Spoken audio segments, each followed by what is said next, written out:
focused on? We're working on that, and President Trump is very quick to remind us on that every time I see him. But what we've really focused on is bringing conservative principles back, and everything from opening up universal school choice. We were one of the first states in the country to do that. Starting next semester, every single student in Arkansas will be able to choose where they go to school, and their parents will be empowered to make that decision. And I'm really proud we were one of the leaders of that. We've cut taxes 3 times in the state of Arkansas in just 2 years, now making us competitive with every other state in the region. We are getting indoctrination not just out of our K through 12, but also out of higher education. And we don't care if you're tenured or not. That is one of the big pieces of legislation that we have going through this cycle. We're also removing cell phones from the classroom, and I signed legislation this week.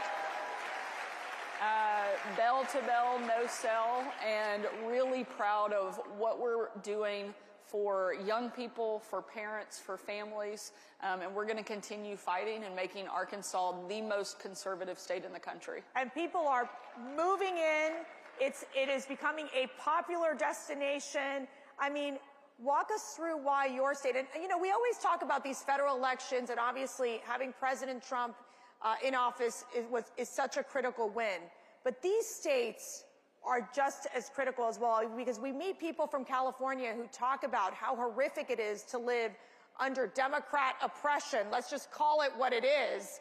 And here we have a perfect example of what you're doing in Arkansas to be that blueprint for other states. What's your advice to other governors, especially Republican governors, that are trying to do the same? And we talk about conservative principles, but these are American principles of being pro-family, pro-economic prosperity, pro-safety. Well, one of the big differences now is we actually have a partner in the White House instead of somebody we have to fight every single day. I got to see Lee Zeldin yesterday. He's the new head of the EPA. I said, I'm just glad we have somebody there that we don't have to sue every single week, and we can actually work with to get things done. You know, over the last several years, Republican governors are the ones who have held the line. While Washington was a completely broken, dysfunctional mess, Republican governors are the ones who stepped up and worked on securing the border. We sent Arkansas Guard to the border 2 separate occasions over the last couple of years because Joe Biden wouldn't get the job done.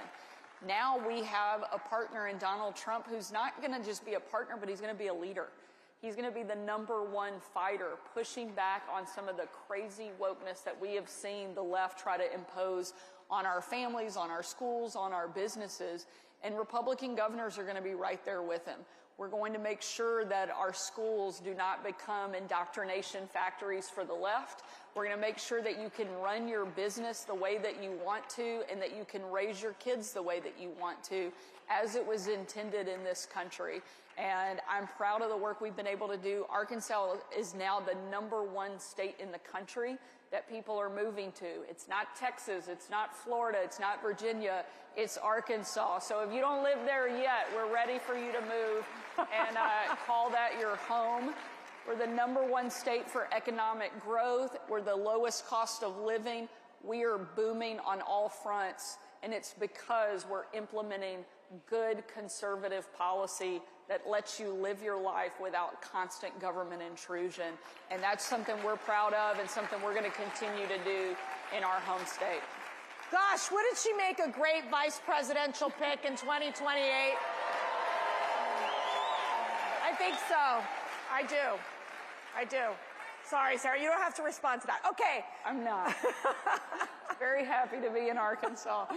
Okay, maternal health, you're providing funding. I really want you to talk about this problem this crisis you discovered in your state, how you're solving it, because it's not only impacting states like Arkansas, but other states as well in the South. Walk us through what you're doing there. You know, one of the things that I think is so important for the pro-life community is that we don't just focus on the baby when they're in the womb, but it's what does that look like after, and making sure that we are actually fighting for kids every single day. And that's something that's really important in our state. we had about 10% of moms in Arkansas that were never seeing a doctor until they were in labor. That's unacceptable, especially when they have that access to care. They just weren't taking advantage of it. We know that healthy moms make healthy babies, so we've invested heavily in making sure that those women get the care that they not only need and deserve, but they know that their life and their child's life has value. And it's something that we want to protect at every single stage. And so we're investing heavily in the maternal health problem in Arkansas, and something that we're going to expect to see a dramatic impact and dramatic results just in a short amount of time.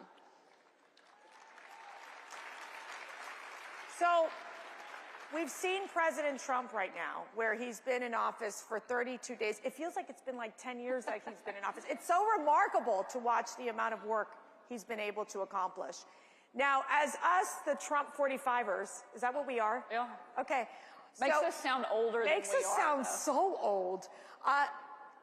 Help me figure out here. Like, I'm watching this and going, I'm amazed.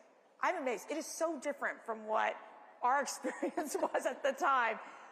Give us that comparison of what you're seeing, and also what advice you're giving to this next administration right now. Look, I can't say enough good things about the president and his team and what they're doing.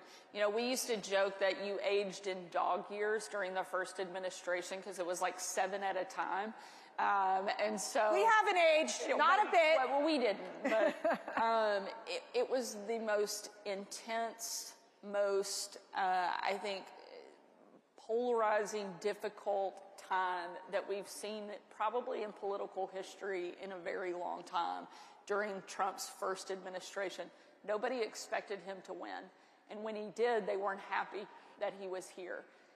Then they saw what life was like under a Trump administration, and they had a chance to see what life was like without Trump in the White House, and they didn't like it very much. And so now that he's back, people want to see him doing exactly what he talked about on the campaign trail. They want a strong economy. They want somebody who will secure the border.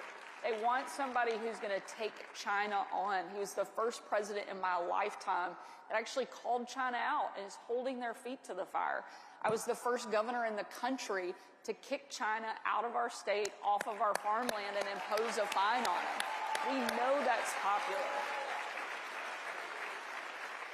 And it was because of Donald Trump that we were empowered to take those type of strong actions.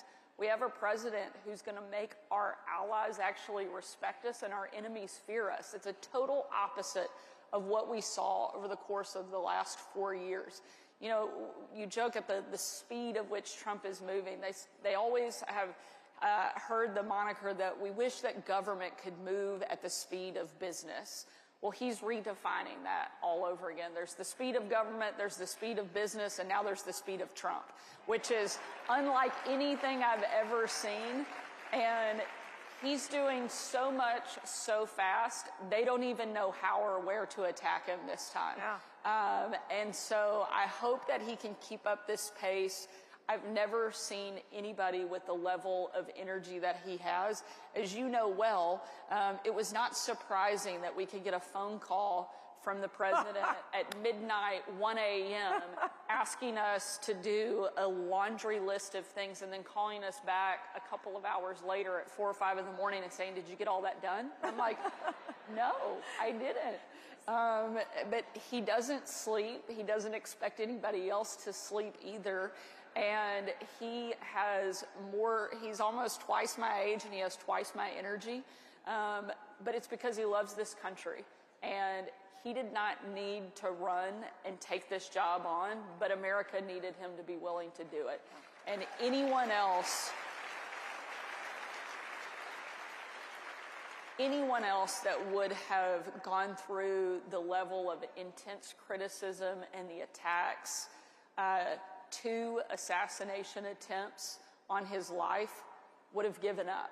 But this is a president who I think that only emboldens him more. The more they come after him, the stronger and tougher he gets. and the more he comes back ready to deliver for the American people. And I love getting to see him with this mandate and with this level of excitement for his presidency, because he deserved it the first time and he didn't get it. And now he's getting it and he's winning, and because he is, America's winning.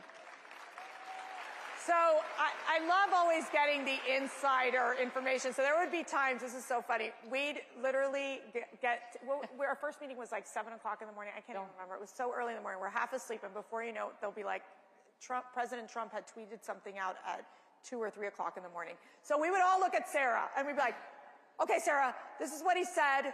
What are our talking points? I mean, that's how it was. I mean, it was so really learning on the job too. So now that you've transitioned from being, the president's spokesperson, the press secretary at the White House, into being the governor of a state, how does that feel? I mean, how is it so different?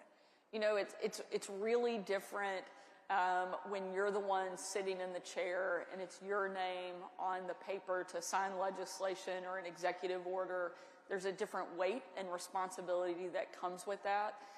But I could not be more thankful for the experience that I had in the White House, because I learned so much from the president. One, never back down, never stop fighting, and always do what you think is right. And the rest of it works itself out pretty well. And that experience, I think, gave me such great perspective. And one of the most important things and takeaways was that I didn't need the outsiders to define me. In those moments, the most difficult days that we had in the White House, of which there were many, we didn't need the outside world to define us. We had a creator who had already done that, who had given my life meaning and purpose. Amen. And my job is to believe that and try to live up to the path that he laid for me. And if I do that, the rest of it, whether it's in the White House, my house, or the governor's mansion, gets really simple after that. And so proud of what we've been able to do, and glad that I got to do it alongside some of the most amazing people on the planet. You're going to make me cry. Sarah would get up every time we'd go into her office. She would have her scripture open every day. Every day. It's what guided you every day. Otherwise, I'm not sure we would have survived. I would agree. And I'd come in with my holy water. The Protestant, the Catholic, we're all in it together, okay? So I just want to get this question in real quick, because, Doge has been a phenomenon. It's been a phenomenon in the federal government, but you have like pre-Doge. We started something we called Arkansas Forward. It was a project to go in, look at government efficiency, waste, fraud, and abuse. Just within the first 6 months, we've already identified at least $300 million in savings, which is big for Arkansas. Our budget's $6 billion. And so for us to identify that level of savings already that we're implementing, and some of it was as basic as getting rid of old phone and fax lines that haven't been in use in years. We will now save the state of Arkansas $1 million a year, just eliminating things like that. If we can do that on an Arkansas small state level, I can't imagine what they're going to continue to be able to uncover through Doge and the amount of savings and waste, fraud, and abuse they're going to be able to get rid of. It's an exciting thing to see. So, Sarah, what inspires you every day? My family. I have, my daughter's here, so I'll cry when I talk about my kids. I have the 3 most amazing kids, Scarlett, Huck, George. They're 12, 11, and 9. My husband is incredible. He has the patience of Job because he is married to me. And I know I'm not an easy personality, so... You're easier than you think. You're wonderful to work with. But I have an incredible family that loves me no matter what, and my kids are perfect reminders of everything that's at stake, everything that's matters and is important in the job that I do. And I don't mean the job as governor. While that is a big role and one I love and I'm proud and honored to have, there's no more important and bigger task that I have than being a mom. And so I take that really serious and trying to do the best I can to deliver for my kids. So my call to action to you all is that you pray for Governor Sanders and her family, because it's really hard to raise a family, be in the public eye, and do the incredible work that you do. And what is your call to action to our CPAC family? To keep fighting. Without you showing up and cheering and championing not just the people that are running for office, but more importantly, what they stand for. Find people who love this country as much as you do, support them with everything you can, and keep showing up, because it makes a difference. Because there are moments where you're running for office or you're in office and you think you're all by yourself and nobody is there. And so when you look out and you see a room of people like this who love America as much as you do, it is a great reminder to keep fighting and not to let the naysayers get you down. So keep showing up, keep doing what you're doing. Thank you so much for being here. Okay, we love our governor, Governor Sarah Huckabee Sanders.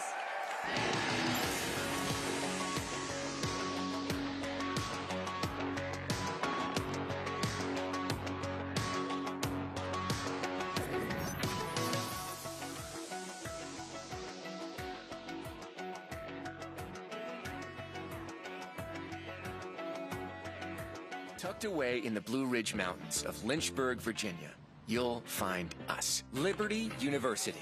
Here, we pursue excellence in all of our academic endeavors, from anywhere. We fight for victory in our athletic programs and fan the flames with a mighty roar. We equip students with a Christ-centered perspective that changes lives. We are creators, problem solvers, and world changers. But above all of this, we are champions for Christ. America is under attack. Our families are being crushed under the politics of a radical agenda. But moms have had enough. We are standing up and we are fighting back. This is our battle. This battle is every bit as important as the Revolutionary War because we fight for the same thing. Moms for America is a national movement of moms reclaiming our culture for truth, family, freedom, and the Constitution. I think Moms for America is exactly on track and is doing the right thing for the future of our country and our children. Like Moms for America is going at the heart of the issue. I want to go on the record and say I'm for moms, I'm for America, and I'm especially for Moms for America.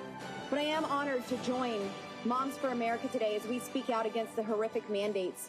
With a national network of over 500,000 mothers, Moms for America is one of the fastest growing movements of women in the country. The most dangerous place in all of nature is between a mama bear and her baby cub. We are the change. No matter what, no matter where, and no matter how difficult the obstacles are that are facing us and our families, we will not give up and we will not give in. So if not now, then when? If not you, then who? Welcome to the Mom-Led Revolution.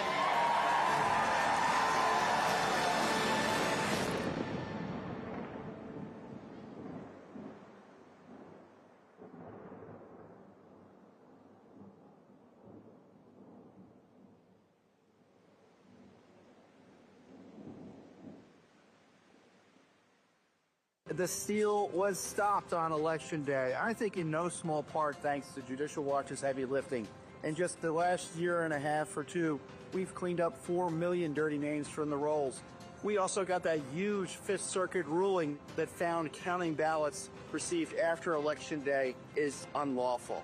You can be sure that all helped ensure cleaner elections on Election Day, but there's more work to be done, so be sure to support Judicial Watch's election integrity work. Every institution today is under attack. The home, the church, the government. And many people are asking, what is the truth? Jesus Christ claimed to be ultimate truth. Are you willing to face the truth? Do you think the MKUltra project ever actually ended? The Central Intelligence Agency is actively involved in mind manipulation. We all answer to one God and one Savior, and He's there to change your life for the better.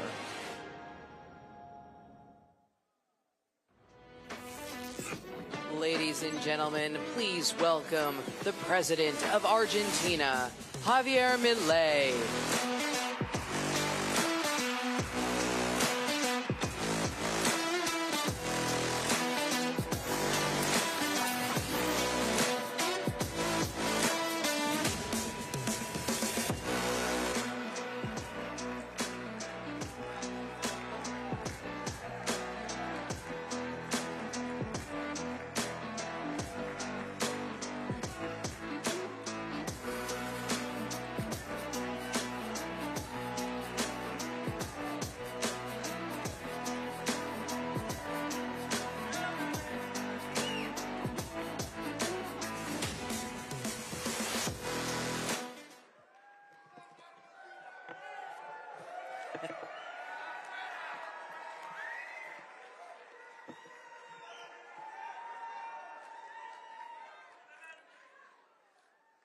Hola a todos.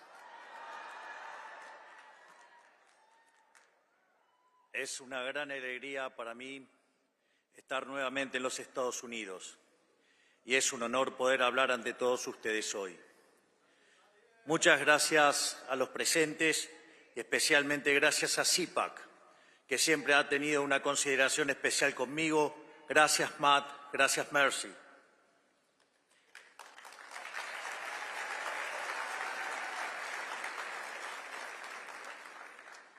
Hace apenas un mes dije en el foro de Davos que creo que estamos atravesando un punto de inflexión en nuestra historia.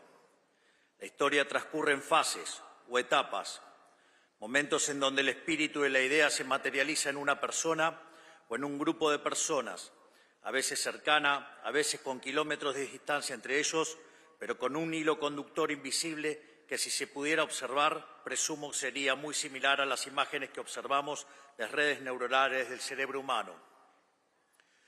Hoy estamos precisamente en uno de esos momentos en los que la historia, con H mayúscula, está cambiando su curso.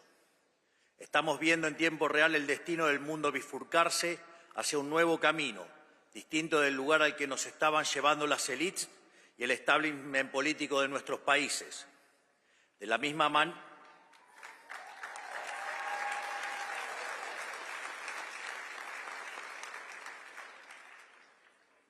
manera que en la década del 30 se podía vislumbrar que la llama de la libertad se estaba apagando y que comenzaba un nuevo cambio de servidumbre para la humanidad, hoy finalmente podemos decir que la era del Estado omnipresente ha terminado.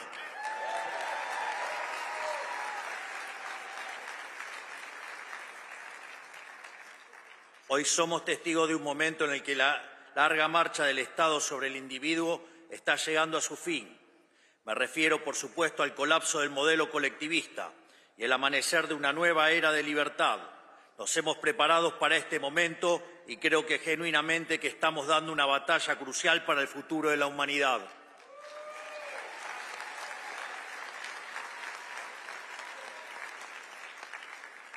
Pero como siempre digo, solo se puede obrar de forma eficaz si el diagnóstico desde el que uno parte es el correcto. Hay que entender dónde estamos parados y a qué nos enfrentamos para poder saber cómo llegar a donde queremos.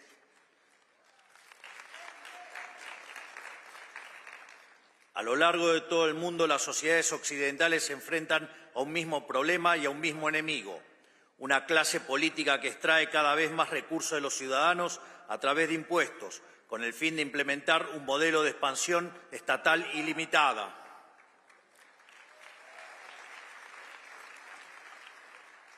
Una clase política con complejo de Dios, que pretende regular cada aspecto de la vida de la gente, haciendo honor a una de las máximas del fascismo de Benito Mussolini: dentro del Estado todo, fuera del Estado nada y nada contra el Estado. Hemos llamado a esta clase política el Partido del Estado, una casta extendida cuyos miembros, más allá de diferencias superficiales, comparte la idea fundamental del avance del Estado sobre la sociedad. Son todos aquellos que por interés económico o convicción ideológica o incluso cierto idealismo ingenuo trabajan para los intereses del Estado. Los medios de comunicación tradicionales o ligas y media, la oligarquía sindical, los empresarios prebendarios, los burócratas permanentes no electos y, en consecuencia, intrínsecamente irresponsables, las organizaciones mal llamadas no gubernamentales que hacen el trabajo sucio de los políticos, las instituciones académicas que proveen el marco teórico para la expansión estatal, los organismos supranacionales y todos los que de alguna manera pertenecen a la gran secta del colectivismo mundial.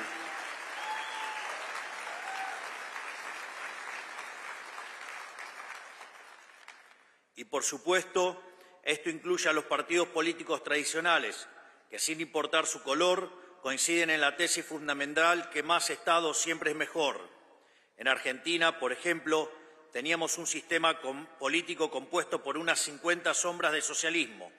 En Estados Unidos existía la ilusión de bipartidismo de un partido demócrata que marcaba la agenda y un partido republicano incapaz de enfrentarlo hasta la llegada del presidente Donald Trump.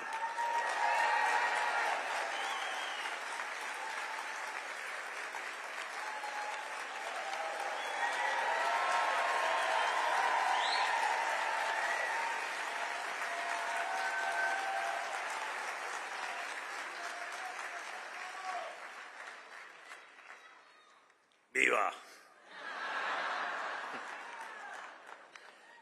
Curiosamente, el mío lo van a tener que esperar hasta el final.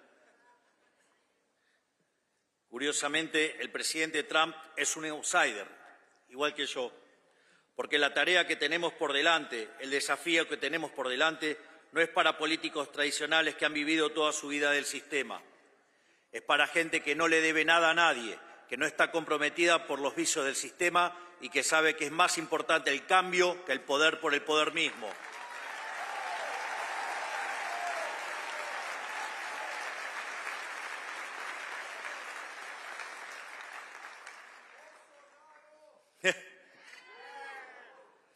En el establishment político de nuestras dos naciones existía una mentalidad más o menos explícita de que el avance del Estado equivalía a avance de la democracia, que cada conquista del Estado implicaba un acto de justicia social ante las supuestas injusticias de la libertad, que el rol del Estado era llevarnos a una utopía igualatoria mediante la creación sistemática de supuestos nuevos derechos que obviamente debían ser financiados por los pagadores de impuestos.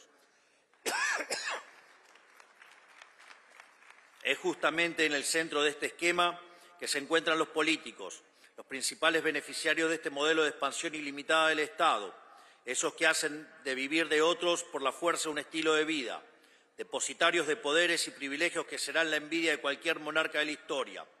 No importan las peleas televisivas ni las supuestas diferencias partidarias, todos trabajan para el mismo Dios, el siniestro, y su manifestación en la tierra, el leviatán del que hablaba Hobbes.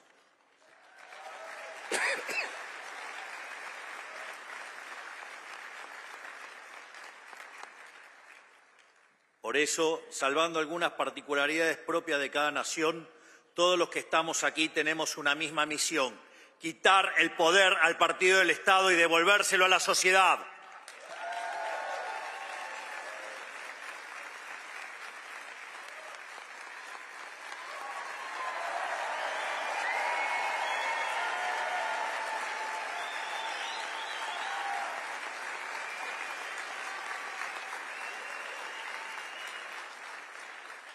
Es decir, como decía Albert Nock, que describió en su libro En nuestro enemigo el Estado, que el poder social fue progresivamente arrebatado y trasladado al Estado por la fuerza.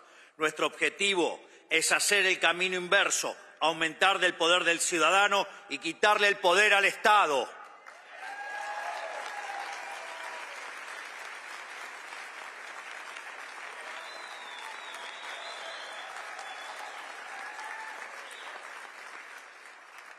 Por su... ¡Afuera!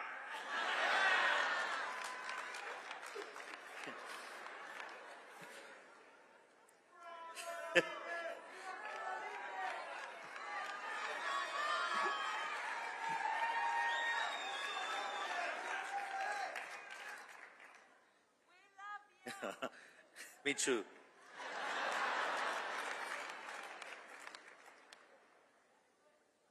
Sorry. She's my girlfriend.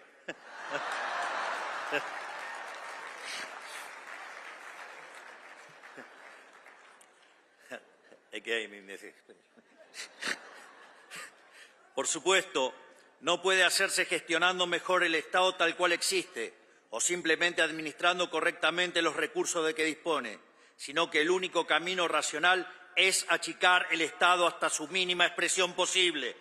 Reducir el tamaño del Estado es en sí mismo un acto de justicia, porque cada erogación del Estado es una sustracción del pagador de impuestos.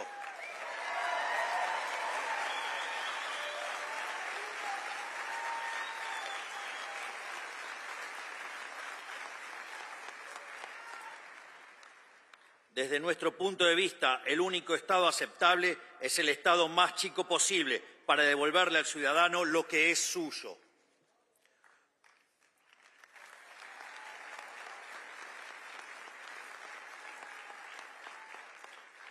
Por eso, todas las atribuciones que no tengan que ver directamente con la protección de los tres derechos fundamentales, que son el derecho a la vida, a la libertad y a la propiedad privada, deben volver a su origen, los individuos asociados de forma voluntaria sin intromisión del Estado.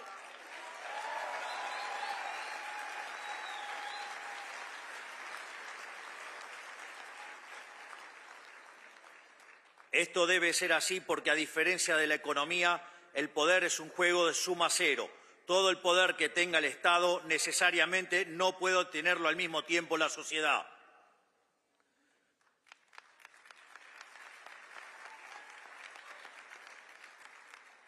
Por eso no creemos en soluciones parciales o compromisos de centro.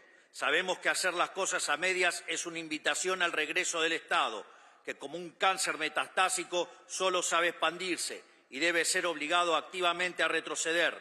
No sirve intentar alcanzar un justo medio. Todo lo que exceda su función esencial debe ser definitivamente quitado de su órbita o más temprano que tarde volverá a usurpar lo que no le pertenece.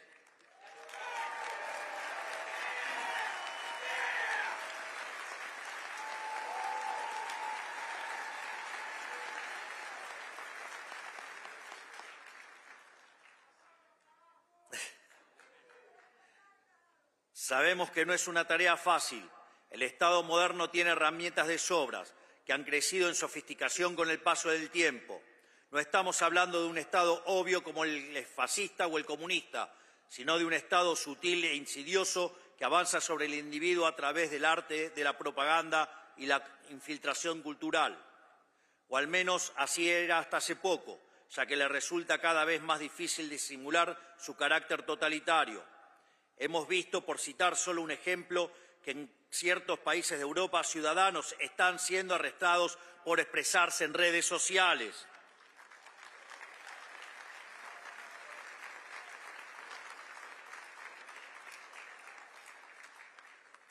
Pero en términos más generales, hablo de la financiación de la academia, incentivando la elaboración de estudios que justifiquen la implementación de políticas públicas intervencionistas y de la compra encubierta de medios de comunicación mediante la pauta pública. Hablo de las múltiples ONGs que viven de nuestros impuestos, de los subsidios a la cultura para producir propaganda. Y aquí en Estados Unidos, por supuesto, el escándalo de USAID, que destinaba millones de dólares de los pagadores de impuestos a financiar desde revistas y canales de televisión a fraudes electorales como en Brasil o gobiernos con aspiraciones discriminatorias como el de Sudáfrica.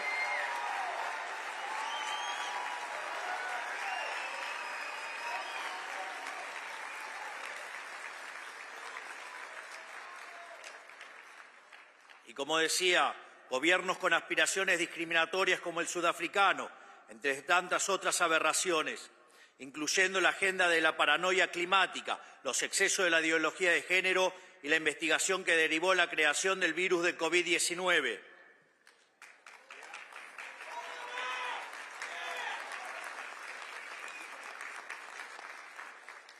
Sin embargo, lo único que realmente logra este mecanismo de bajada de línea globalista es transferir riqueza de la clase baja de un país rico a la clase alta de un país pobre.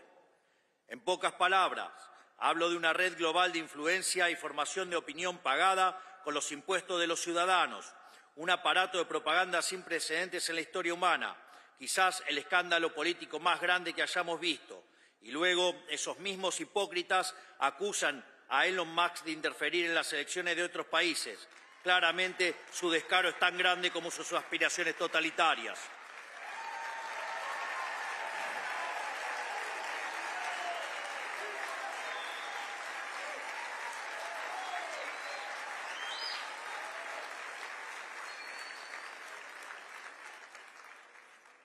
Y si ese nivel de colectivismo en sangre hubiera tenido soluciones, sus apologistas tendrían al menos algo a lo cual aferrarse.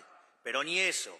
Esa fue históricamente la excusa de los estatistas del pasado, que la prosperidad llegaría mediante la administración racional de recursos por parte del Estado, recursos que el sector privado era incapaz de aprovechar.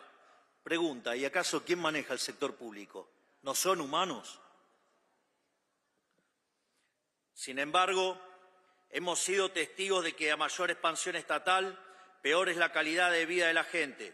No por nada Hayek dedicó su último libro a explicar este fenómeno, al cual llamó la fatal arrogancia.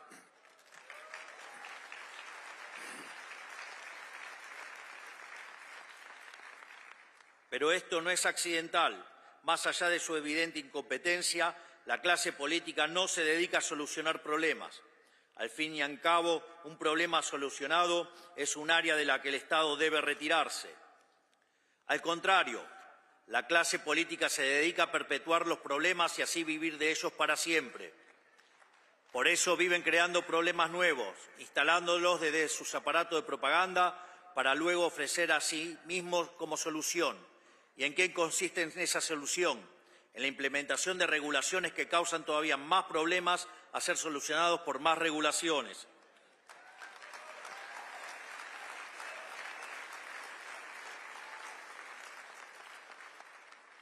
En medicina se usa el término iatrogenia para referirse al daño que sufre un paciente como consecuencia de la atención médica.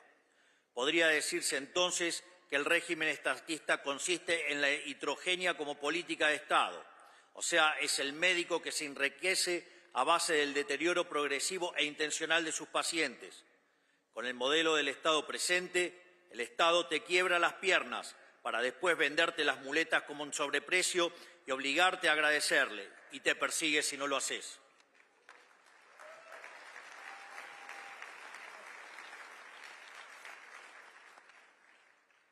Como contrapunto, dicen algunos testimonios que en la medicina tradicional china el médico familiar cobraba honorarios de forma constante por mantener a la familia sana.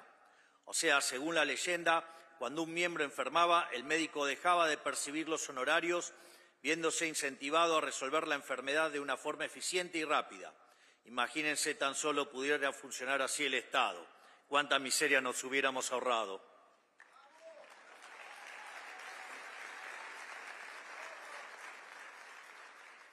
Hoy, a quienes queremos desmantelar este sistema demencial nos llaman antidemocráticos. Pero nuevamente, esta es una tergiversación de las palabras, algo muy propio de la izquierda, para variar. Ellos no le llaman democracia al gobierno del pueblo, sino al paradigma de expansión total estatal ilimitada que ellos mismos administran.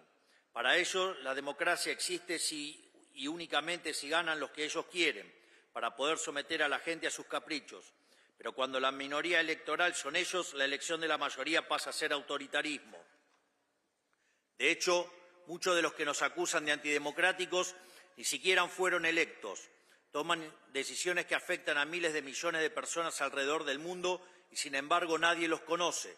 No son responsables ante nadie más que sí mismos y no pueden ser echados por el voto popular. Y así y todo vienen a hablarnos de democracia.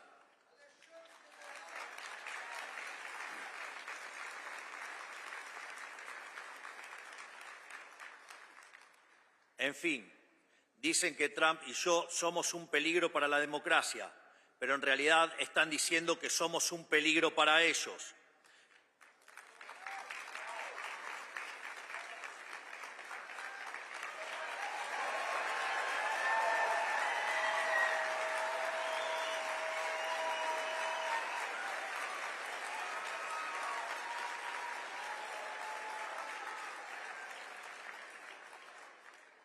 Somos un peligro para el partido del Estado, para quienes viven de su expansión ilimitada, para quienes quieren un individuo dependiente y sometido a sus caprichos regulatorios. Y ¿saben qué? Tienen razón, somos su peor pesadilla. Venimos por sus privilegios, habiendo sido elegidos por la mayoría de cada uno de nuestros pueblos, con el mandato claro de quitarles un poder que no les pertenece.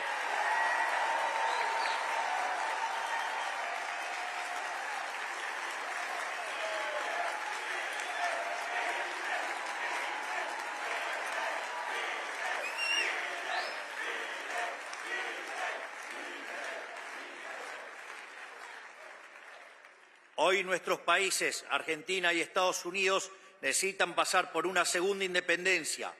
La primera nos liberó del poder de las monarquías europeas. La segunda nos liberará de la tiranía del partido del Estado.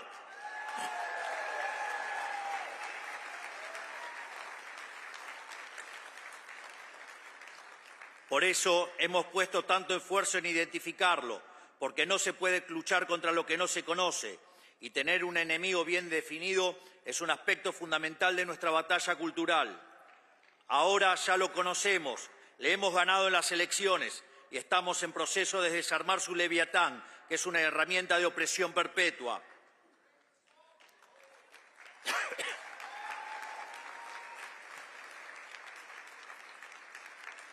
No tenemos ninguna fórmula secreta, solo conocer la historia humana y saber qué es lo que ha funcionado y qué no. Por eso, con humildad, quiero reflexionar un poco sobre cómo venimos llevando adelante esta batalla. Nosotros trabajamos con firmeza y de frente, sin dar lugar a compromisos. Defendemos un conjunto de valores que no estamos dispuestos a negociar, así como ellos no han estado dispuestos a negociar a la hora de quitarnos nuestra libertad. Lo que ellos impusieron sin nuestro consentimiento está siendo eliminado sin el consentimiento de ellos.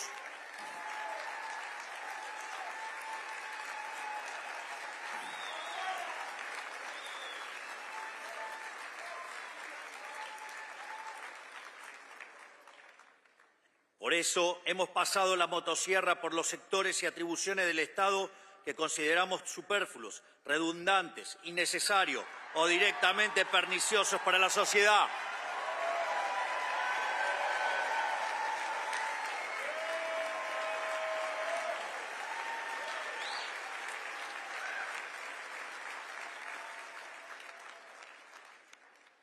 Y más aún, este año emprenderemos la fase 2 de este proceso, que hemos bautizado como la motosierra profunda, para continuar achicando el Estado, devolviéndole a la gente la riqueza que jamás debió habérsele sido arrebatada.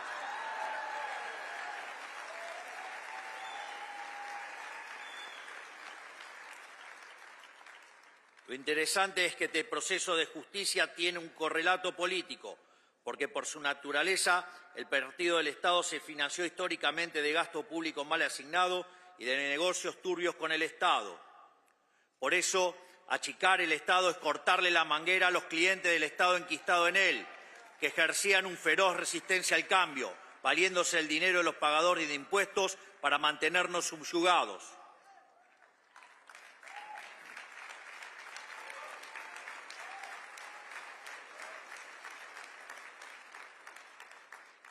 Nuestro método es similar al de nuestro querido amigo Elon Musk: revisar oficina por oficina, conservar lo que sirve y funciona y descartar el resto. Por eso le obsequié una motosierra. Con nosotros nadie que no pueda justificar el costo de su salario en impuestos está a salvo.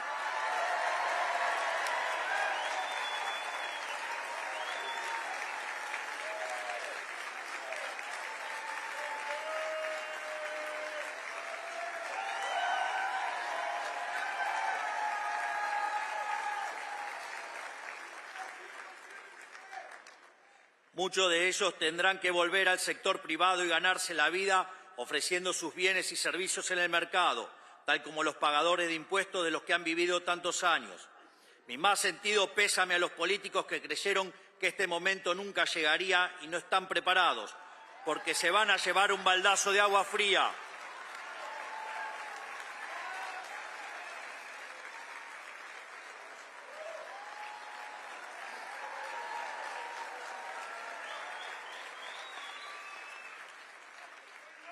Por suerte para ellos, en toda desgracia hay una oportunidad, y debido a nuestro avance desregulador, los salarios del sector privado seguirán subiendo, por lo que si hacen las cosas bien podrán ser parte del progreso, pero lejos de la casta estatal.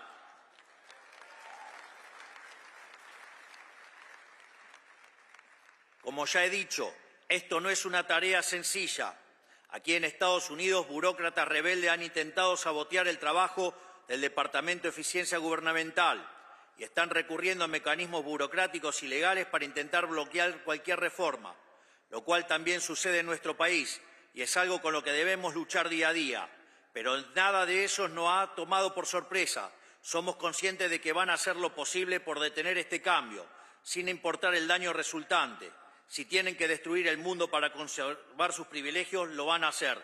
Y nosotros vamos a seguir luchando.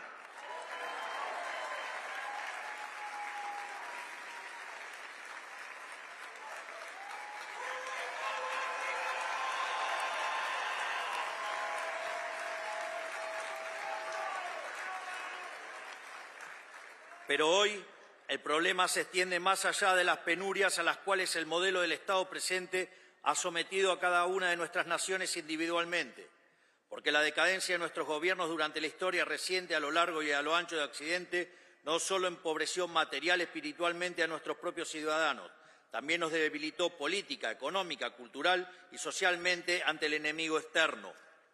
Nos volvió moralmente débiles y nos hizo vulnerables ante las peores expresiones de la barbarie, los peores enemigos de la libertad.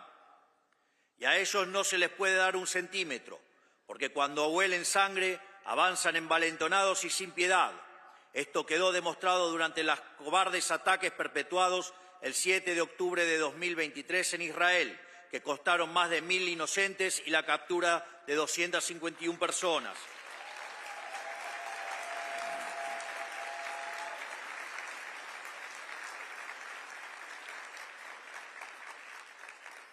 Esta semana Israel recibió los cuerpos sin vida de la familia Vivas, que permanecían secuestrados por el régimen terrorista y asesino de Hamas, entre los cuales se encuentra una madre y sus 2 hijos, un niño de 4 años y un bebé de tan solo 9 meses.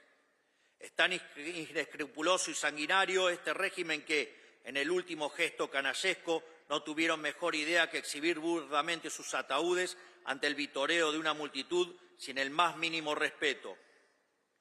Esto es lo que está en juego y no podemos darnos el lujo de fallar. Por eso es fundamental que las naciones que hemos abrazado en las ideas de la libertad permanezcamos unidas y colaboremos unas con otras.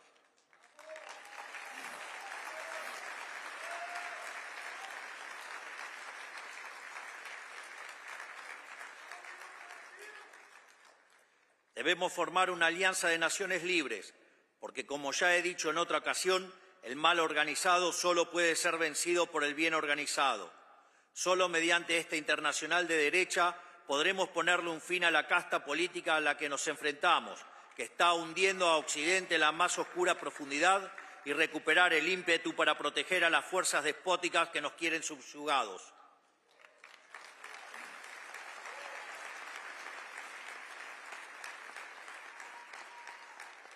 Por eso quiero también aprovechar para anunciar que Argentina quiere ser el primer país del mundo en sumarse a este acuerdo de reciprocidad que pide la administración Trump en materia comercial.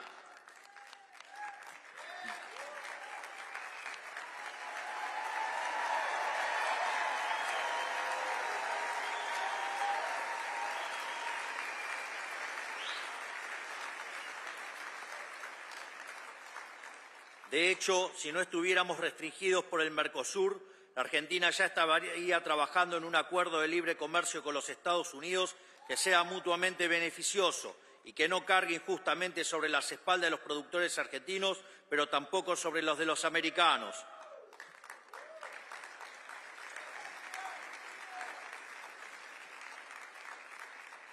Esto es así porque solo trabajando juntos aquellos que queremos construir un mundo libre podremos salir adelante. Solo así podremos salir de la pesadilla del Estado omnipresente y así poder seguir haciendo lo que sabemos hacer como Occidente, poner a prueba los límites de lo posible, confiando en la creatividad de la sociedad y no en la discrecionalidad estéril de los burócratas.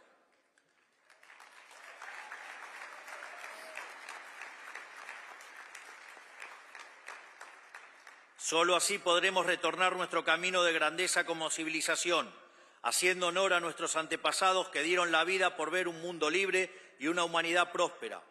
Solo así, finalmente, podremos reencontrarnos con nosotros mismos y volver a crear en aquello que nos hizo grande como civilización. Que Dios bendiga a la República Argentina, que Dios bendiga a los Estados Unidos y que las fuerzas del cielo nos acompañen. ¡Viva la libertad, carajo!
Ladies and gentlemen, please welcome White House Deputy Chief of Staff, Stephen Miller.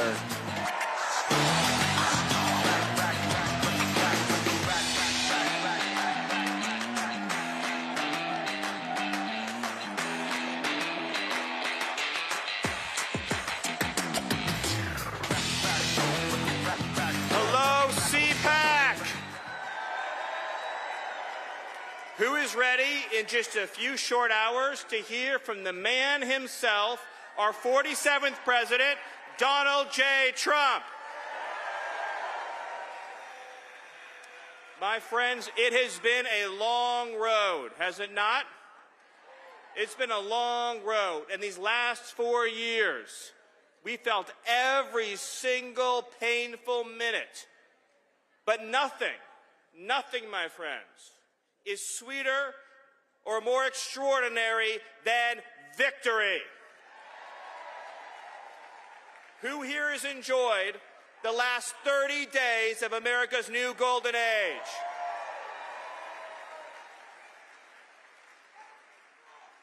And who here has been filled with pride and excitement in watching President Trump install the most extraordinary cabinet and team any of us has ever seen?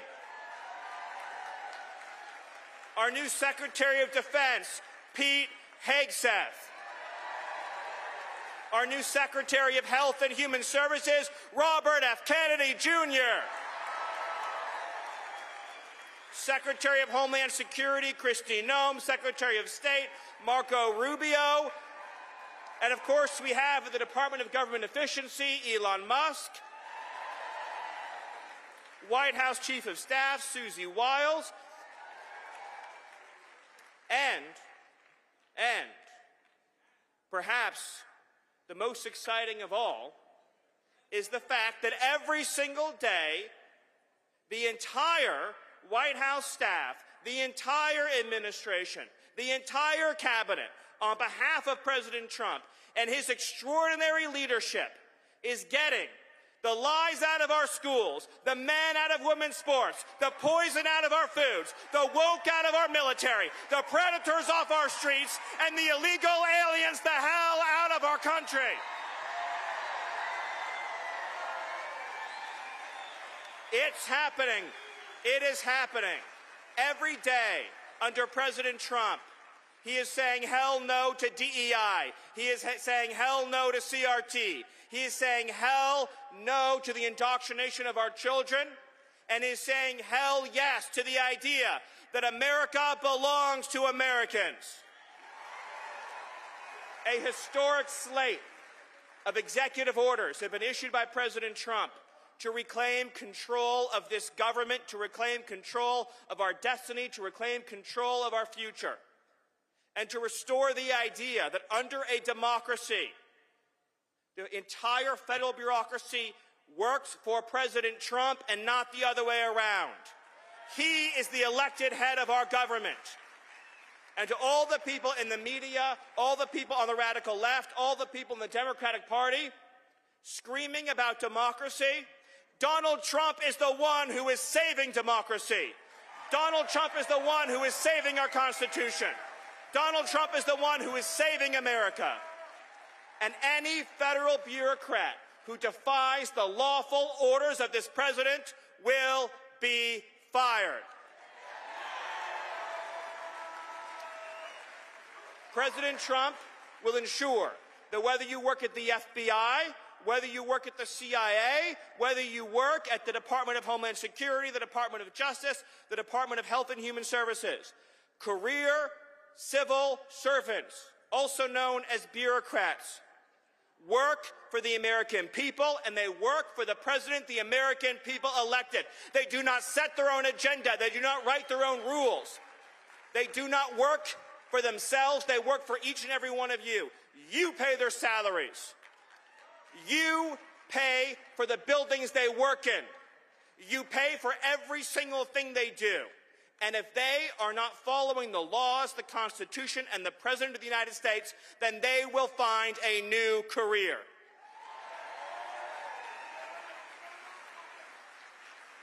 By the way, speaking of the FBI, who here is thrilled about Kash Patel?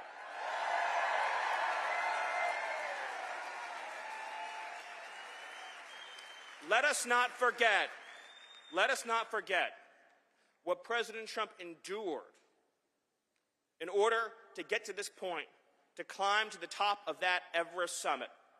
Let us not forget what this whole movement has endured to reach this glorious day. 8 long years of weaponized government, the Russia hoax, the Ukraine hoax, one lie after another, one fraudulent impeachment after another, one hoax, one smear. Government weaponized at every level against democracy. Government weaponized at every level against the people. Democrat prosecutors, Democrat attorneys general, Democrat careers using their power to try to sabotage the democracy of this country, to try to keep President Trump off the ballot, to try to throw President Trump in jail, to try to arrest his aides and his supporters. An authoritarian movement in this country that has at every step tried to stop the workings of our democracy. And President Trump, on a field in Pennsylvania, nearly lost his life. And a few weeks later, another assassination plot. And let me ask you this question. When the lawsuits came against President Trump, when the lawfare came against President Trump, when the weaponized law enforcement and intelligence community came against President Trump, and when the bullets came against President Trump, did he falter?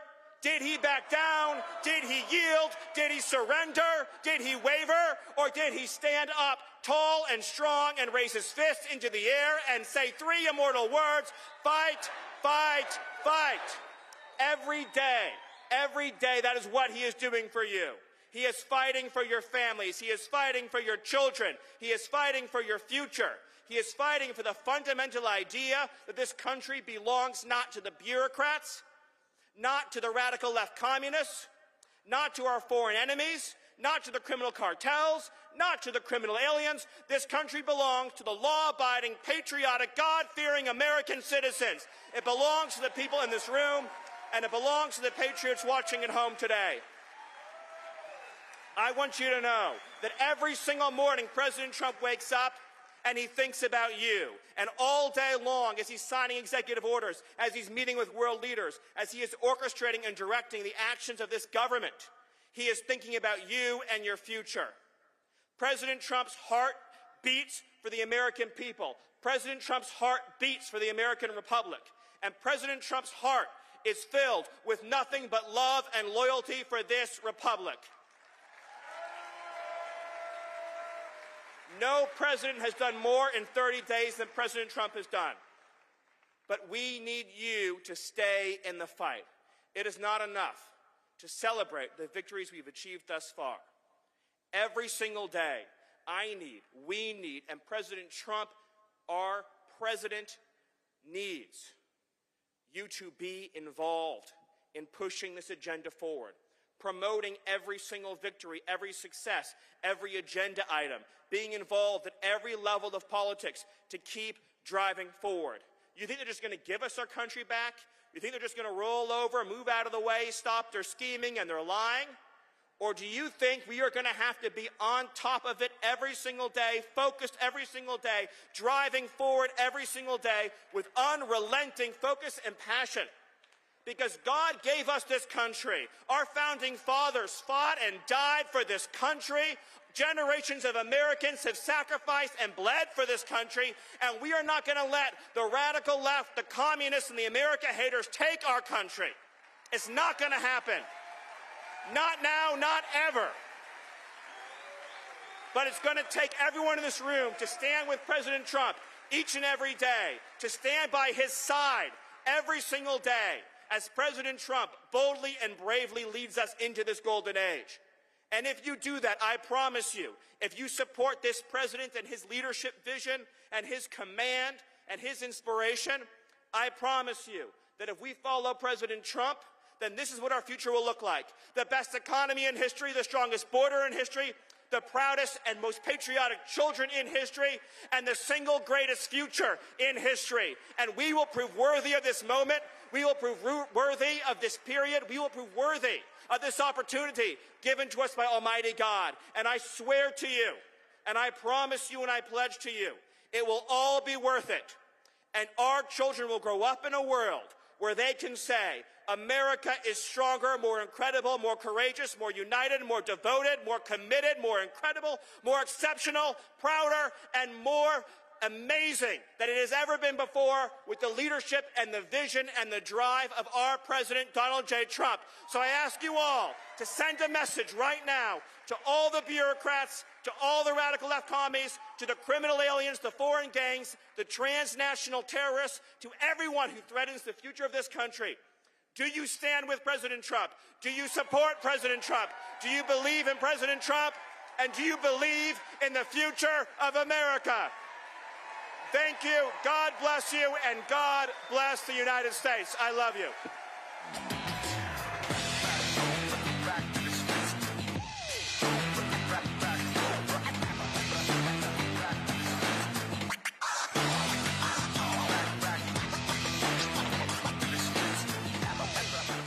The 47th President of the United States of America. And, you know, I wouldn't say Fox has been exactly perfect. Fox has been a big difference of Fox between now and what it was 4 years ago, as you know. But we have others that come along, and they're doing well, and Newsmax has been really good, and, you know, others are coming along. And people are seeing that they're watching these conservative networks. President Trump is right. That's why millions of Americans are tuning into Newsmax for the real news they can trust.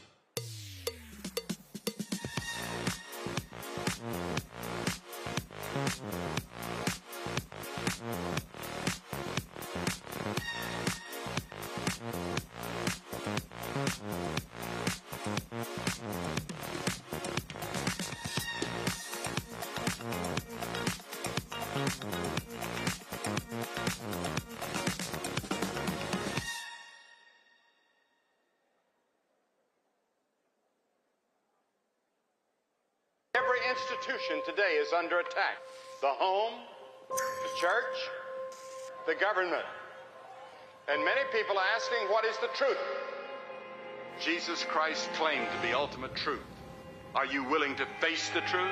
Do you think the MK Ultra project ever actually ended? The Central Intelligence Agency is actively involved in mind manipulation. We all answer to one God and one Savior, and He's there to change your life for the better.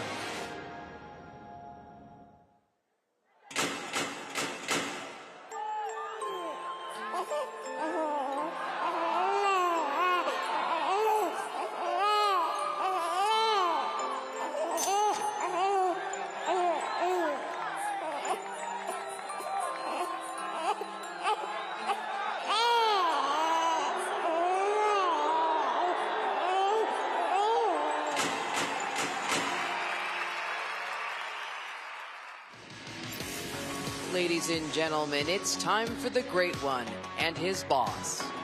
Please welcome, from the Mark Levin Show, Mark Levin. And from America First Legal, Julie Strauss-Levin.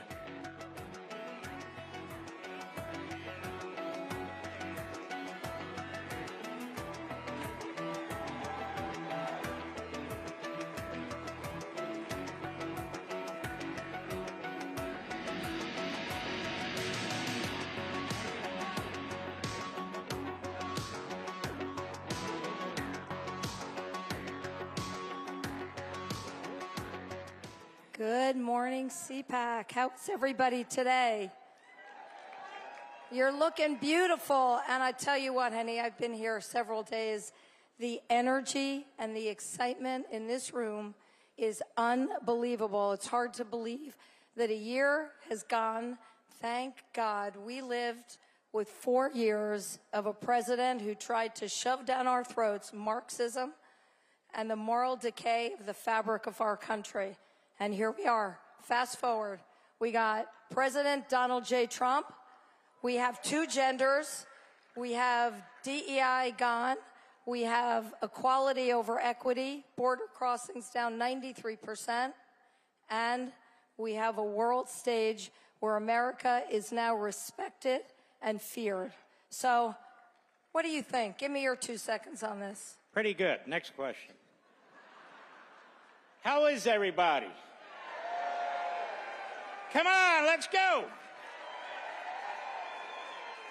It's exciting times, is it not? Well, I was thinking about something about this cabinet that we have now, and thought to myself, we really have a cabinet that looks like America here. First of all, we have a president that knows how many grandchildren he has, and he loves every one of them. That helps. But let's look at this cabinet. We have the first, I'm sounding like a liberal. We have the first person of color as the FBI director. Have you heard them say that? No. First Cuban American as Secretary of State. The first gay Secretary of the Treasury. The first straight Secretary of Transportation in 4 years.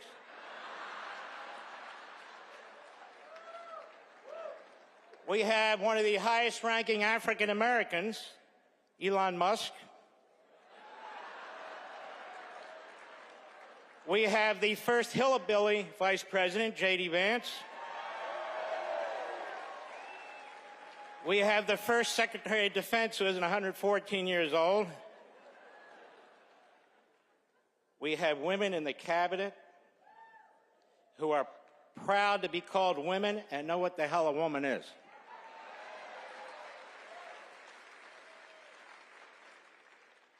And then there's Donald Trump, who's on course of being the greatest president, if not modern history, all history. Look what he's done in 4 weeks. Bravo, bravo. Give a round of applause. And one other thing about Donald Trump. I told Donald Trump this at a Hanukkah party a few years ago. He's the greatest friend Israel's ever had. And so are you, by the way, and I want to thank you for that. He's the greatest friend Jews have ever had, so we have the first Jewish president in American history, too. Looks like America, that cabinet. So speaking of that, first of all, I want to do a real sincere shout-out to Mercy and Matt Schlapp, because their steadfast support of Israel is seen throughout this conference and day in and day out at CPAC. So we really need to thank them for that. It's really, really huge. You know, there used to be a time that depravity, murder, brutality was not acceptable to either party, when Republicans and Democrats alike were determined to eradicate the enemy. But here we are, after an October 7, where we really learned what today's Democrat Party is. It's the Republican Party, it's conservatives, it's Jews, it's Christians who really care about what's going on in Israel and are appalled at the heinous acts that happened on October 7th.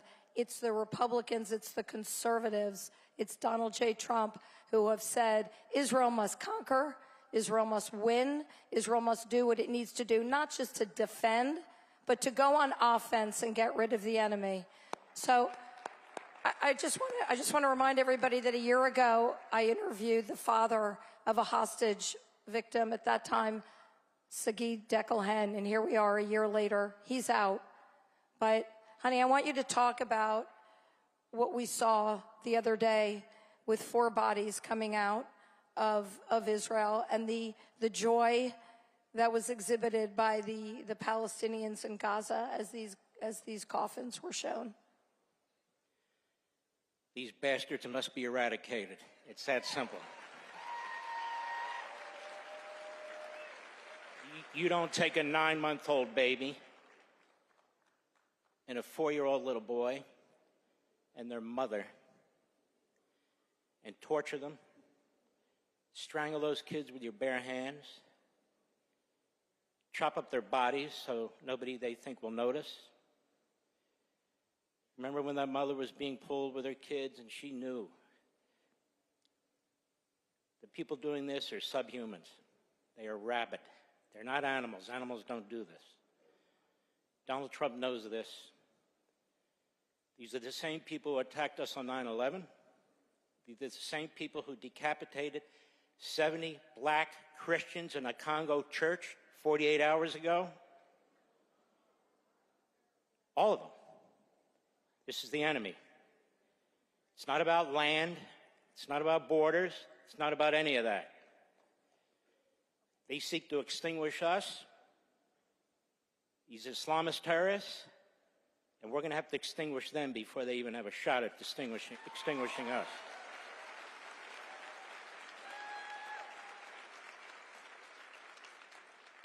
Another thing, constitutional crisis. Give me a break. The Democrat Party that hates the founders, that is pushing CRT, the 1619 Project, that tells us the Constitution's too old and too white. The Democrat Party that doesn't believe in the First, Second, Fifth, Sixth, Ninth, 10th, 14th Amendments. The Democrat Party that doesn't believe in separation of powers. We don't need lectures from them about the Constitution of the United States. That's number one. Number two, you activist judges, which are basically slip and fall, ambulance-chasing lawyers in black robes. That's what they are. You either act like judges or get the hell off the bench.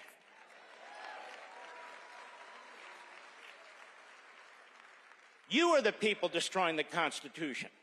The President of the United States has a right to make personnel decisions. He has a right to make budget decisions.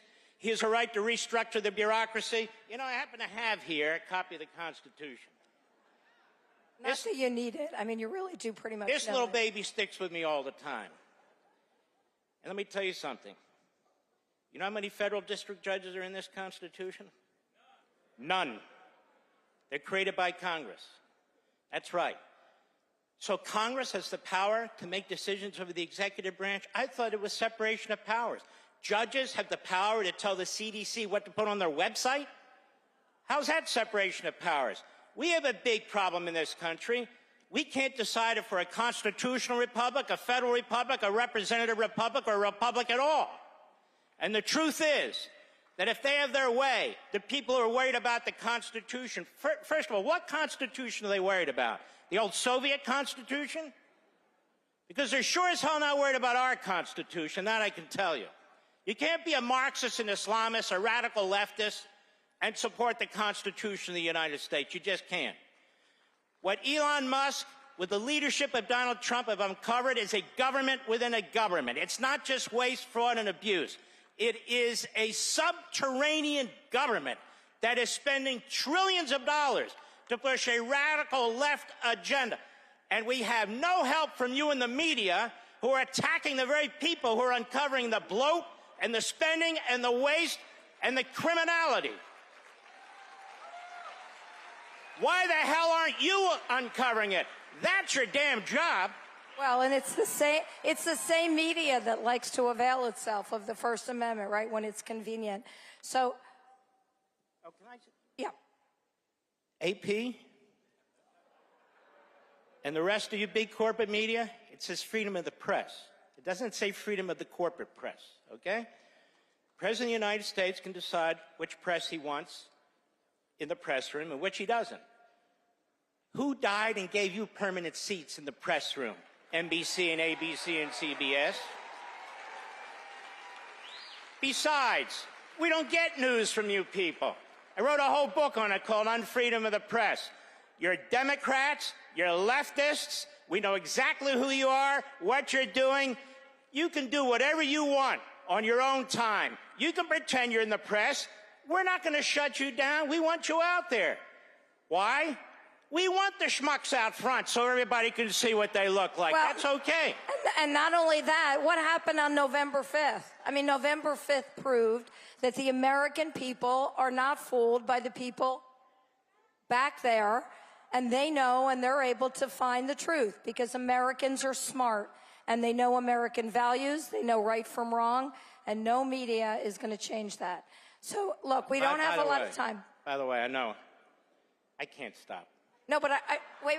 I'm going to let you say something, but I do want to, I need you to reserve, because remember, I'm the boss here. I'm the boss. 30 seconds. I need you to reserve time to talk about the misnomer that is birthright citizenship. I will deal with that. Takes about 14 seconds. But No. You know, the media are funny, aren't they? They lied about Joe Biden. They didn't care. They didn't have any press conferences. And now they're worried about a seat at the table. They're worried about a seat for what? Let me tell you something in the media. Do we agree that Abraham Lincoln was a fantastic president? Yes. He was a great president. He shut down 200 newspapers.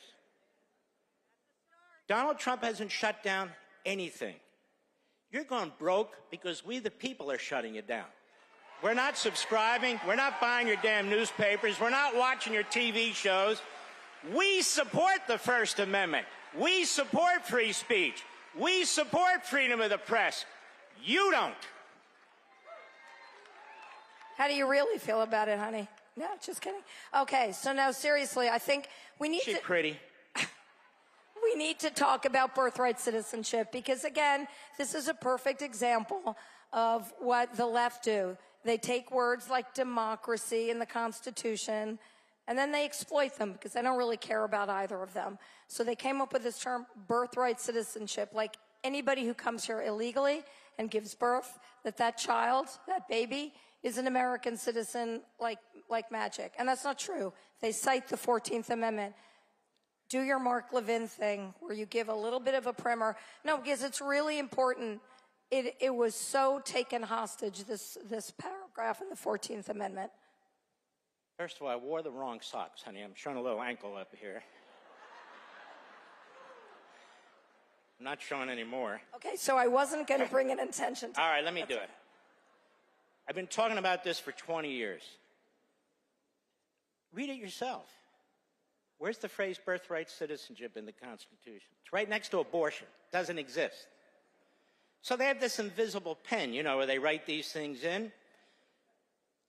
The 14th Amendment was passed like the 13th and the 15th because of slavery and the Civil War. And the country came together and said, we must, in the Constitution, fix this. We must give equal rights to human beings who have been held as slaves and are now free.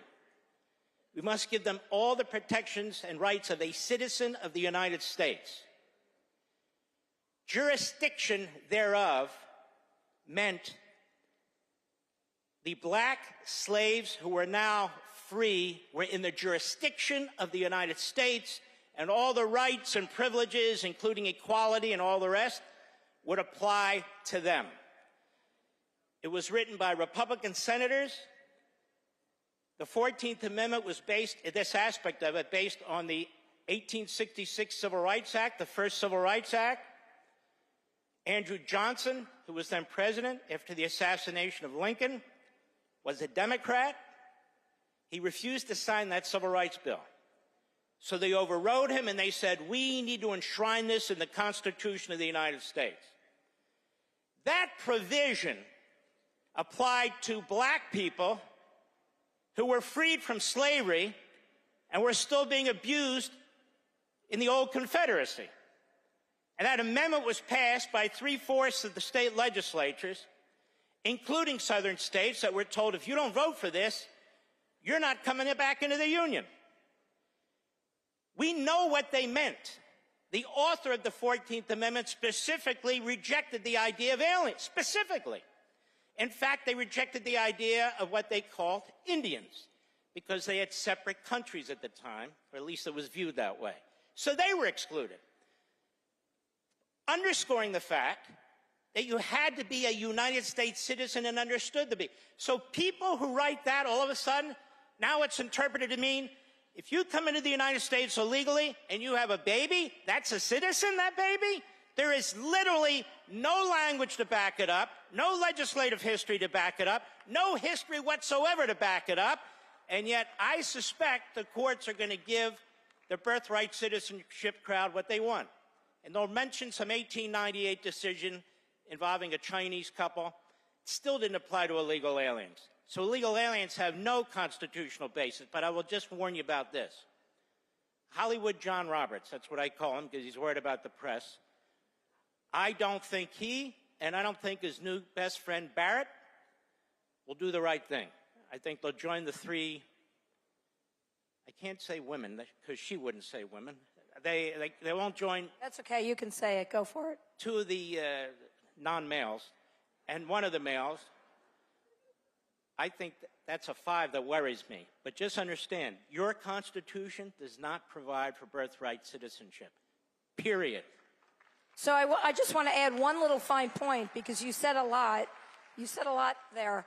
You notice how it's the Republican Party that consistently has been the champion of equality and the rights of black people throughout history. Every major civil rights bill, starting in 1866 through the 50s with Eisenhower, the 60s, the Republicans either wrote it, sponsored it, or they had supermajorities to get them passed. Never forget, the Democrat Party is the party of slavery, segregation, eugenics, Jim Crow. Now they're the party of Marxism, Islamism, and anti-constitutionalism. That's a fact. And it was Woodrow Wilson who did what?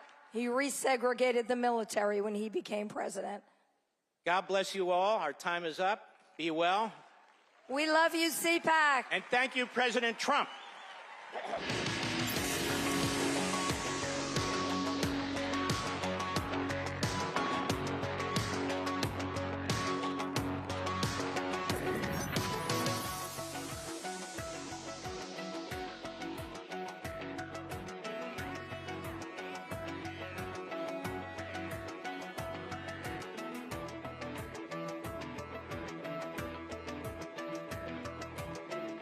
In a time when the very fabric of our nation seemed under siege, one organization was willing to fight for America's principles and defend our children's future.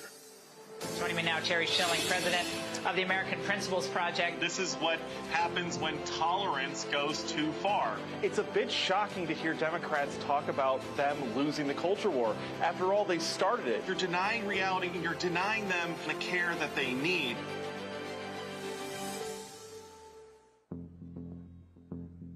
The only homicide on January 6th was the unlawful shooting death of Ashley Babbitt. This major new lawsuit that Judicial Watch filed, a $30 million wrongful death lawsuit against the United States government. She was unarmed. There were no weapons visible. She was shot in the shoulder and killed by Lieutenant Byrd. He popped out and shot her dead. Ashley was shot in cold blood, and the rule of law requires justice for her. Every institution today is under attack. The home, the church, the government. And many people are asking, what is the truth? Jesus Christ claimed to be ultimate truth. Are you willing to face the truth? Do you think the MKUltra project ever actually ended? The Central Intelligence Agency is actively involved in mind manipulation. We all answer to one God and one Savior, and He's there to change your life for the better. All right, America is back on track 2025, but next year, CPAC 2026 is going to be even bigger. Go get your tickets now. Go to cpac.org and join the movement. As I think it was President Reagan said, we're from the government. We're here to help. I think you all know that I've always felt the 9 most terrifying words in the English language are, I'm from the government and I'm here to help. We're from the government. We're here to help. I, Donald John Trump, do solemnly swear. President Trump is back in the White House. Donald Trump won the presidency. Donald Trump has taken back America. I actually started quite a while ago in CPAC, and I enjoyed it so much that I came back for a second one, then a third, then I said, what the hell, let's run for president. Matt said, it's like 5 years ago, 6 years ago. He says, you should run for politics. He's the one, he said, you should run for the presidency of the United States. It is my honor to introduce to CPAC 2017 our president, Donald Trump. First of all, I want to thank Matt Schlapp and his very, very incredible wife and boss, Mercedes, who have been fantastic friends and supporters, and so great when I watch them on television defending me. Nobody has a chance. I love this place. Love you people. You never stop fighting for America, and I will never, ever stop fighting for you. We know that there are still more records to be shattered, new summits to be scaled, more triumphs to be realized, and more amazing history just waiting to be written. The American adventure has only just begun. God bless America, and we will see you next year. Thank you very much. You never stop fighting for America, and I will never, ever stop fighting for you. Ladies and gentlemen, please welcome host of the PBD podcast, Patrick Bet David. All right.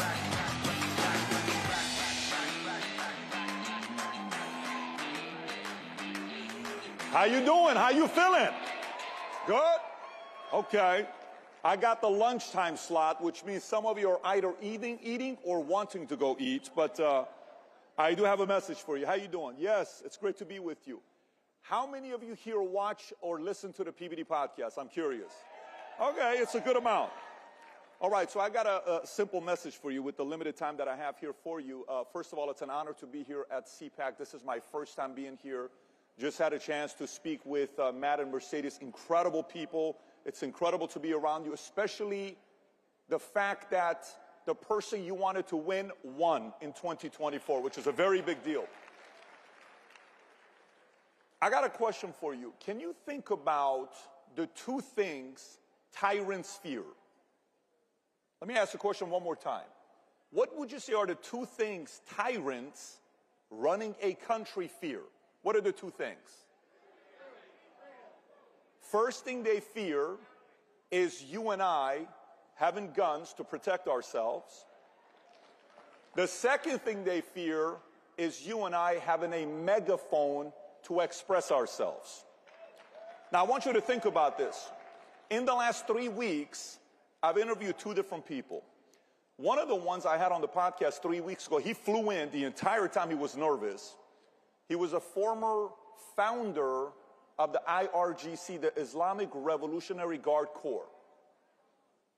He started the IRGC with Khomeini in 1979. 3 months after I was born, I was living in Iran, and I brought him on the podcast. For many years, we've been wanting to have this man to come on the podcast, but obviously he doesn't want to come because directly and indirectly, millions of people died because of this man. If you go on Google, you type in founder of IRGC, you'll see his name and Khomeini's name. I bring him on. It's a little bit uncomfortable. I say, so let me ask you a question. When you guys took over the revolution, the Shah is gone. That's the last time the Middle East was at peace. No issues. Iran gets along with Israel. No wars. Things are good. Then you come over. You take over Iran. Khomeini flies in. You fly in.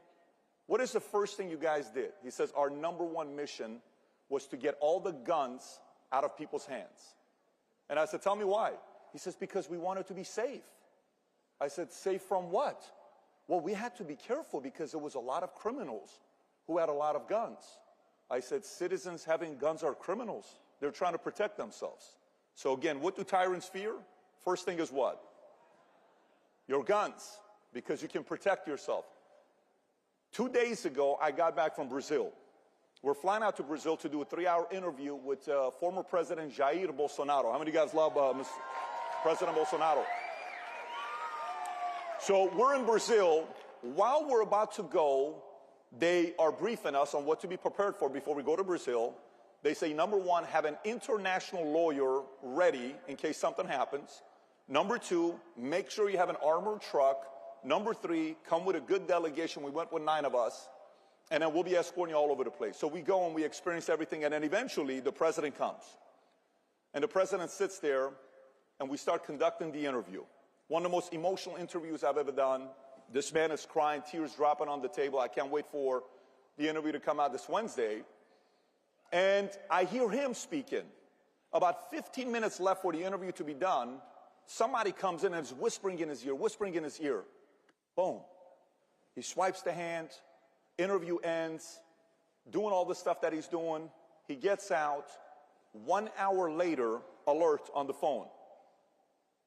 Jair Bolsonaro has been charged and is facing 38 years in prison. For what? There's a judge there in Brazil. His name is Alexandre de Moraes. Anybody knows who he is? Okay. If there is a picture for someone that looks like a tyrant, it is Alexandre de Moraes. This man is a tyrant at the highest level. And he is the second man, the second point that tyrants fear is freedom of speech. I'm talking to the former president. He's not comfortable talking about certain things, but he let everything loose. He knows you can't talk. They don't want you to talk over there. So you got guns, freedom of speech, and in the world, we have 195 countries, of which 193 have constitutions. Of the 193 that have constitutions, only one country gives you full-on freedom of speech with nothing about hate speech and Second Amendment. We're the only ones here that we have in America. Now, keep this in mind. Sometimes when we sit there, we hear about, next year's going to be United States birthday for 250 years. It's going to be amazing. We are one of the youngest countries in the world. It's awesome. Well, think about the oldest countries in the world. Iran, roughly 3300 BC. Egypt, 3100 BC. You got Assyria, you got Armenia, you got China, you got all these countries, right? Oldest. We are one of the youngest. But watch this here. Does anybody know what country has the oldest constitution in the world? What country has the oldest constitution in the world, including UK? We, the people, have the oldest constitution in the world. So now watch this. Some of you are clapping. You're like, I don't know what point he's trying to make here. I don't know where you're going with this. Let me give you some numbers here. Dominican Republic has changed their constitution 32 times. Venezuela 26 times. Haiti 24. Ecuador 20. Brazil's changed it 7 times in the last 100 years. While I'm there in Brazil, we're going to the airport. Our flight's at 4:30. We get there at 2 o'clock waiting. Our flight gets canceled. We have to redirect our flight. We go to Peru, and then from Peru we fly out to Miami. And I'll never forget when we landed in Miami. It reminded me of back in July 15th of '89 when we're escaping Iran on a Lufthansa flight. And while we're going, everybody's waiting for the one magical word from the flight attendant. Anybody knows what it is? It's very simple. You can officially order alcohol. We've crossed the border. And we're like, we're free. This is amazing. We are officially out of Iran, right? So we land in Miami. I'm like, oh my God, this kind of takes me back to that moment when we left, Iran and experiencing what freedom's like. Then we get down here. And I'm sitting and I'm talking to all these different senators and congressmen in Brazil. And here's a number I noticed. I want to kind of take it back because it's very important for us to be thinking about. In Brazil, they have 11 Supreme Court justices, of which only 2 are conservative. In Brazil, they have 81 senators, of which only 22 are conservatives. In Brazil, they have 513 congressmen and women, of which only 130 are conservatives. let me just kind of take back a little bit and talk to you guys about maybe possibly the greatest accomplishment any president's ever done. If the Supreme Court justice was the other way around, 6-3, and when they said Colorado wants to remove the president off the ballot, and they would have succeeded, Kamala Harris would have been your president today. I understand, I'm with you. But I want you to think about why this is so important. For 25 years of my life, I was an atheist. When you live in Iran, my mother's Armenian, her last name's Bogosian, my dad's Assyrian, Bet David. I'm living in Iran, we're a Christian family, trying to make it work. We're going to school, you're going to church, kind of keep it quiet. And you dream about one day coming here. You're like, oh my God, I can't wait to one day come to America. It's going to be such a great deal to come to America. I'm sitting there kind of thinking to myself about all this stuff with Iran. And hey, the Congress, the Senate, all this stuff. You bring it to today. This man flips 3 Supreme Court justices. He doesn't do that. Kamala gets in. They would have done everything in their power they could have to prevent the president from speaking. They try to silence him. They took him all the social media sites. There's a lot of people that want to be friends with him today. Same people that silenced him. They said, you can't use social media. Got off. Then you go from there, you dream about coming to America, and you sit there, you think about it, you say, oh my God, I cannot even believe the fact that I'm living in a country like this where you and I, as an atheist, you're like, maybe God this, I don't know about this, people are dying in Iran, I'm in a refugee camp in Germany for a year and a half, you come to the States, I'm a regular guy going to school, then all of a sudden I join the Army, I go to the 101st Airborne Division Air Assault, I'm in the Army, I'm in my uniform, quite honestly, I joined at first for GI Bill, and I'm standing there waiting. We're at a Labor Day, a Memorial Day, and I see one of my chief warrant officers on this side in tears. I see another colonel over here in tears. I see a sergeant first class on this side in tears. I'm like, why are these guys crying? Why are they crying? And then we go into the auditorium. They say, there's a movie coming out about your unit. You guys are going to get a chance to watch it before the world sees it. What's the movie? Saving Private Ryan. I watched this movie at the end. I'm like, I am so proud to be an American. I am so proud to be part of the 101st Airborne Division. I am so proud to be living here. So I watched. While I'm in the Army, because of my PT score, I was able to go hang out at this one camp for 2 days where we could play pool, jump in a lake, and all this stuff. This man hands me a Bible. I'm like, sir, I'm the wrong guy to give you a Bible.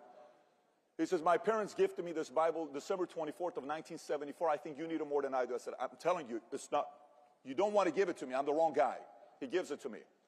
I start praying 3 times a day. Long story short, 25 years old, life changes, God's in my life. Everything from there has been revolutionary. It doesn't even make sense to me. It's a miracle. Here's what it made me think about. How many of you remember the last time you had one of those nights where you pray for an hour and you're on your knees and nobody sees you? Who knows what I'm talking about? Anybody's ever done that before? By the way, for some of you that are devout Christians, maybe it's a normal Tuesday for you, but for those of you guys that just kind of go to church once in a while, you've only done that 3 or 4 or 5 times in your life. Does anybody relate where you don't do that often? What were you praying about in June of 2024? What were you praying about when you're sitting there? What were we thinking about?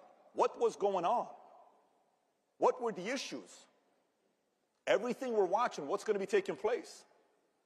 And then you mean to tell me the president is a one look away from this being assassinated, and he lives, and all these miracles happen. President Obama in 8 years flips 1 seat. Trump flips 3 seats in 1 term. You don't think God's hands on America again? By the way, the reason why I'm sharing this with you is sometimes when we start winning and we start making money and we start driving the nice cars and our candidate wins and we're like, yay, it's great and it's awesome, our paranoia goes away. Let me just prepare you for something. We got to stay paranoid. We got to stay optimistic. They're plotting their moves behind closed doors while you and I are here at this event. We got to keep recruiting the next Bobby Kennedys, the next Tulsi Gabbers, the next Elon Musk, the next Joe Rogans, the next anybody. We got to recruit them over with common sense, with values, with the way we treat them. And if we do that, the future of America will look bright like never before. Thank you, everybody. Appreciate you. Thank you.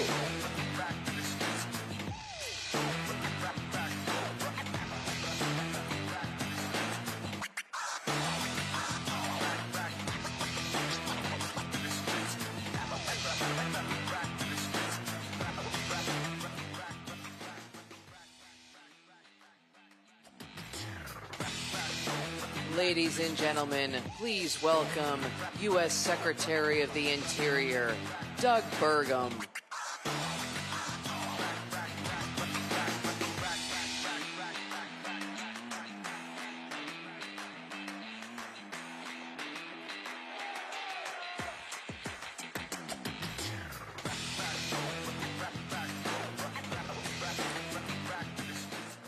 Good afternoon, CPAC. So great to be with you. We are gathered here today at a historic time, and in a few hours you're going to have an opportunity to hear from a very historic president.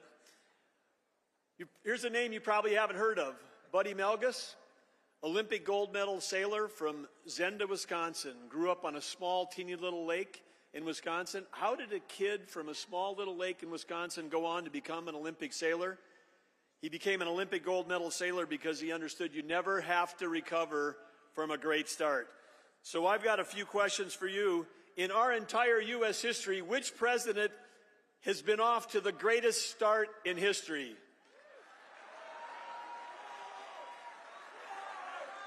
Yes, okay, I can ask that a different way. Which president in American history has had the most impact in their first 33 days? Trump. And, of course, we know the answer to this one. Which president right now, every hour, every day, is making America great again? There you go. I want to say thank you all for being here. This is such an important group. You are the difference makers. CPAC was the group that believed in President Trump when others didn't. You stayed with him. You worked so hard for all these years, and you were working because you supported President Trump, but you were working because you cared deeply about America. You wanted America to be better. You knew that America could reach its full potential. And now that is happening every single day, and it started here with you. Thank you, CPAC, for everything that you've done. Yes, President Trump has got a very clear and a very powerful vision on ways to make America great again, and at the center of that is energy dominance. He knows that energy dominance, when the U.S. is energy dominance, it's going to bring down inflation because energy is a component of every single product that we buy, every piece of food you eat, every vehicle you drive. He also knows that when we have energy to sell to our friends and allies, it's going to end our trade deficits. He knows it's going to create great American jobs. And he also knows that when we have energy to sell to our allies, it's going to end the wars abroad. And he is someone who wants to stop the killing. He wants to end wars. And President Trump, I believe, for that work, is going to win the Nobel Peace Prize. And this is a group that can help that happen for him. Yes, President Trump knows better than anyone that energy dominance is the foundation for American prosperity, for affordability and world peace. The Biden administration, wow, what a mess that we've inherited. The Biden administration, at the core of everything they're doing, we're beholden to a group of climate extremists. And when those climate extremists got the Biden administration to declare war on U.S. energy, and when they declared war on U.S. energy, it didn't reduce demand. It just shifted the supply to our adversaries across the world, to places like Iran. Iran, who sold hundreds of billions of dollars of energy through ghost ships and front companies to fund 24 terror groups against us. But President Trump wants that to stop. And he's got full maximum pressure against Iran. And he'll do what he did in his first term, which is financially he'll bring that country, or the Ayatollahs, not the country, but the Ayatollahs to their knees. But back home, the climate extremists that wanted it to shut down U.S. energy, what did they do to Americans? They raised the price of everything. Electricity prices 30% higher under the Biden administration. Some of you, if you live in the Northeast, you're going to be staring at 15 to 17 to 20% increases again this summer. This is all what we've inherited. And when we have high energy costs, that hurts our economy and we deindustrialize. And that's why President Trump on day one declared a national energy emergency. It wasn't just about price at the pump. He understood the mess that Biden left us, and that's why he declared that energy emergency. And part of that solution, last Friday, he created the National Energy Dominance Council. He asked me to chair it. He asked Chris Wright to be the vice chair.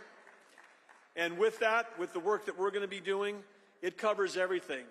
It covers electricity, it covers oil and gas, it covers biofuels, it covers export, it covers exploration, all the things that we need to do to have our country become an energy powerhouse. But let's just talk a little bit about one of the things that were left, and that's the energy emergency, and that is our electrical grid in this country is absolutely in danger. The climate extremists worshiped an ideology that defied physics, economics, and common sense. They believed that that was the existential threat. I will tell you that there's two existential threats that this administration believes in. One was existential threat was Iran getting a nuclear weapon. That would change the world, and this administration, working with our allies, is going to make sure that doesn't happen. And the second thing is, the second existential threat is losing the artificial intelligence arms race to China. This country has shut down more electricity than China has opened in the last 12 months. And we need electricity because electricity drives AI data centers, and AI data centers manufacture intelligence. And when we manufacture intelligence, it's going to change every job, every company, every industry. It's going to make the federal government more productive. But no, what did the Biden administration do? They focused on highly subsidized, unreliable, unaffordable, and weather-dependent sources of energy. We all know, you don't have to have a PhD to know that the sun doesn't shine 24 hours a day and the wind doesn't blow 365 days a year. And yet the Biden administration was trying to convince Americans that we could run a full-time society on part-time, intermittent, and expensive power. They pushed a Green New Deal that was a lot more like a Green New Steel because it was stealing your taxpayer dollars at the same time, raising the price of electricity for all of you, raising the price of food in this country, and jeopardizing our grid. We have today, for the first time, I was in tech for 30 years before I ever ran for office. We never used more than 1% of the nation's electricity in the whole technology sector. But now with AI coming, the demand is increasing, and that's real demand with real value, not artificial demand where we say we're going to stop driving internal combustion vehicles in favor of an EV. We're going to subsidize those EVs at 15 times anything we've ever done before, and then we're going to buy our batteries from China, who control 85% of the rare earth minerals. The whole plan was crazy. But what do we have right now under President Trump? President Trump knows that we weren't in some kind of mythical energy transition. He knows that we've got to have energy addition. He also knows, because if anybody has studied Energy 101, you'd know that any quote, transition would fail because only one time in all of human history, only one time in human history have humans ever transitioned off a source of energy. It was in the 1880s. Anybody know what that was in the 1800s when we transitioned off energy?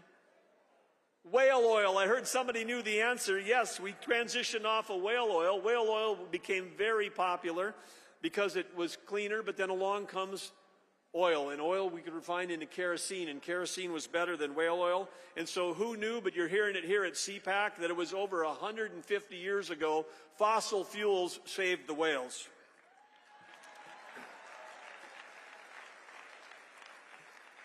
And I think we've got some T-shirt merch experts here in this room, and I just think that could make a great slogan on a T-shirt, by the way. But President Trump's got a plan for energy dominance that's going to help drive us forward. All of you know that we've got $36.5 trillion of debt because we hear it over and over again. But has anybody ever come on this stage and told you how much America's assets are? No, because nobody knows what they are. And the Biden administration is playing hide the ball. But in the Trump administration, we're going to build that balance sheet. And we have trillions and trillions of dollars worth of natural resources.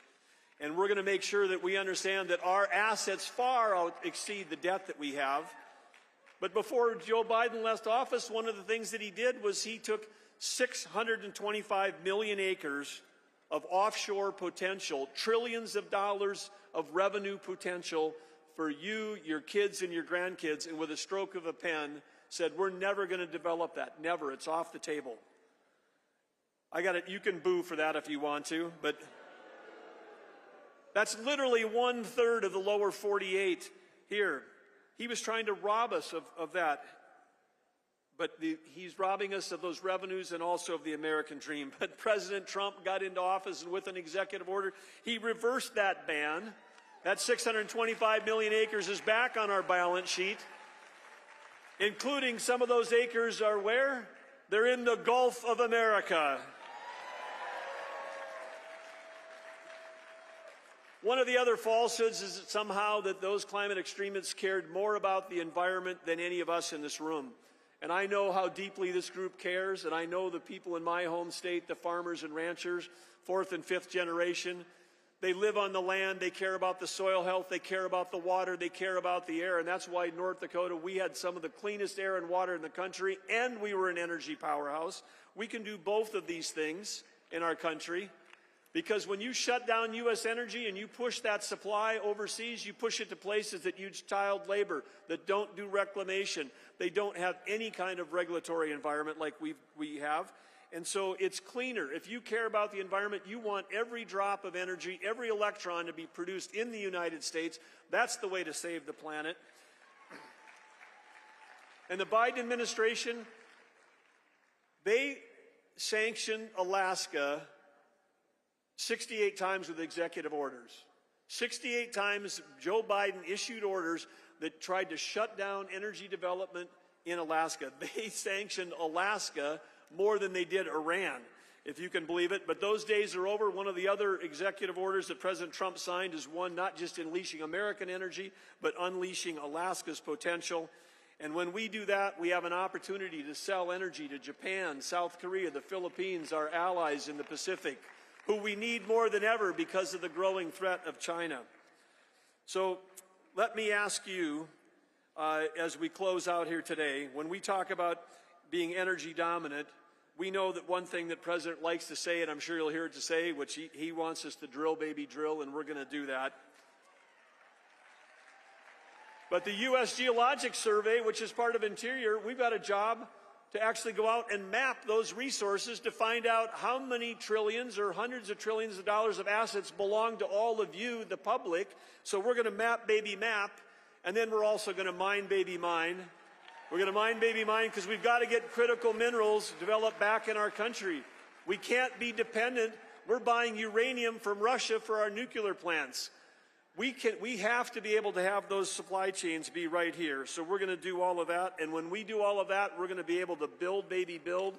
President Trump is the greatest economic developer that's ever existed. Nobody sells America better than he does. Chris Wright, my partner in this for the Department of Energy, he and I were asked by President Trump to join him when he was meeting with the Prime Minister of India and the Prime Minister of Japan. In those meetings, President Trump said to those leaders, you've got a trade deficit with our country. We think you should solve that. What would you like to buy from us? Perhaps some energy? 30 years ago, he wrote the international bestseller, The Art of the Deal, President Trump did. I've seen him in action. Right now, every day, he's writing the sequel to that of The Art of the Deal in real time. Yes, he is, but he's dealing with the world leaders. They're coming to him, and they want to buy American, and we want to build American.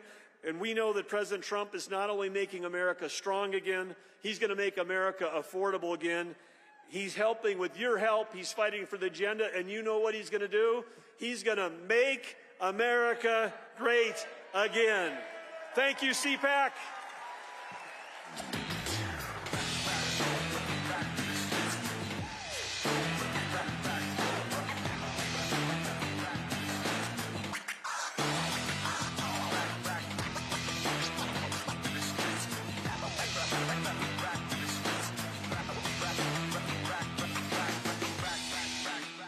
I switched. I switched. I switched.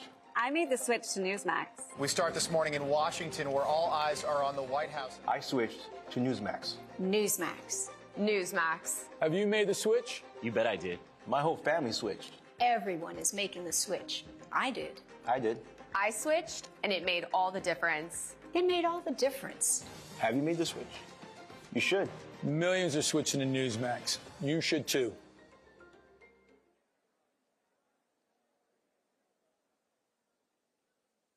America is under attack. Our families are being crushed under the politics of a radical agenda. But moms have had enough. We are standing up and we are fighting back. This is our battle. This battle is every bit as important as the Revolutionary War because we fight for the same thing. Moms for America is a national movement of moms reclaiming our culture for truth, family, freedom, and the Constitution. I think Moms for America is exactly on track and is doing the right thing for the future of our country and our children. Like, Moms for America is going at the heart of the issue. I want to go on the record and say I'm for moms, I'm for America, and I'm especially for Moms for America. But I am honored to join Moms for America today as we speak out against the horrific mandates. With a national network of over 500,000 mothers, Moms for America is one of the fastest growing movements of women in the country. Well, the most dangerous place in all of nature is between a mama bear and her baby cub. We are the change. No matter what, no matter where, and no matter how difficult the obstacles are that are facing us and our families, we will not give up and we will not give in. So if not now, then when? If not you, then who? Welcome to the Mom-Led Revolution.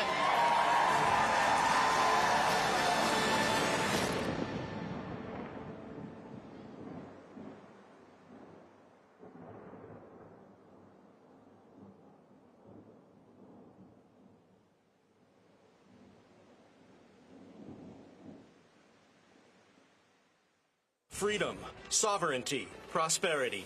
The Patriots for Europe Foundation is on a mission to make Europe great again. Globalist elites have led Europe into a dead-end street. Violent crime has surged because of mass immigration. The Green Deal has put the future of the European economy at risk. Fake NGOs and the massive bureaucracy in Brussels are interfering in our democracies. Patriots must take action. We bring analysis. We organize debates. We build the network of patriots to challenge the woke narrative head on. Patriots for Europe Foundation.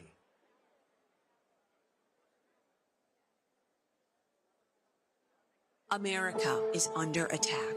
Our families are being crushed under the politics of a radical agenda.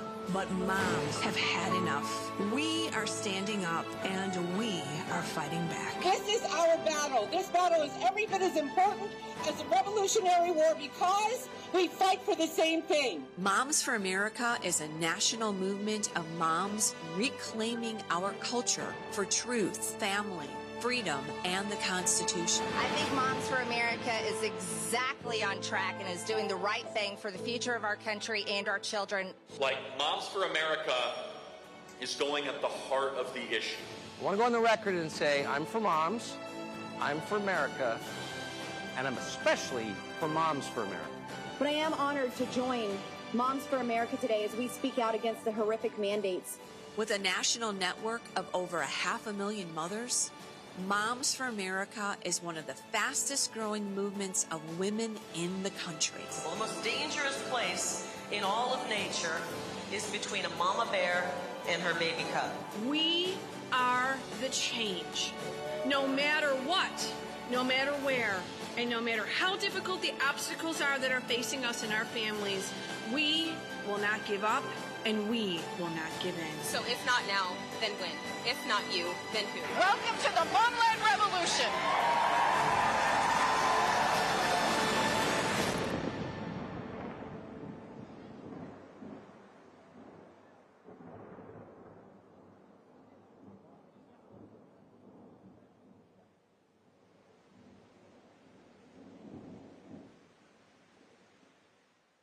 Every institution today is under attack. The home, the church, the government. And many people are asking, what is the truth? Jesus Christ claimed the ultimate truth. Are you willing to face the truth? Do you think the MKUltra project ever actually ended? The Central Intelligence Agency is actively involved in mind manipulation. We all answer to one God and one Savior, and He's there to change your life for the better. Freedom, sovereignty, prosperity. The Patriots for Europe Foundation is on a mission to make Europe great again. Globalist elites have led Europe into a dead-end street. Violent crime has surged because of mass immigration. The Green Deal has put the future of the European economy at risk. Fake NGOs and the massive bureaucracy in Brussels are interfering in our democracies. Patriots must take action. We bring analysis, we organize debates, we build the network of patriots to challenge the woke narrative head-on. Patriots for Europe Foundation. Ladies and gentlemen, this is Maha Unchained. Please welcome physician Dr. Robert Malone and Epoch Times senior editor Yanya Kellick.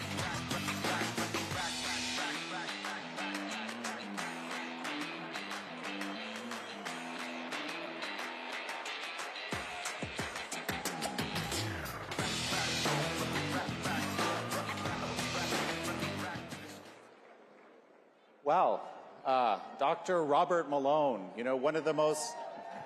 Yeah, everybody, bring it up for Dr. Robert Malone. Probably one of the best-known contrarian voices during the COVID pandemic, arguing for rational policy during the pandemic. But I know him best as a rancher of horses and emus. And welcome my friend Yanya Kellick. You may remember that I spoke about Jan's leadership and the Epoch Times at CPAC 3 years ago. And I think without CPAC, without Epoch Times, we might not be where we are right now. It's been my pleasure to build a friendship with Jan and to participate in his fantastic series, American Thought Leaders, and our little fun series of clips that we called Fallout. That's right. So I'm wearing a bow tie today, not my usual attire, in honor of Dr. Peter Hotez. You'll recall that Peter Hotez last December darkly muttered about the fact that as soon as President Trump was in office, there was going to be a series of virus outbreaks, of threatening viral events that were going to cause him a lot of grief, and to focus on responding to those. But instead what we have is two amazing things that happened on the same day. Well, so who here noticed that the new HHS secretary is Robert F. Kennedy Jr.? Two things happened that day. First, Robert F. Kennedy Jr. was sworn in, and second, there was an executive order signed by President Trump that established a commission to look at child chronic disease. A 1-2 punch that, in our view, is kind of revolutionizing the future of health. Robert. I agree. So what is this thing, MAHA? Make America Healthy Again. What does that really mean? Those of us that have kind of been in the sausage-making process have a pretty good sense, but let's go to what President Trump has defined as MAHA in this amazing executive order. And what he's laid out, the mission he's laid out for my friend, your friend too, Bobby Kennedy, this amazing new Secretary of HHS that, I mean, can you believe this? He's both a bodybuilder and a biohacker. That's what we have as our secretary. And so what is MAHA? A key factor in this is a refocusing of the entire government health enterprise from a focus on disease treatment to a focus on health promotion. And I really recommend that all of you take a moment to read President Trump's executive order creating the MAHA Commission, which is across government. It even includes Treasury.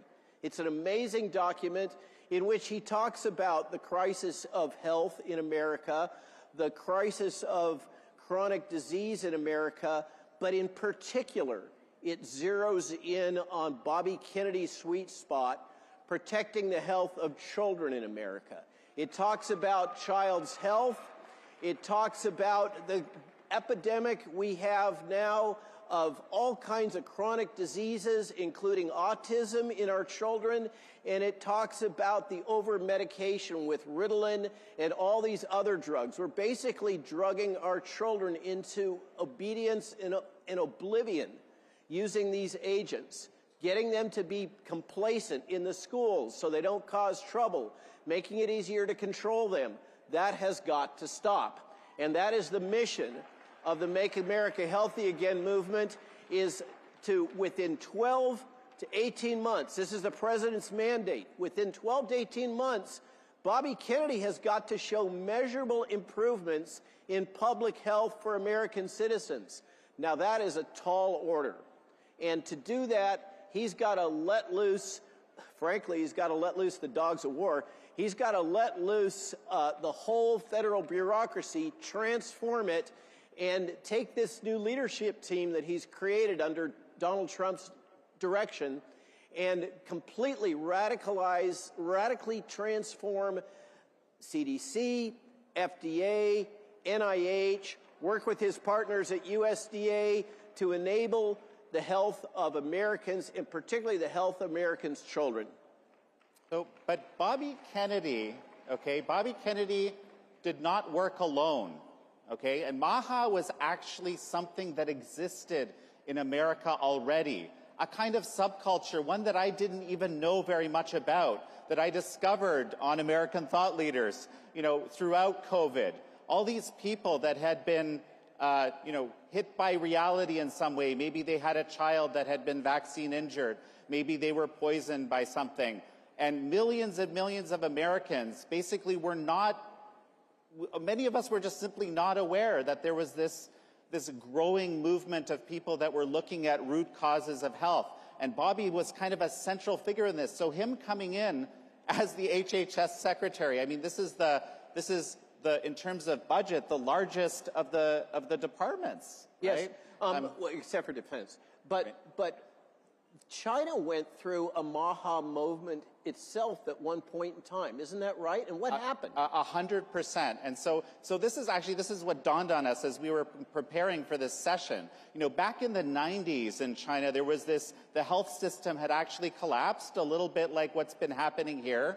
Okay, and these traditional methods of called Qigong, or kind of a Chinese yoga, became incredibly popular in China. The most popular was Falun Gong, and some of you will know that the founders of Epoch Times were Falun Gong practitioners. 70 to 100 million people were getting healthy. Okay, they were getting awards for getting healthy. And what did the regime do in 1999? They decided to crush this health and spiritual movement. So, I mean, this is something that totalitarians do. This is the other part that I realized. Totalitarians do not like healthy people, right? And it's a kind of a mindset. So, here we are. So, China now is not only crushing its own health promotion movement, but they're promoting bad health in the United States. Talk to us about fentanyl. Well, so, okay, how many of you noticed that we have a new FBI director? Kash Patel, of course. One of the things that Kash kept talking about as he was going through his nomination hearings, okay, he said 100,000 Americans a year are dying of CCP fentanyl, and that is going to be one of the priorities of the FBI, okay? So that is the Make America Unhealthy Again movement. But we also have to have our own kind of individual agency here. We can't let Kash have to deal with this entire problem, or our foreign policy establishment deal with the entirety of that.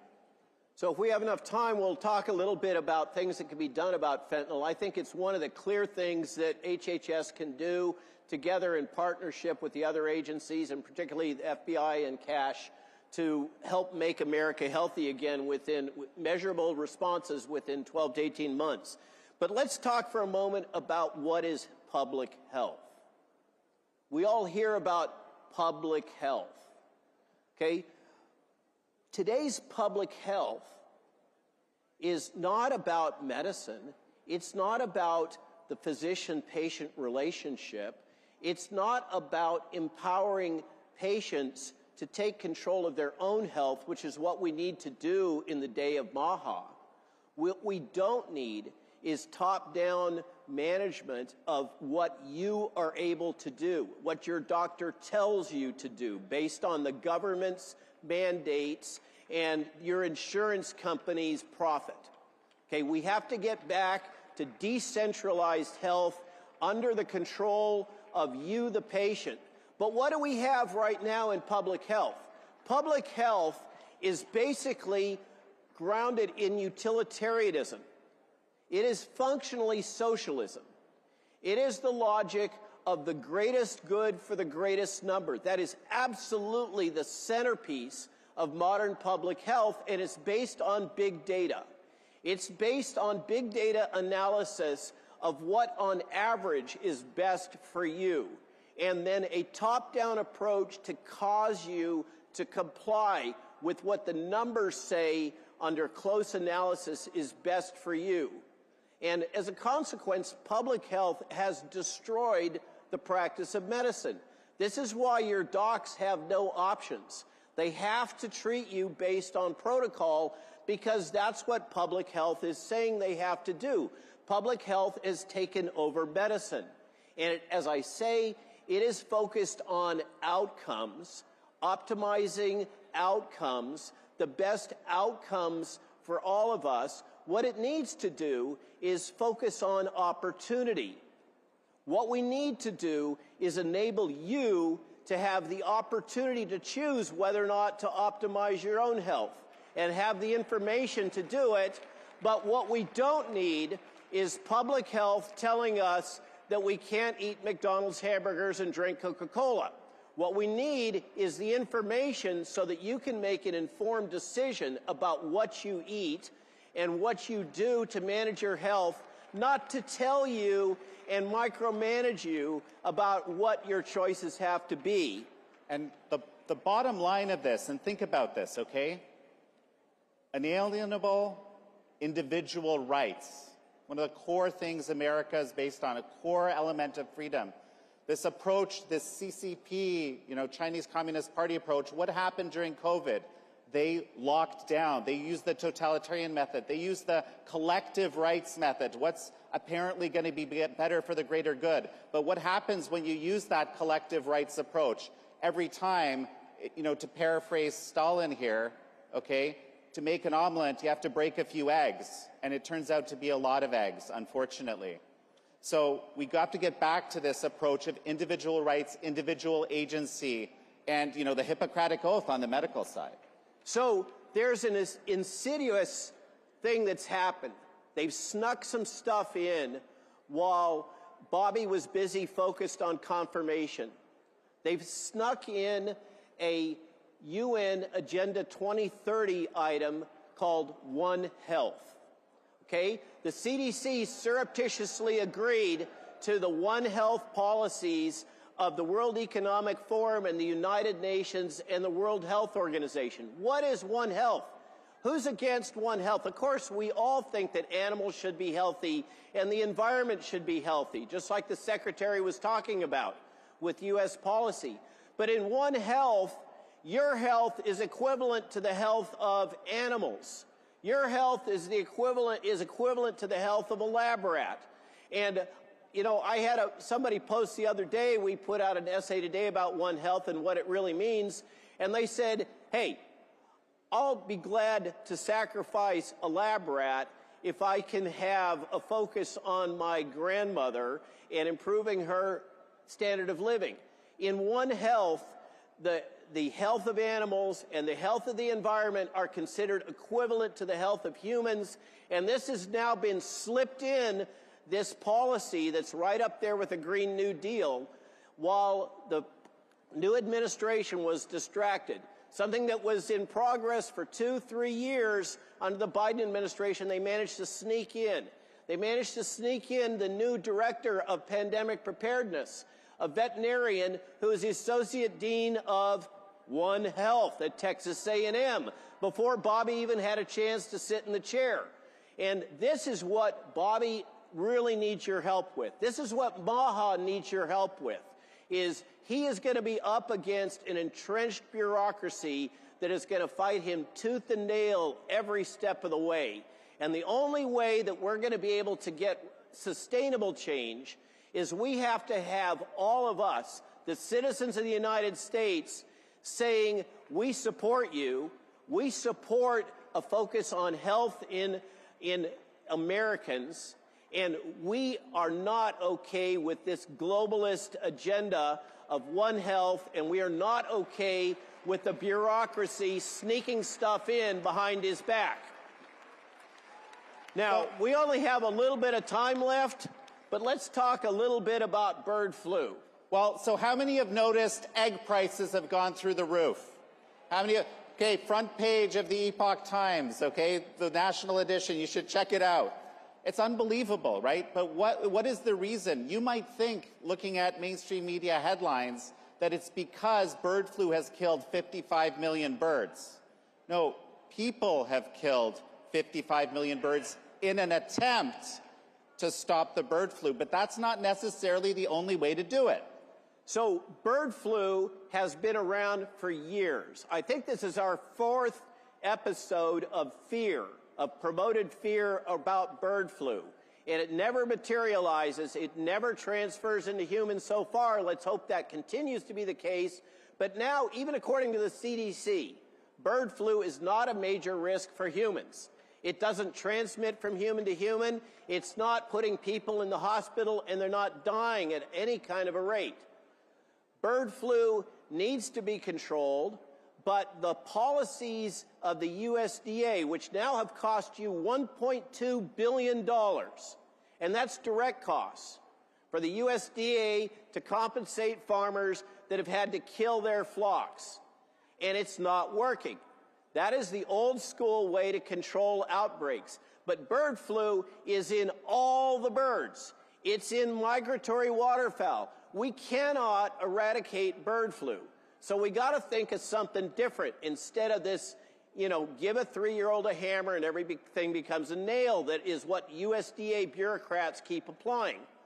I argue that instead of vaccinating chickens with a zoetis mismatched leaky bird flu vaccine, heard anything like that before? Say COVID, okay, which will drive the evolution of more vaccine-resistant bird flu strains. We need to rethink this whole strategy.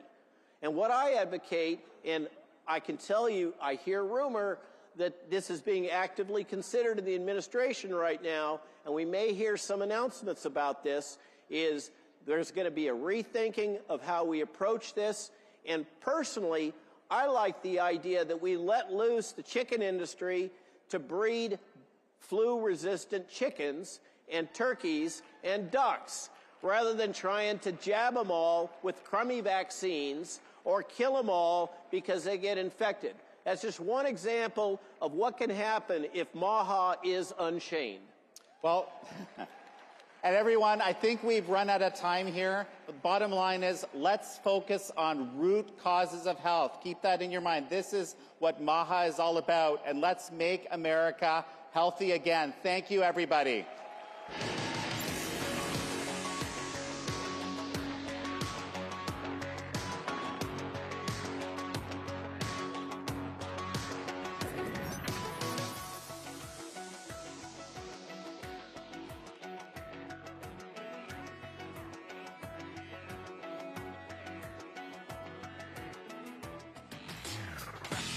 Ladies and gentlemen, it's time for the CPAC straw poll. Please welcome CPAC Chairman Matt Schlapp, and from McLaughlin and Associates, Jim McLaughlin. Just way I can follow.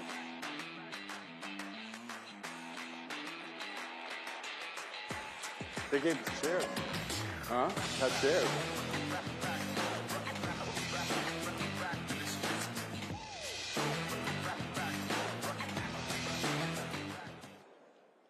All right, Jim, this is your big moment. By the way, do you all know one of the great things?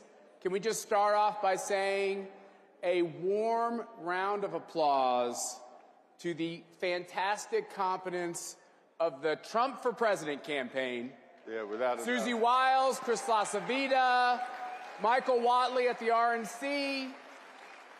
What a difference a campaign can make. And Jim and John McLaughlin on the polling. Thank you, Jim, for your great work. And you know what? We've been with President Trump from the very beginning. Believe it or not, he talked about running back in 2011. And I can tell you, this campaign was head and shoulders above, better than anything we ever did in the past. And I can't tell you that Matt is exactly right. Susie Wiles, Chris LaCivita, Chairman Watley, and I don't think I've ever complimented an RNC chairman. It was just unbelievable. But most of all, the guy we need to thank the most is Donald J. Trump. Amen. Amen. And when you have, as we said on this stage, when you have confidence at the campaign and at the National Committee, it makes it easier for the outside groups like CPAC to figure out their lanes, and I think we were able to do that effectively as well. So thank you all for your great support. We saved our country.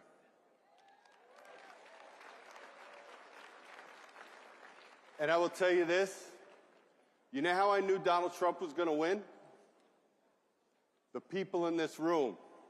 Because when we did the CPAC polls over the years, and you had the mainstream media saying, you know, Donald Trump couldn't win again, Donald Trump was winning overwhelmingly, not by a little bit, overwhelmingly in every single CPAC poll. You guys knew. You guys knew he was going to win the primary. You all knew that he was going to win the general election no matter what the Democrats threw at us. So with that said, let me say first, thank you. We really appreciate you taking the poll. This is the grassroots. And I always say CPAC, the folks that attend CPAC, you all are the base of the base. And just so everybody knows, we had over 1,000 people take the CPAC straw poll this year. I thank you for that, and that's great. Don't forget, by the way, when you come back next year, take it as soon as you get here, and it works out really, really well. So with that being said, we asked a couple questions. One of them was, what would you say, and I'm hearing this from voters. We do focus groups. We do polls every single day. We said the first few weeks of Donald Trump's presidency have been the best for the modern conservative movement in my lifetime. What do you think about that? Well, 99% agreed with that. Think about that. We don't see 99% numbers. We weren't sure what this number was going to come out at. It's almost like I get these numbers back and I'm saying, is this right? But 99% say this is the best in their modern conservative history. Then we said, now that the Republicans have a majority control in both the House and the Senate, how important is it to you that they rapidly pass Donald Trump's agenda? Is that important to you? 99%.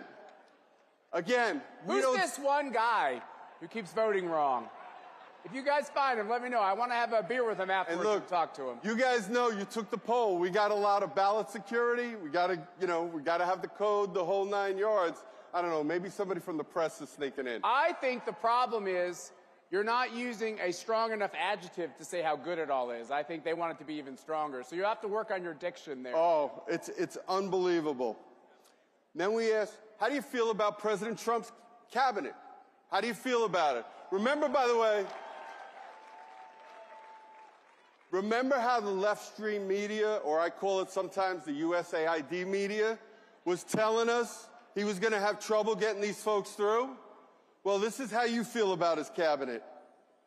98% of you say you're either enthusiastic or you're satisfied with it. 89%, nearly 9 out of 10, said you're enthusiastic about his cabinet. Are you enthusiastic about them? You know, I kind of feel like CPAC's been the first Trump cabinet meeting. You know, they were all here basically, so it's been pretty cool. These guys got an inside sight to it. Oh, and then some. And by the way, I think virtually every member of his cabinet has spoken at CPAC Absolutely. in the past, not just this year. Yeah, even the ones that are new to the coalition. All right. Now, remember when Donald Trump is talking about and still talking about setting up a national security and an economic alliance with Greenland?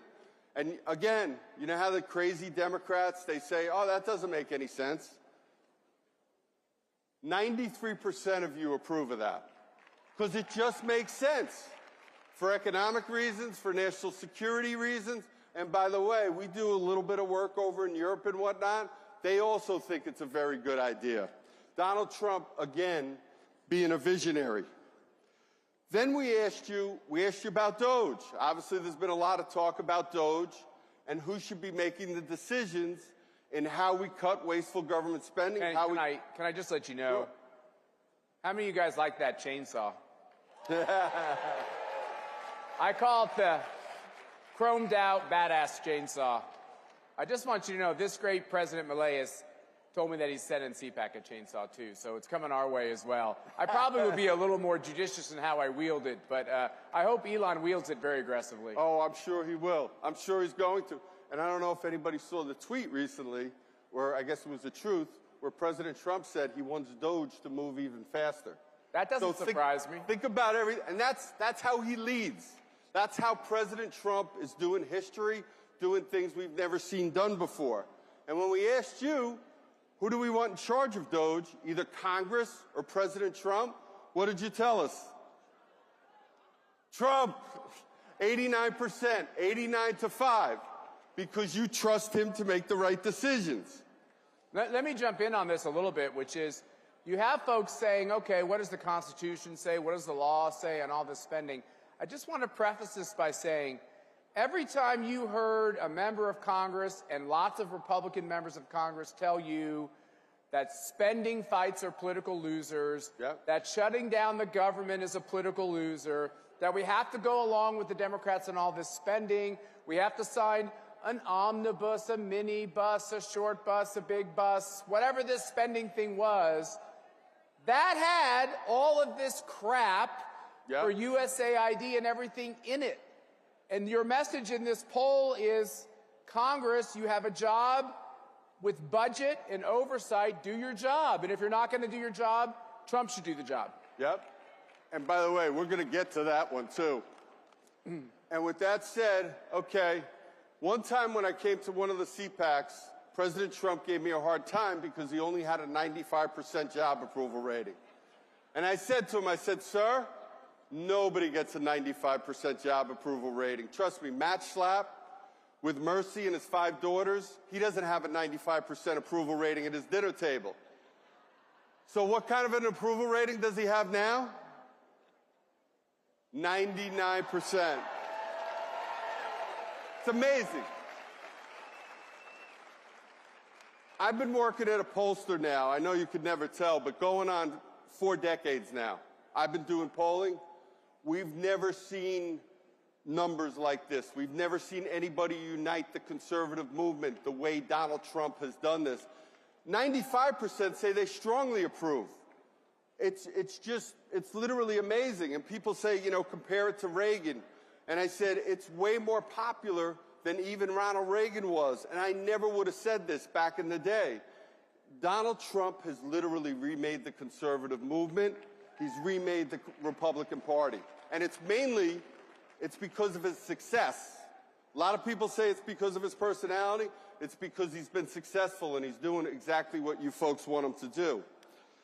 So going back to Matt's point, do you think President Trump has been doing a better job, a worse job, or about the same as last time? And most of you folks thought he did a really good job last time. What do we have? 99% telling us he's doing a better job. And again, I was afraid people wouldn't say because they thought he did a good job last time. You got 99% again. And last but not least, we actually asked, because you guys are the conservative movement. You guys are the thought leaders, the opinion leaders. We asked folks who they thought would be the Republican nominee, who they preferred for the Republican for president in 2028. And who is it? Poll's right. J.D. Vance.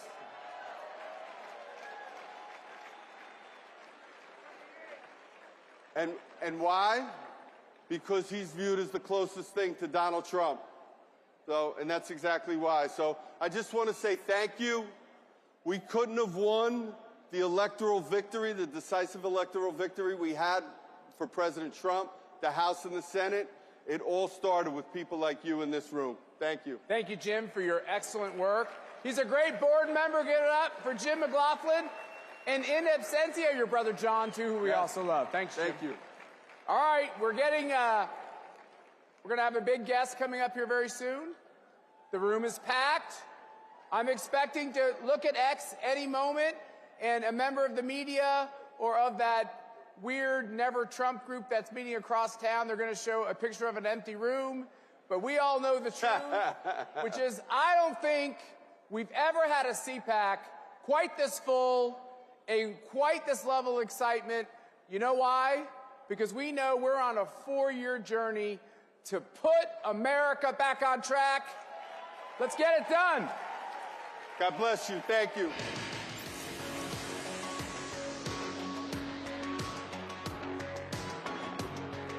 Spicer.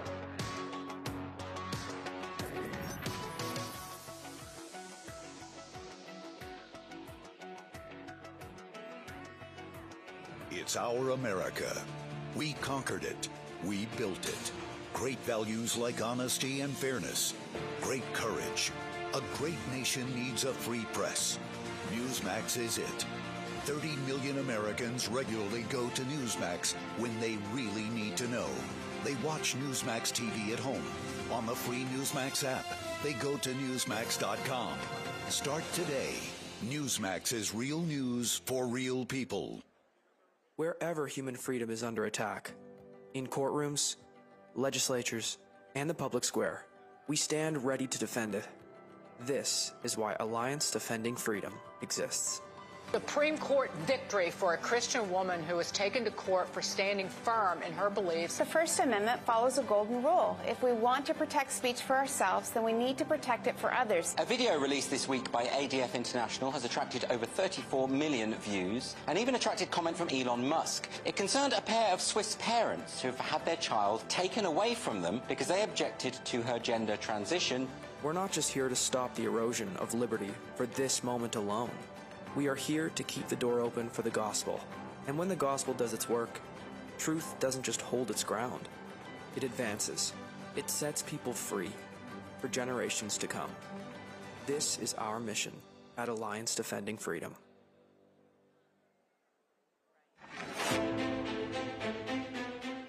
Dr. Stanley Goldfarb, a former associate dean at UPenn's medical school and chairman of the Do No Harm group, supports a new bill unveiled today by a group of House Republicans. EI is dangerous everywhere, but it's most dangerous in medical school. I was fast-tracked onto puberty blockers and then testosterone. I had a double mastectomy at 15.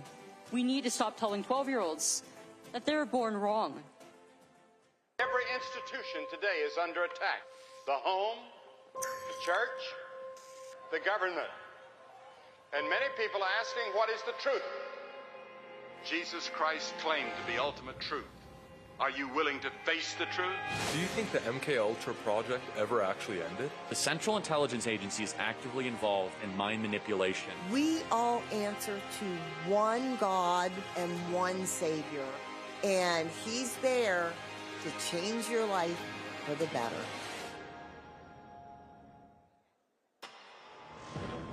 Creators, it's time to take control.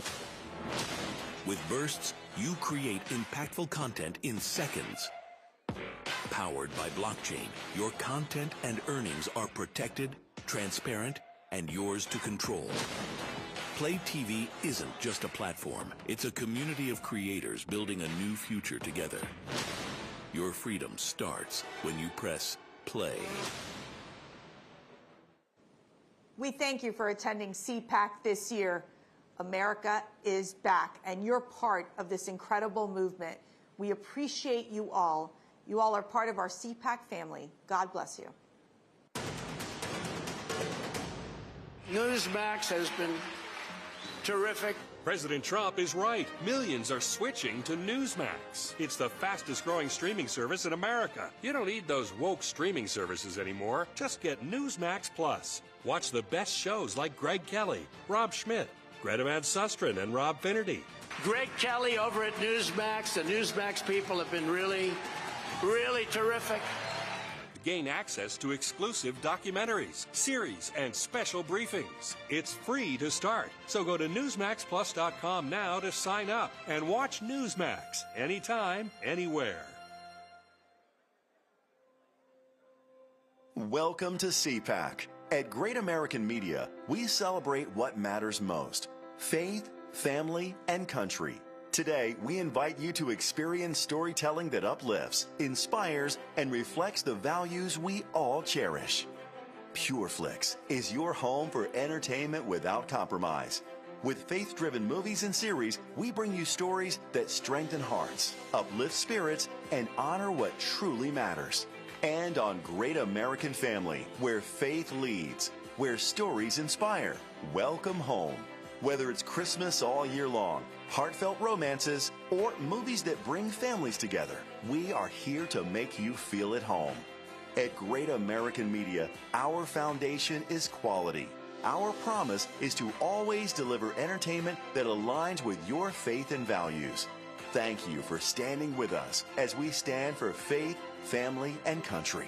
Enjoy CPAC. And remember, when you choose Great American Media, you choose entertainment that lifts you up. Join us and experience the best in faith and family entertainment.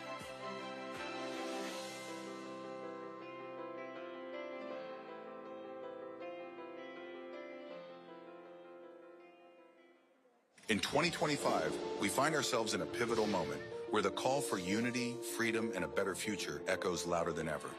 For more than 10 years, Patriot Mobile has been committed to supporting the values that make our nation great. With affordable plans and reliable nationwide coverage on all 3 of the major networks, Patriot Mobile is not just a wireless service. It's a call to action for those who believe in the American dream. Choose a wireless carrier that shares your values. Choose Patriot Mobile. Every institution today is under attack. The home, the church, the government. And many people are asking, what is the truth?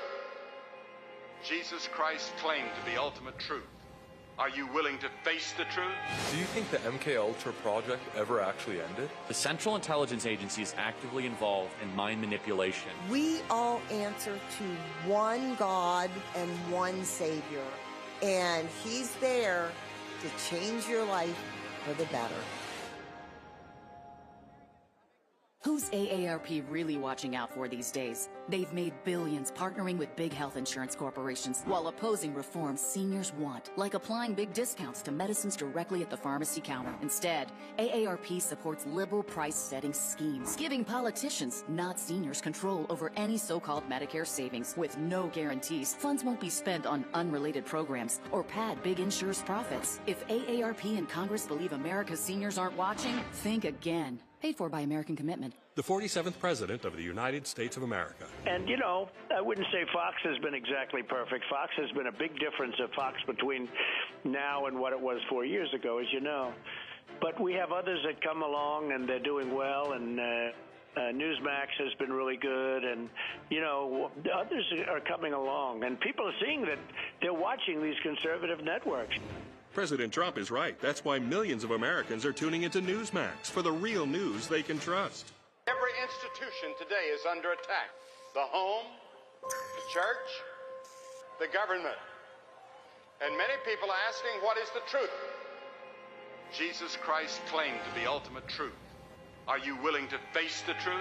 Do you think the MKUltra project ever actually ended? The Central Intelligence Agency is actively involved in mind manipulation. We all answer to one God and one Savior, and He's there to change your life for the better. You came to Washington for one of 2 reasons. Some of you came here for position, for power and fame. You came for you. But a few came to change this town. We came to be sandpaper to a culture that despises truth. Are you one of the few willing to stand in the gap for our nation? If so, come join us as we make America's national motto our personal declaration. Creators, it's time to take control. With bursts, you create impactful content in seconds. Powered by blockchain, your content and earnings are protected, transparent, and yours to control. Play TV isn't just a platform. It's a community of creators building a new future together. Your freedom starts when you press play. Every institution today is under attack. The home, the church, the government. And many people are asking, what is the truth? Jesus Christ claimed to be ultimate truth. Are you willing to face the truth? Do you think the MKUltra project ever actually ended? The Central Intelligence Agency is actively involved in mind manipulation. We all answer to one God and one Savior, and He's there to change your life for the better. The 47th President of the United States of America. And, you know, I wouldn't say Fox has been exactly perfect. Fox has been a big difference of Fox between now and what it was 4 years ago, as you know.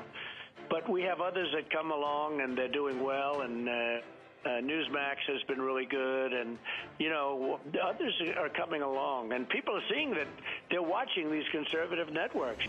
President Trump is right. That's why millions of Americans are tuning into Newsmax for the real news they can trust.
2, 3, 4. Checking 1, 2, 3, 4. Checking 1, 2, 3, 4. Checking 1, 2, 3, 4. 1, 2.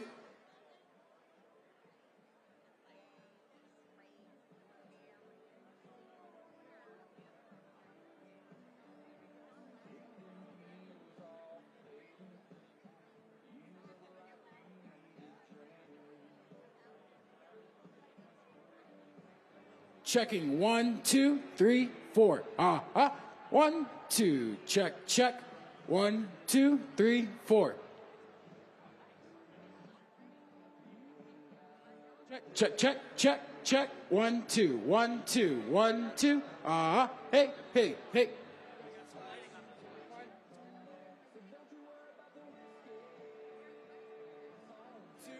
1, 2, 1, 2.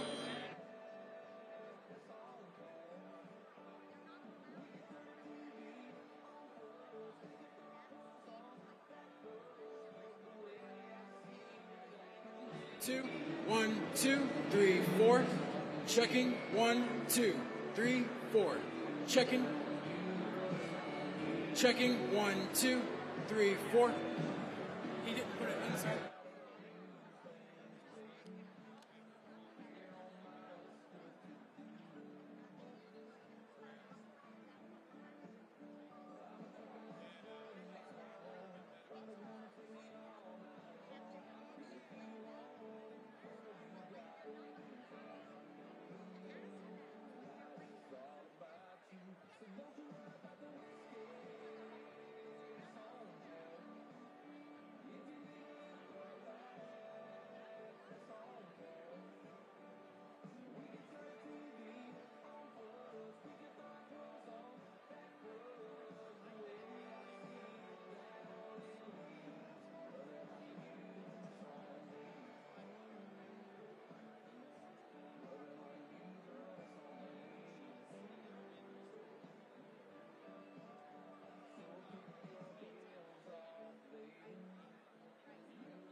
Checking 1, 2, 3, 4. Checking 1, 2. 1, 2, 3, 4. Checking 1, 2, 3, 4. 1, 2, 3, 4. Checking 1, 2, 3, 4. 1, 2, 3, 4. Checking 1, 2, 3, 4. Checking 1, 2, 3, 4. 1, 2, 3, 4. Checking 1, 2, 3, 4. 1, 2, 3, 4. Checking 1, 2, 3, 4. 1, 2, 3, 4. Check. 1, 2, 3. 1, 2, 3, 4.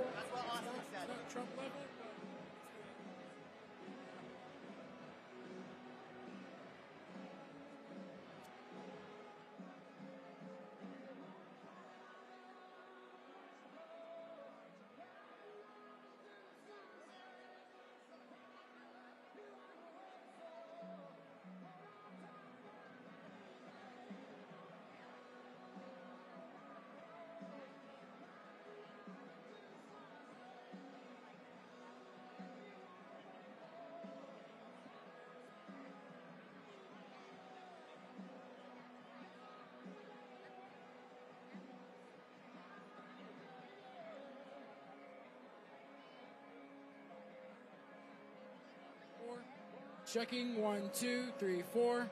Checking 1, 2, 3, 4. Checking 1, 2, 3, 4. Checking 1, 2, 3, 4. Checking 1, 2, 3, 4. Checking. Yeah. 1. Check. Check, check, check.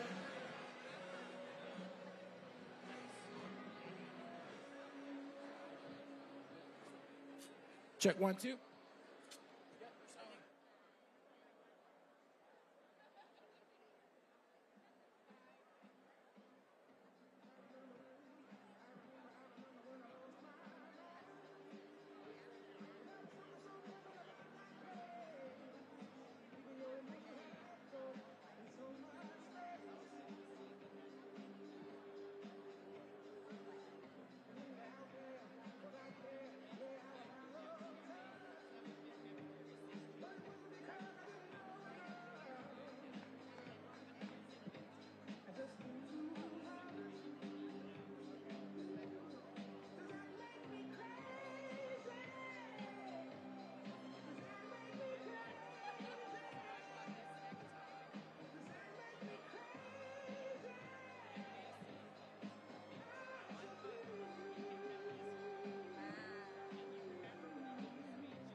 ladies and gentlemen, please welcome U.S. Border Czar Tom Homan.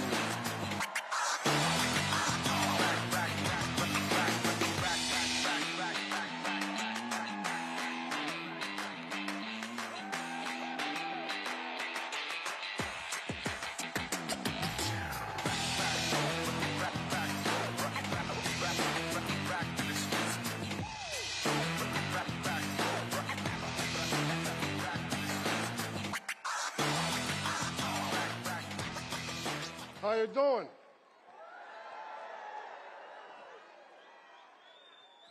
Look, let me start out by saying this. If I offend anybody today, I don't give a shit.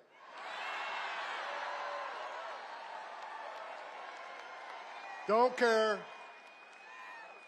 The media in the back room, I'm sure I'll be reading a lot of hit pieces on me tomorrow. I don't give a shit what you think about me.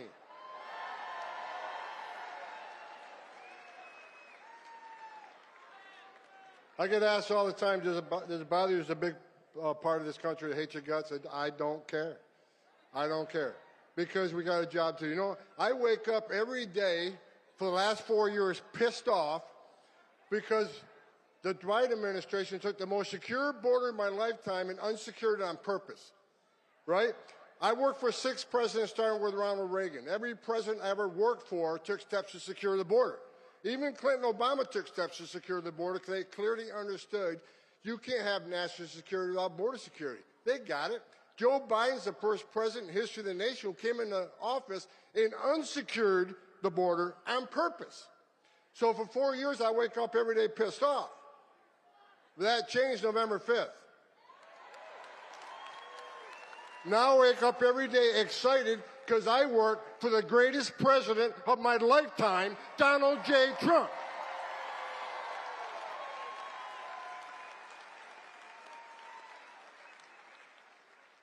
For 4 years, we had over 10.5 million illegal aliens at our border. They released nearly 8 million into the country illegally. We had a 600% increase in sex trafficking in women and children. We had a record number of known suspected terrorists and people on the terrorist watch list crossing the border. Under Trump, we had 14 in 4 years. Under Joe Biden, just shy of 400. Think about that for a moment.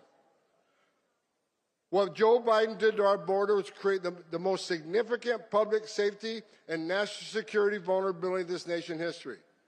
But guess what? We got one badass president now who's going to come in and is going to take care of this border.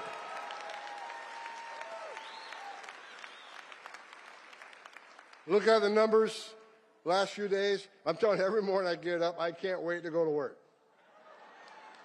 Because I know that I have a president who's going to open up every avenue of law enforcement to this great nation. In under 4 weeks, we have illegal crossings on the border down 95%.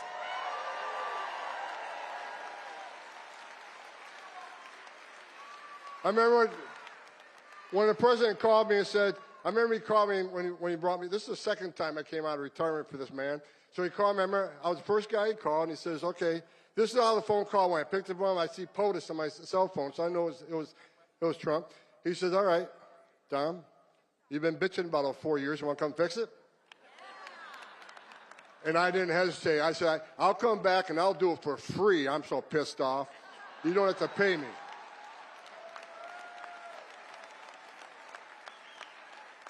And look, in less than a month, illegal crossings down 95%. ICE has arrested over 21,000 people in the nation.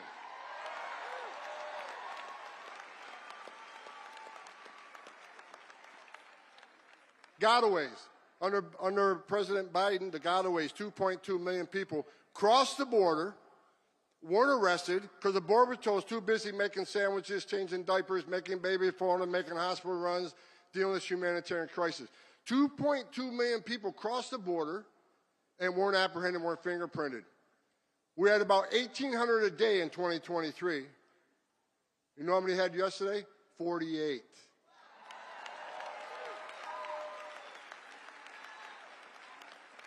You're talking about 2,000 miles of border and only 48 people escaped, but that's 48 too many. I'm not going to be happy if that number is 0.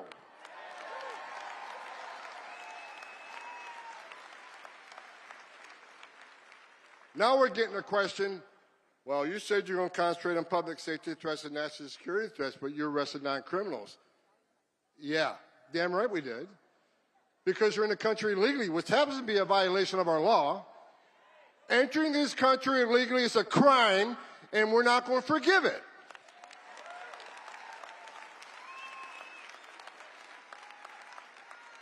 Into sanctuary cities, game on, because Pam Bondi's back into place. And Kash Patel is back running the FBI.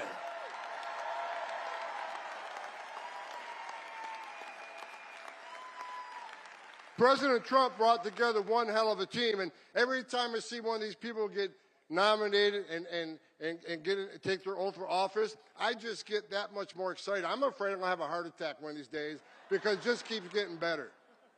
Sanctuary cities are a sanctuary for criminals. I've read all these stories this week. Tom Homan insulted AOC. Well, look, it's not an insult if it's true.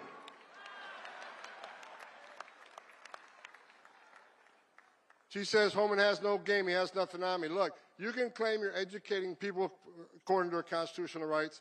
I think she's a long ways away from being a constitutional scholar myself. Bottom line is, we know what the game is. You can claim you're educating people to their rights, but we know what the end game is. Try to tell people how to invade law enforcement.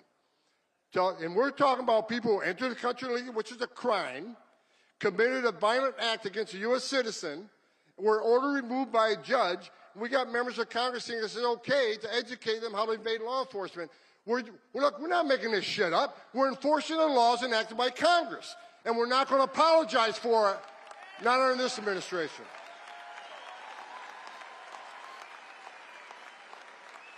We got great governors out there. Governor Pritzker, you ain't one of them. I met with Governor DeSantis yesterday. You know what he's done? He's passed one of the strongest state immigration laws in this nation. Do you know it's a crime in the state of Florida? It is a crime to enter the country illegally. He made his own state law. He has passed a law that he will fire any mayor or sheriff that doesn't help ICE enforce immigration law.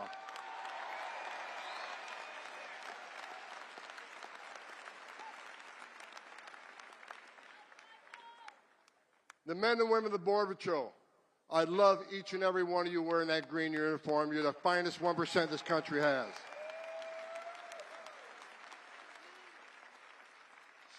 So look, we're attacking the interior enforcement. For those who don't think those numbers are enough, I don't either. If you haven't seen, I'm happy with the numbers, but I'm not going to be satisfied until every criminal alien gang member, every criminal alien, every Trenda-Agua is eradicated from this country and send their ass to Gitmo where they belong.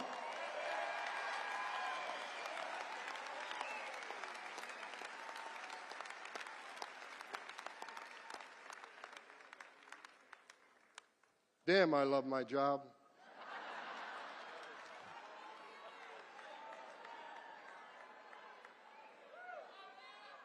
We got, and look, I already said we got the border locked down, crossing down 95%. We've already arrested 21, just above 21,000, and we're going to double the workforce. We're going to add more. We're going to add more targeting. We're going to add more teams. God bless the men and women of ICE. God bless all the DOJ components are with us. We've got U.S. Marshals, DEA, FBI, ATF, all these fine agencies helping us. And what's great about it, when we went to Chicago, Mayor of Chicago said I wasn't welcome in Chicago. Guess where the first place I went was? Chicago. But having DEA and FBI there and ATF was great. We found an illegal alien with a gun. ATF does a criminal charge. We found an illegal alien with drugs. We prosecuted that crime. So we're prosecuting these people before we deport them, and that's exactly what we should be doing. We're going to make this country safe again.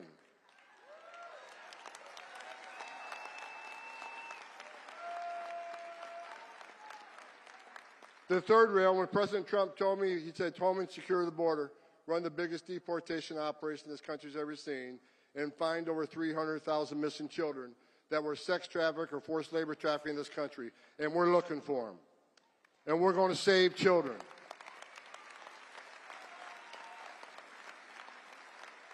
All these bad stories about Trump, Holman, you're racist, you're a white nationalist, you're a mean person. Okay, I'll take that. Because you know what Holman's doing? I'm working for the greatest president of my lifetime, and we're going to save lives. Because when 95% less people coming across the border, how many women ain't being raped? How many Americans aren't dying from fentanyl overdoses? How many no-suspected terrorists aren't getting in the country? How many women and children aren't sex trafficked in this country when you had a border lockdown? We're saving lives.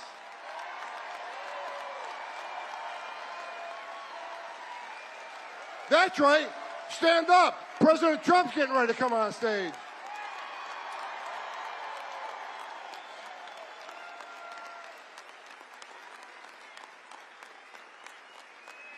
I got another message to the criminal cartels of Mexico. At the RNC, I said a speech. I said two things at the speech. If you're in the country illegally, you better start packing now. We're keeping that promise.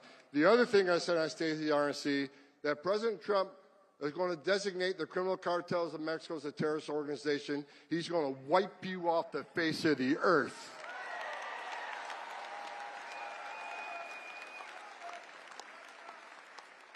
After I said that, of course, I got numerous death threats. They've doubled the size of my security detail because all the cartels want to take Holman out. Well, I'll tell you what, come get some.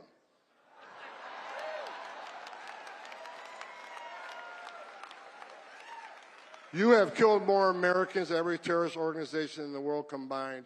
You are now a terrorist organization. So word out to anybody that assists them, anybody that sells their drugs on the street, anybody that assists these cartels in any way, you are helping a terrorist organization, and the weight of the world's coming down on you.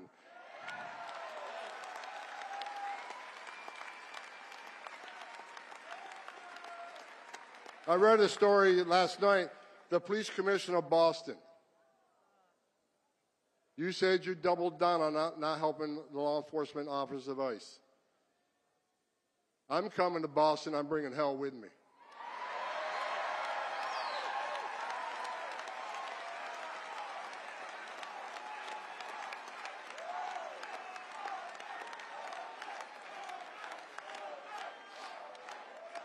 I looked at the numbers this morning. I stopped counting at 9. 9 child rapists that were in jail in Massachusetts, but rather than honoring an ICE detainer, released them back into the street. You're not a police commissioner. Take that badge off your chest, put it in the desk drawer, because you became a politician. You forgot what it's like to be a cop.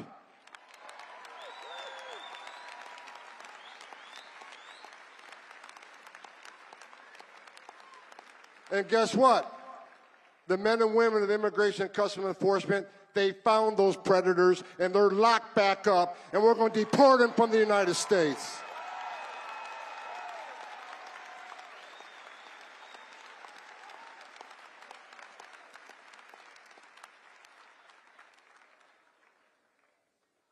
To the men and women of ICE, the agency I used to run, I was the first ICE director that actually came up through the ranks. For the 20,000 men and women that work for me, I never asked them to do anything I didn't do myself. What I've done recently, I brought a bunch of badass old school boys back. I got a guy named Mark Hall. Mark Hall went through the Border Patrol Academy in 1984. I said, Mark, you ready to come back and make a difference? He dropped everything he did to come back. I'm bringing a bunch of old school people back to show the young folk how we did it and how we're going to do it.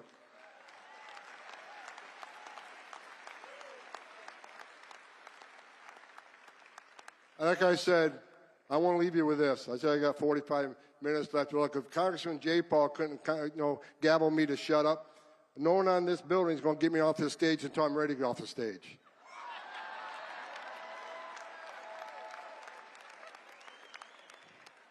Now they turned the time red. I guess that's a warning.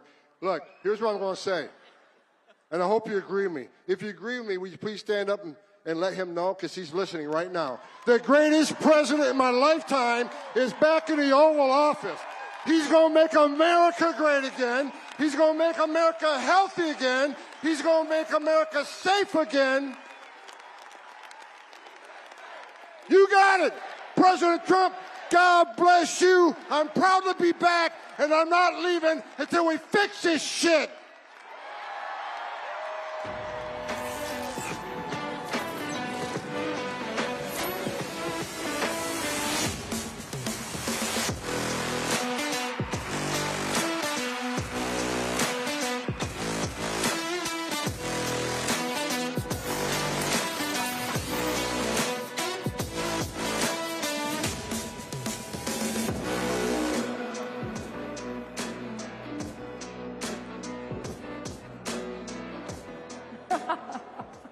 All right, you ready?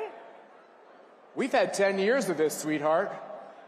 And it's only getting bigger. Only getting beautifully bigger every year. Bigger and better. So, our next speaker has appeared before you twice. She is, you're close, she is leading the charge with a few other great patriots, sovereigntists, to try to put Europe back on track. Our European friends, many of them are sitting right here, Santiago and others, Eduardo from South America, others know that the first step in getting Europe back to on track was America re-electing Donald Trump. And my beautiful wife has the honor of introducing someone she knows is a real hero to all of us. Ladies and gentlemen, coming live from Italy, the Prime Minister, Giorgia Meloni. Thank you, Matt. Thank you, Mercy. And good morning, CPAC. How are you? Thank you very much for this opportunity to greet you, your guests, and above all, the incredible people of CPAC. You know how much I value this gathering. And I couldn't miss this edition, even if only from afar. And today, I address you with the pride of representing as Prime Minister an extraordinary nation, that is Italy. A nation with a deep, unbreakable bond with the United States. And this bond is forged by history and shared principles. And it is embodied by the countless Americans of Italian descent who for generations have contributed to America's prosperity. So to them, allow me to say thank you. Thank you for being exceptional ambassadors for Italian passion, creativity, and genius. To this incredible nation, Italy, I dedicate my full energy. Our government is tirelessly working to restore Italy's rightful place on the international stage. We are reforming, modernizing, and reclaiming our role as a global leader. We aim to build an Italy that once again amazes the world. Let me tell you, we're proving it. The mainstream propaganda machine predicted that a conservative government would have isolated Italy, deleting it from the map of the world, driving away investors, and suppressing fundamental freedoms. They were wrong. Their storytelling was fake. The reality is that Italy is thriving. Employment is at a record high, our economy is growing, our fiscal policy is back on track, and the flow of illegal migration has decreased by 60% in the last year. And most importantly, we're expanding freedom in every aspect of Italians' lives. Why? Because we conservatives do what we say. We do what is right. We fight for what we believe in. And moreover, we trust people, not fear them. Unlike the globalist elites who believe the government should educate the people, forcing them to accept policies they never asked for, we believe in democracy. We serve the people. We do not rule over them. CPAC understood this fight. CPAC understood this fight. And again, I want to thank you for that. You have never given up. Even in the toughest moment, you have fought for a new victory. You have built a global network that has given a voice to millions who were silenced, so that conservatives everywhere would know they are not alone. And we are not alone, right? CPAC understood before many others that the political and cultural battle for conservative values is not just an American battle. It is a Western battle. Because, my friends, I still believe in the West. Not just as a geographical space, but as a civilization born from the fusion of Greek philosophy, Roman law, and Christian values. A civilization built and defended over centuries through the genius, energy, and sacrifices of many. When we say West, we define a way of understanding the world where the individual is central, life is sacred, all men are born equal and free, the law applies equally to all, sovereignty belongs to people, and freedom comes before everything else. This is our heritage. And we will never apologize for it. My question for you is, can this civilization still defend the principles and values that define it? Can it still be proud of itself and aware of its role? I think so. So we must say loudly and clearly to those attacking the West from the outside and those sabotaging it from within with virus of cancel culture and woke ideology, we must say to them that we will never be ashamed of who we are. We affirm our identity. We affirm our identity and work to strengthen it, because without a deep-rooted identity, we cannot be great again. The radical left wants to erase our history, undermine our identity, divide us by nationality, by gender, by ideology, but we will not be divided, because we are strong only when we are together. And if the West cannot exist without America, or rather the Americas, thinking of the many patriots fighting for freedom in Central and South America, then it also cannot exist without Europe. Our adversaries hope that President Trump will move away from us. But knowing him as a strong and effective leader, I bet that those who hope for divisions will be proven wrong. I know some of you may see Europe as a distant or even lost. I tell you, it is not.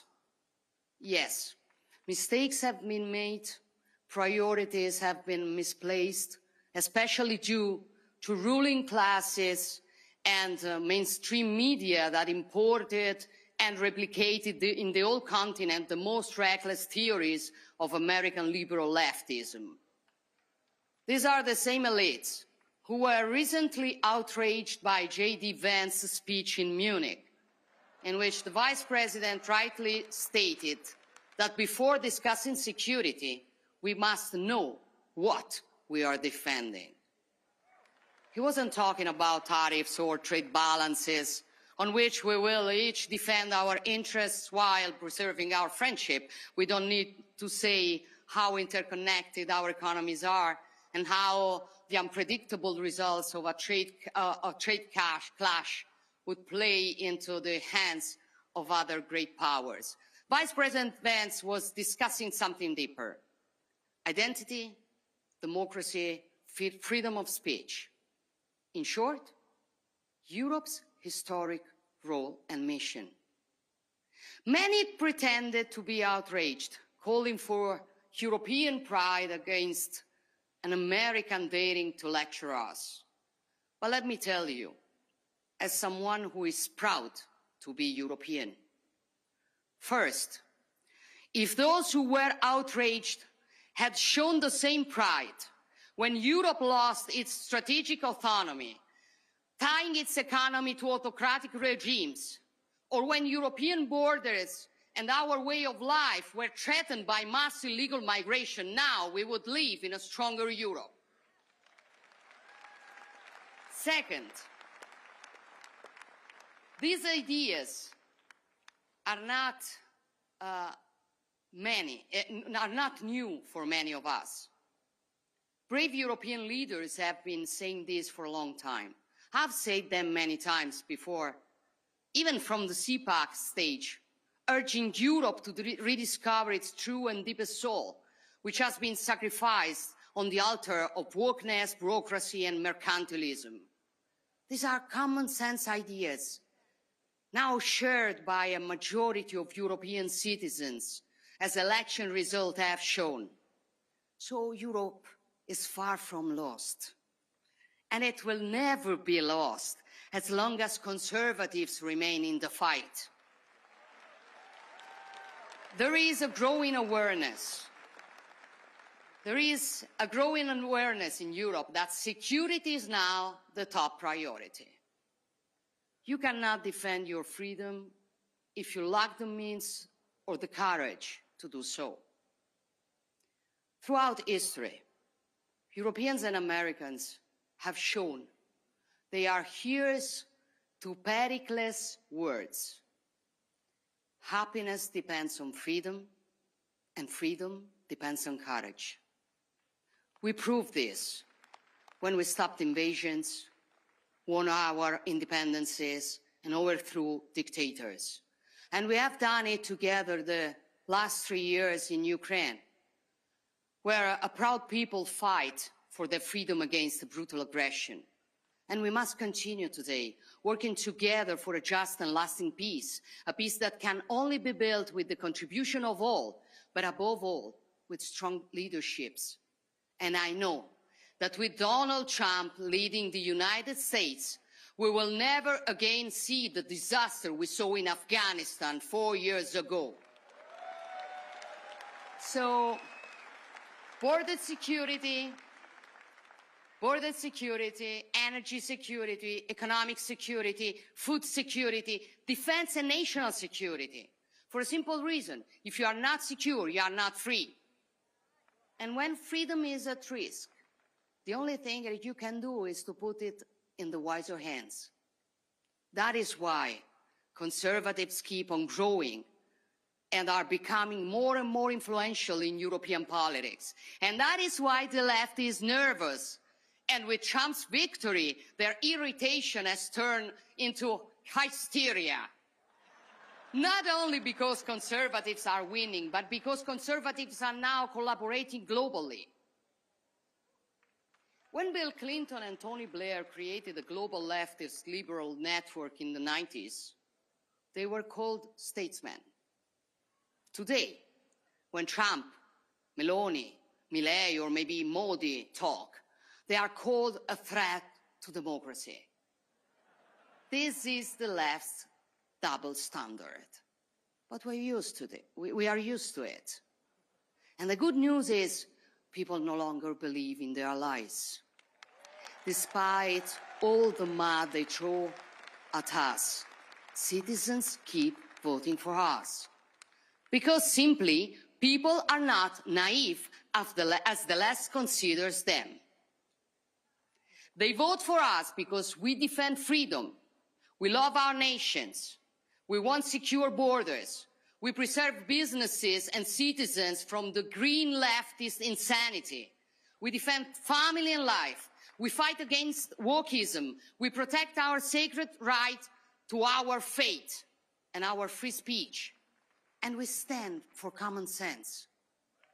So ultimately, our struggle is hard, but the choice is simple. Will we surrender to decline? Or will we fight to reverse it? Will we let our civilization fade? Or will we stand up and defend it?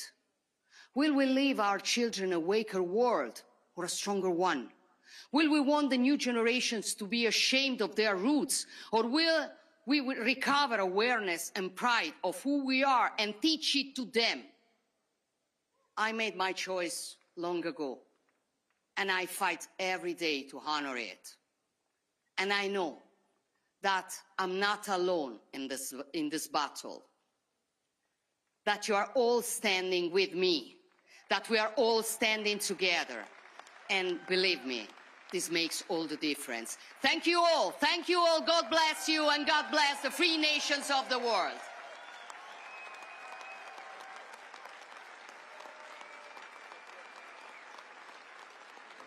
My name is Elise Stefanik. I'm proud to say I was born and raised in upstate New York. I've seen firsthand how insiders in Washington have forgotten to fight for average small businesses like ours on Main Street. I want to change that, because we deserve results.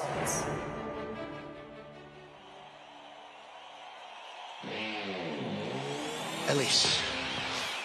Elise! How's Elise doing, right? A Republican from Northern New York, the youngest woman ever to serve in Congress. Elise Stefanik, the #3 leader in the House. One of the former president's most loyal supporters. What a job she's done.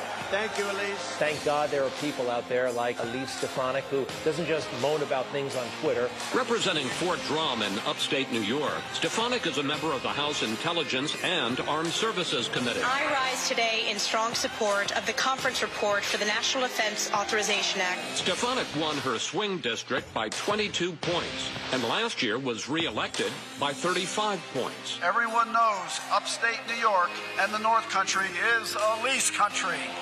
Congresswoman Elise Stefanik securing a 4th term in office, winning by nearly double over her Democratic challenger. Elise Stefanik, a name becoming more nationally recognized. She is a superstar. It's Congresswoman who Adam Schiff could not silence. This is the 5th time you have interrupted members of Congress, newly elected members of Congress. Did I not realize when she opens that mouth, you were killing them, Elise? You were killing them. House GOP Conference Chair Elise Stefanik is announcing a probe aimed at holding school administrators accountable. I'm going to give you one more opportunity. Does calling for the genocide of Jews violate Penn's code of conduct when it comes to bullying and harassment? Yes or no? I watched her run over the head of Harvard, the head of Penn, the great old Wharton School of Finance. With 69 days to go, Donald Trump tapped New York Congresswoman Elise Stefanik to be U.S. Ambassador to the United Nations. It has never been more critical for the United States to lead with strength and moral clarity. I share President Trump's vision of a UN reformed by strong America first, peace through strength, and a return to this founding mission of promoting peace and security around the world. In closing, I will forever be grateful to my constituents in New York's 21st District. 10 years ago, upstate and North Country voters took a chance on a young, first-time, unknown candidate, and I commit to the American people that I will work my very hardest in the coming years to lead with moral clarity and American values. Whether it's standing up for election integrity, whether it's defeating Liz Cheney to unify the Republican Party. I'll always be your friend. Are we ready to make America great again?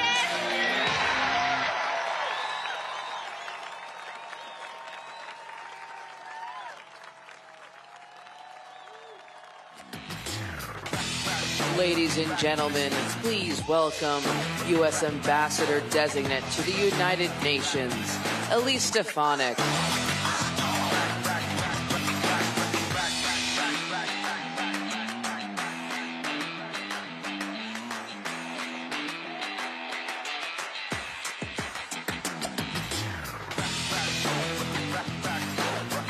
Hello, America First Patriots. Are you excited to be here? It is so great to be back at CPAC with the Republican trifecta, a Republican House, a Republican Senate, and of course, President Donald J. Trump in the White House. Now, we know none of this would have been possible without you, the American people. So I want to thank you for years of hard work, sacrifice, and dedication to fire Joe Biden, elect President Trump to save America. And believe me, we know, and in fact, no one knows this better than President Trump and his entire family, that this election was not easy. The left and their loyal stenographers in the mainstream media stooped to new and disgraceful lows. They tried everything: vicious smears, unprecedented attacks on his family, unconstitutional impeachments, and illegal lawfare by a weaponized and corrupt justice system. President Trump even faced an assassination attempt in Butler, Pennsylvania. But by the grace of God, he prevailed, and we are here today. Americans know that God was truly watching over America and President Trump on that fateful day. We will always remember that day in Pennsylvania, just like we will always remember November 5th, 2024, the once-in-a-lifetime victory of the most important election in history.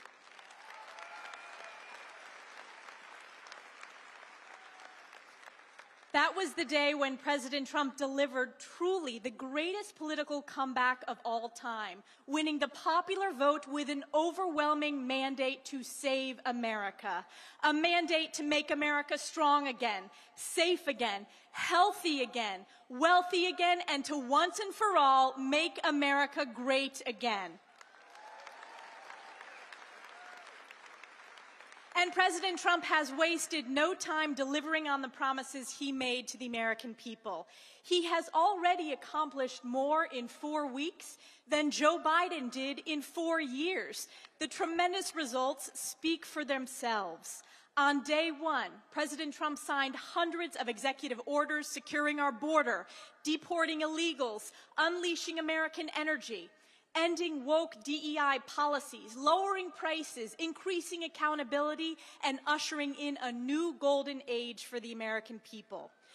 President Trump rightfully declared a national emergency at the border and deployed the military, including the 10th Mountain Division from my home district in upstate New York, to secure our nation. Thank you to the soldiers and their families for saving our country and protecting our borders. Climb to glory, 10th Mountain.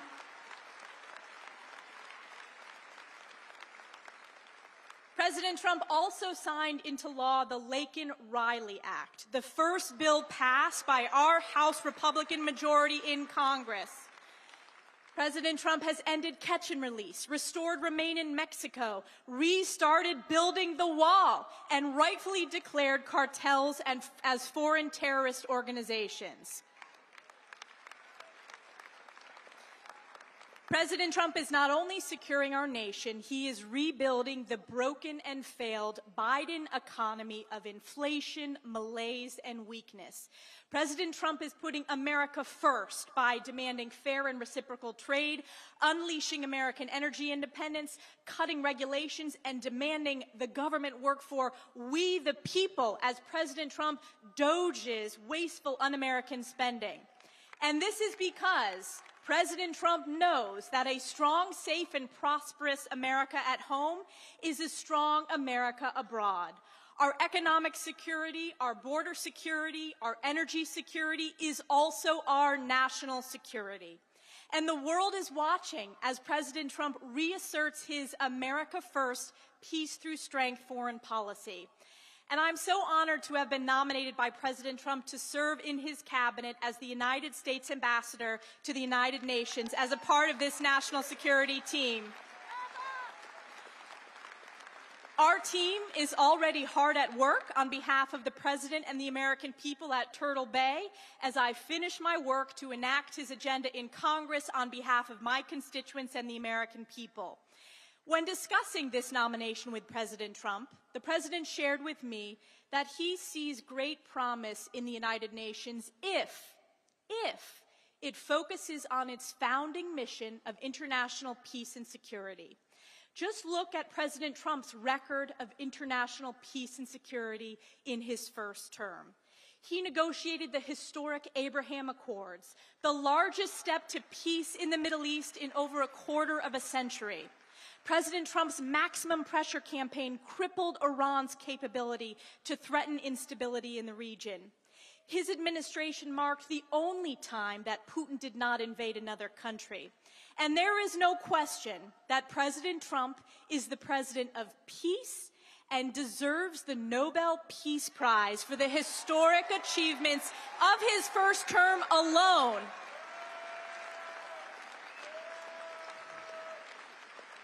And now look at what President Trump has already accomplished in just 1 month. He secured the release of 6 American hostages in Venezuela, 2 Americans in Afghanistan, an American-Israeli citizen held in Hamas captivity, a Pennsylvania teacher in Russia, and an American citizen in Belarus.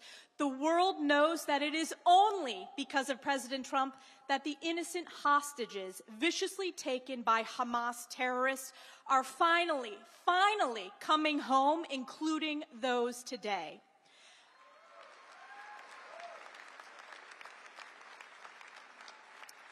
And President Trump is already effectively working to bring peace to the Russia-Ukraine war to stop the bloodshed. He's restored maximum pressure on Iran and redesignated the Houthis as a foreign terrorist organization. And the world is watching as every head of state is clamoring to meet with President Trump because the world knows America First is back.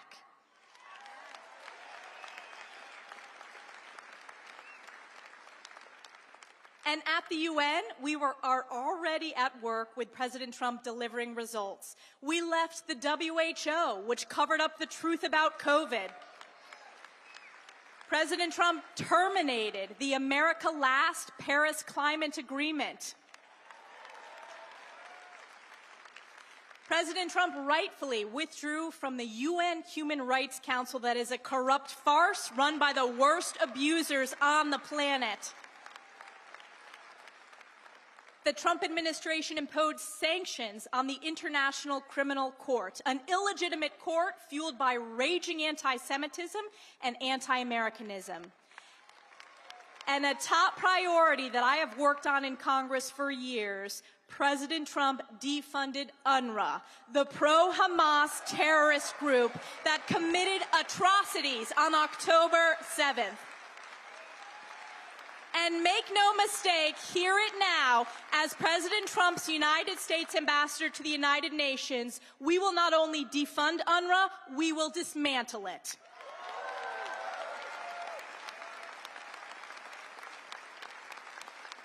President Trump also reinstated the Mexico City policy to ensure our hard-earned U.S. taxpayer dollars do not support foreign organizations that perform or promote abortions around the world. The U.S. rejoined the Geneva Consensus Declaration to promote and strengthen opportunities for women and girls around the world and to protect the family as the fundamental unit of society.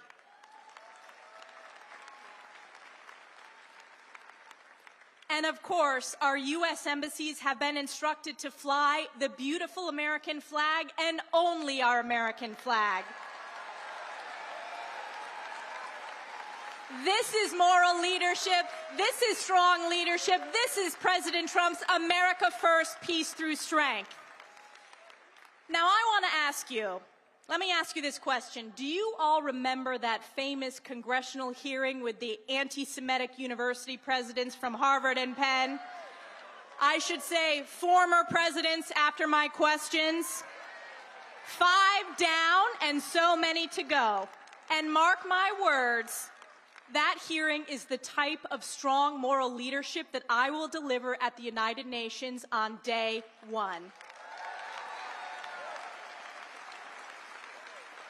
And I know that I will be serving as the United States ambassador to the United Nations and not the other way around. And I will always stand up for the American people, American sovereignty, and our America First values. That means I will always defend America's most precious ally, Israel.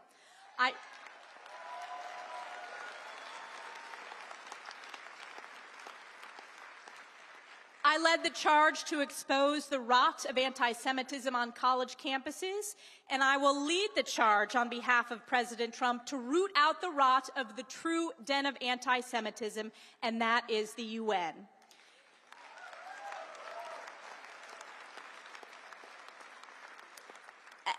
This past week, we continue to see with crystal clarity that our fight to support Israel and eradicate Hamas is a fight between good and evil, light and darkness, life and death. The hearts of the world shattered to learn the horrific fate of hostages Oded Lifshitz, Shiri Bibas, and her 2 precious sons, Kafir and Ariel. The world must never forget that Hamas terrorists savagely murdered over 1,200 innocent civilians, including women, children, the elderly, and babies, and took hundreds hostage, committing unspeakable atrocities against humanity on October 7th and thereafter. And as we learn more about Hamas's evil murder leading to this devastating loss of life of these innocent victims, we must be reminded that this must not be Israel's fight alone.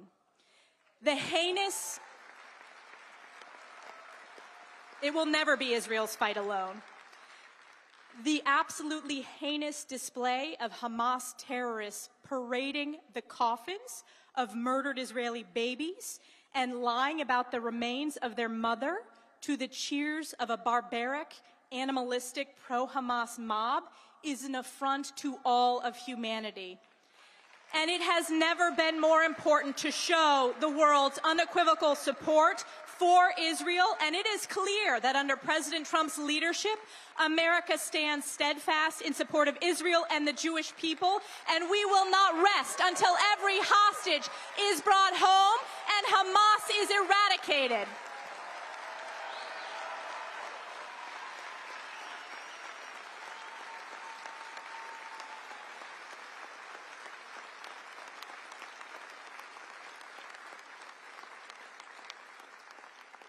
At the UN, I will also work with President Trump, Secretary Marco Rubio, Elon Musk, and the DOGE team to ensure every single dollar that we send to the United Nations is in line with the founding mission of actually promoting international peace and security. We will not fund terrorism, we will not fund corruption, we will not fund anti-Semitism, and we will not fund anti-Americanism.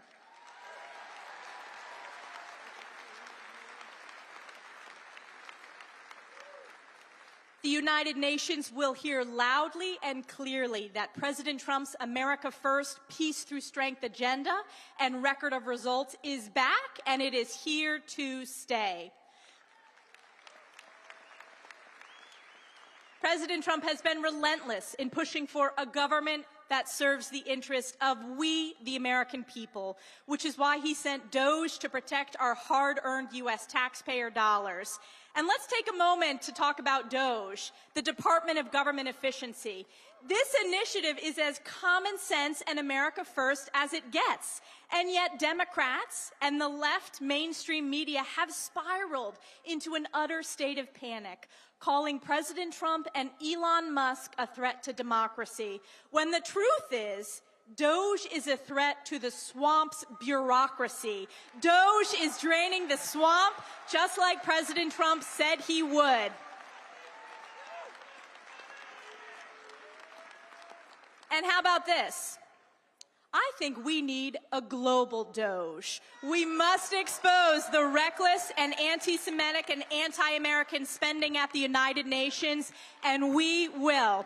So get ready. We are just 1 month in, and we will continue to work together to support the greatest president in the history of our country, President Donald J. Trump, to make America great again. Thank you again to all the Patriots here at CPAC and across the nation. God bless you, God bless President Donald J. Trump, and God bless the United States of America. Thank you.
Ladies and gentlemen, please welcome award-winning international singer, Mary Milben.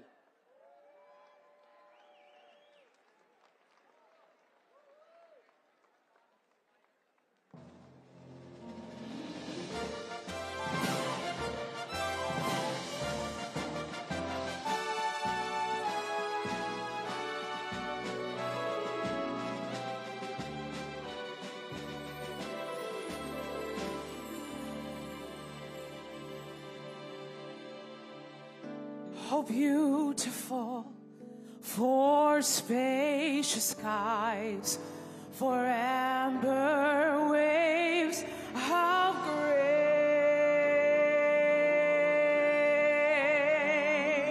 for purple mountains, majesties above the fruited plain.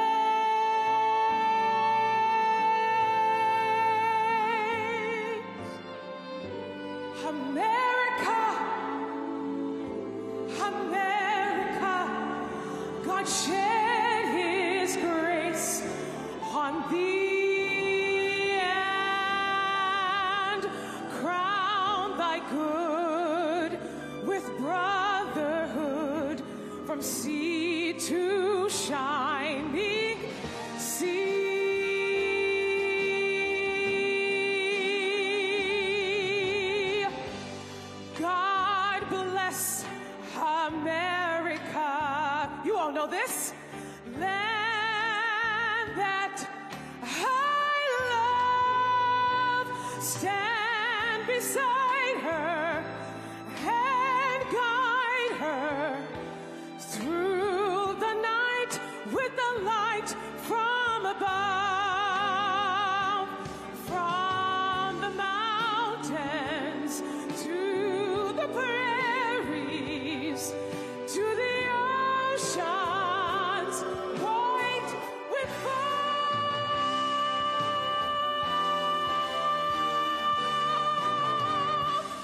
God bless America.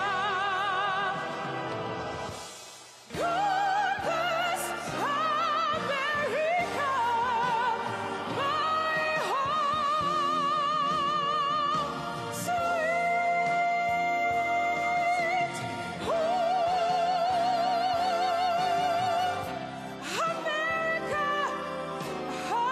America, God shed His grace on thee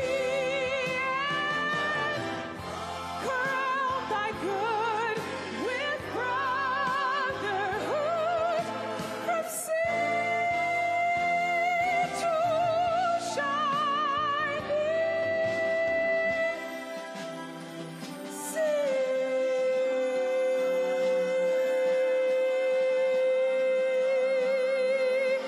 To see America, it's the greatest country. America, God shed His grace on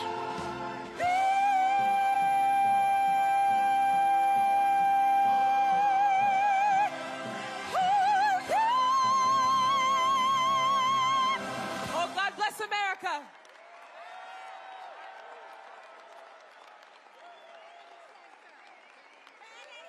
Ladies and gentlemen, please welcome CPAC Senior Fellow Mercedes Schlapp and CPAC Chairman Matt Schlapp. Mary. Thank you.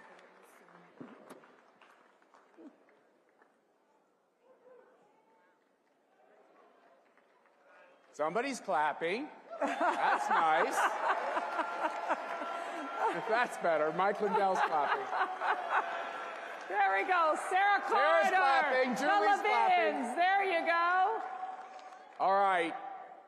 This one's from the heart, men and women of CPAC, and freedom lovers from around the world who are tuning in to this, what the national news media is calling the conservative United Nations.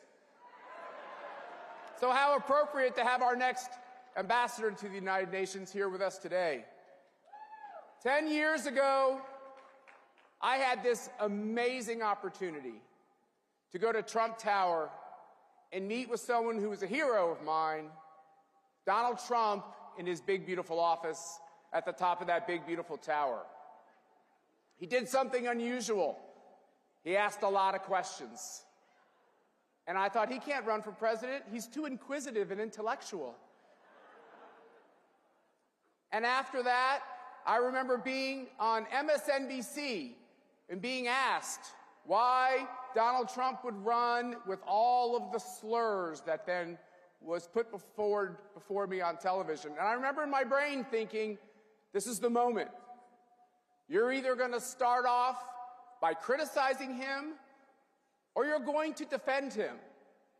And then this wonderful path started of standing up for this outsider and telling establishment Republicans and establishment conservatives that the old way was broken and it wasn't working.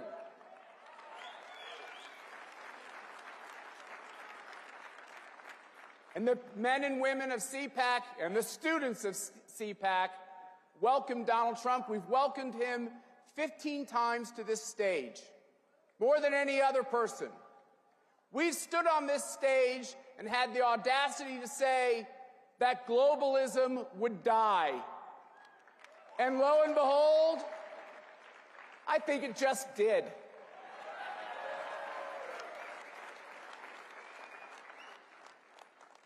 And when Donald Trump decided to run for president again, we never listened to the siren songs when people told us it was time to listen to someone new or take a different path. We knew in our hearts, we knew in our souls, that there was only one man ordained to do this most impossible of jobs. And that was verified by the tragedy that occurred in Pennsylvania, when Donald Trump got off the ground, stood up, showed us his measure of courage, and told the world that he would fight.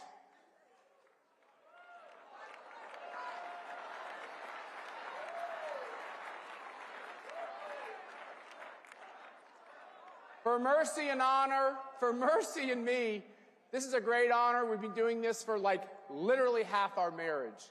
It's been the greatest professional and personal privilege of our lives to be a part of the resurgence of America and the defense of freedom.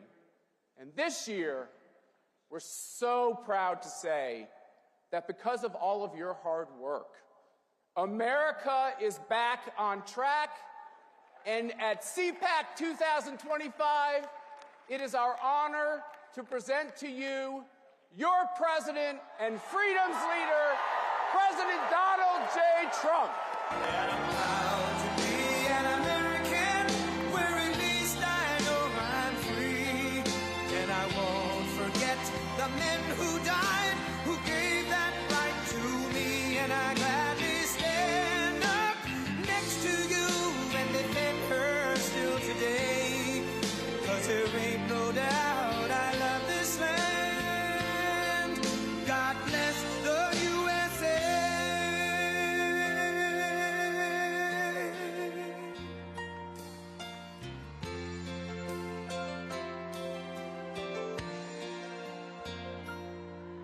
From the lakes of Minnesota to the hills of Tennessee, across the plains of Texas, from sea to shining sea, from Detroit down to Houston and New York to LA, where there's pride in every American heart, and it's time we stand and say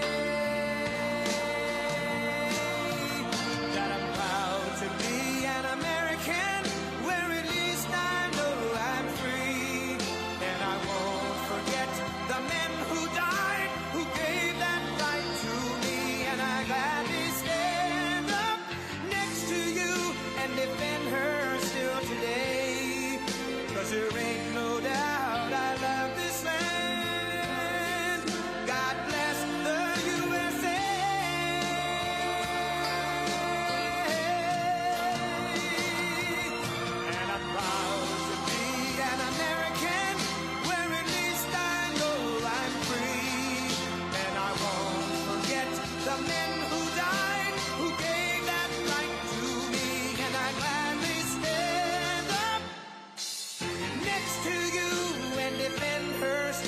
day. 'Cause there ain't no doubt I love this land. God bless the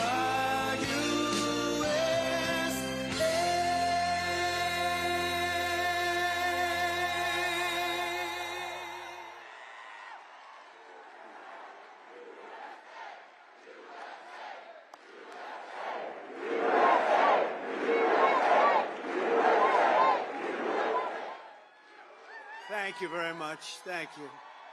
Thank you. And a very special hello to CPAC. It's been a long time. We've loved being back, and it's hotter than ever. This place is packed. You got to see outside. They don't know what's happening. They have no idea what's happening. And a friend is here from Argentina, and a friend is here from Poland. Stand up.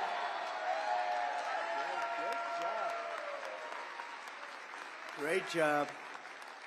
Thank you. Thank you very much.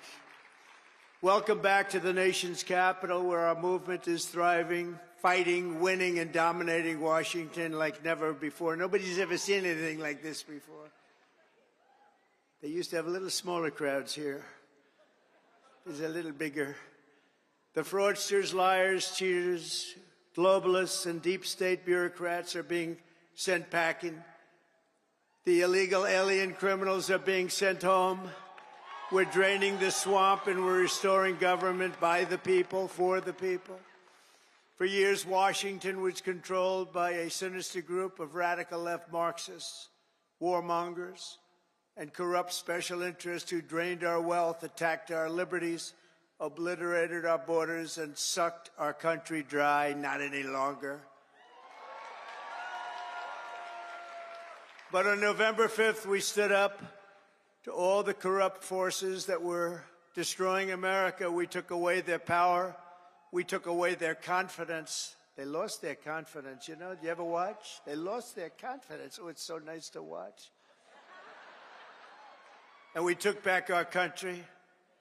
And we must be doing something right, because we've got the highest poll numbers that I've ever had and that any Republican president has ever had.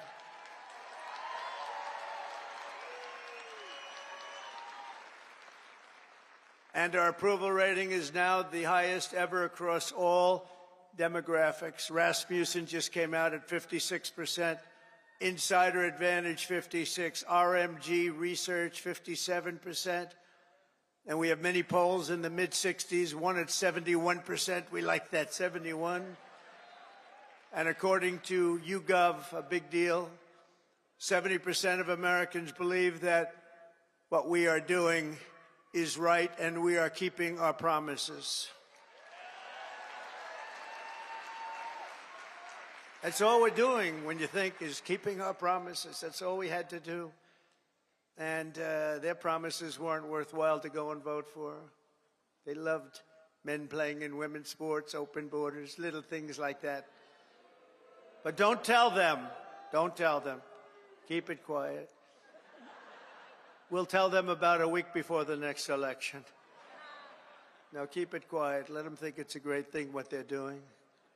You saw Maine yesterday, right? The governor of Maine.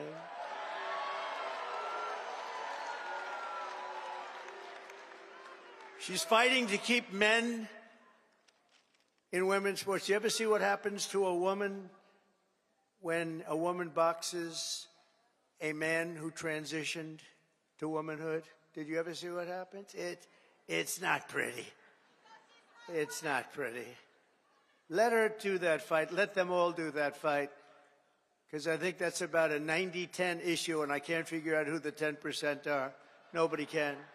So today I want to say thank you to all of the incredible patriots of CPAC and all of the incredible patriots in our country. 77 million, and it's actually much more than that, because despite that, they cheated like hell. It was just too big to rig. It was too big to rig. 77 million. Remember, you used to go, I said, look, we're leading in the polls by a lot. Don't believe the polls. Just go and vote. You got to vote. We're going to make it too big to rig. And they tried. But it was too big to rig. One of the great statements. We love it. Because everybody went and voted. We fought through hell together, but in the end, we achieved the great liberation of America. We're liberating our country right now. We're doing all these things that you're reading about. We're liberating our country. I first spoke to this gathering 14 years ago, and I won your straw poll. I didn't know anything about a straw poll. They took this big straw poll, and I won by like 27 points. And I figured, you know, that's good. Maybe I should keep doing it, and I did. And I became president. Isn't that great? Who would think? Who would think? But he became president, too. He's a MAGA guy, too. Make Argentina great again, right? Make Argentina great again. I kept hearing about this man. I kept hearing about this man in beautiful Argentina, and it is beautiful, but boy, did it have inflation. Inflation made it less beautiful. I hear you're doing fantastically. We're very proud of you, actually. And make Argentina great again. Thank you very much. Great honor to have you. But now it's my honor to address you for the first time as your 47th President of the United States. Great honor.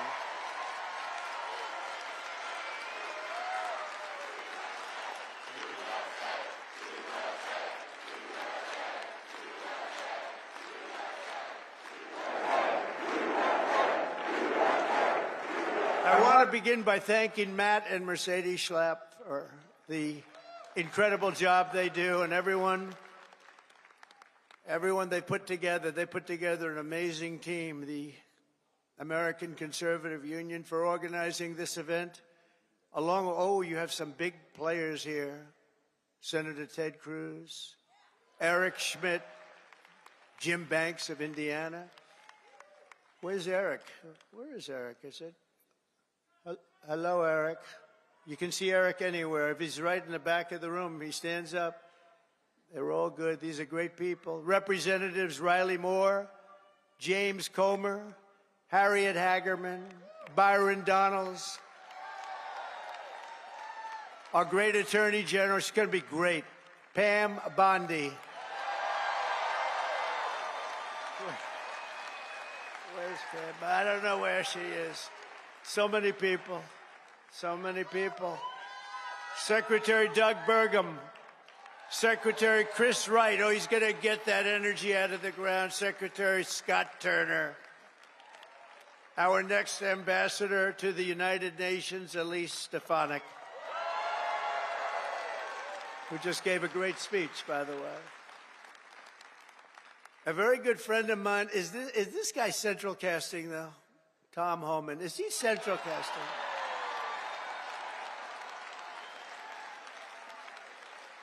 Where is it? Hello, Tom. Are you? I love that. How could I love a guy like that? But I do. He's doing a great job. Thank you, Tom, very much. Thank you. Appreciate it. Arkansas Governor Sarah Sanders. Thank you, Sarah. Thank you. And Pennsylvania Attorney General Dave Sunday. I love that name. We're also honored to be joined by President Duda of Poland, who's a fantastic man and a great friend of mine. And we got 84% of the Polish people that voted for us, so you must be doing something right, huh? Hanging out with Trump. And again, President Milei of Argentina. Thank you very much. Thank you very much. What a great guy. And the Prime Minister of Slovakia, Robert Fico. Robert. Thank you, Robert. Thank you. Nice to see you. The leader of the UK Reform Party, who, by the way, did really well in that last election. I've been his friend for a long time, and I wasn't sure, am I supposed to be his friend or not? But it never mattered to me if he did well or not. I always liked him, but it's easier to like him when he got the kind of votes he got. He really took it by storm, and they say he's going to do even better this time. Nigel Farage. Where is Nigel?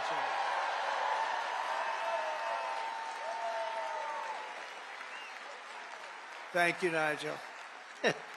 Thank you. What a great guy. The leader of Spain's Vox Party, Santiago Obiscal. Thank you, Santiago. Thank you. Thank you very much. I thought that was you. Thank you very much. Great job you're doing. And a friend of mine, Eduardo Bolsonaro of Brazil, the Chamber of Deputies. Thank you. Thank you. Say hello to your father. Thank you very much. Great family. Great gentleman and a great family. And our great First Lady, Melania, is watching us right now on television. So give her a hand. Give her a hand. Whoa.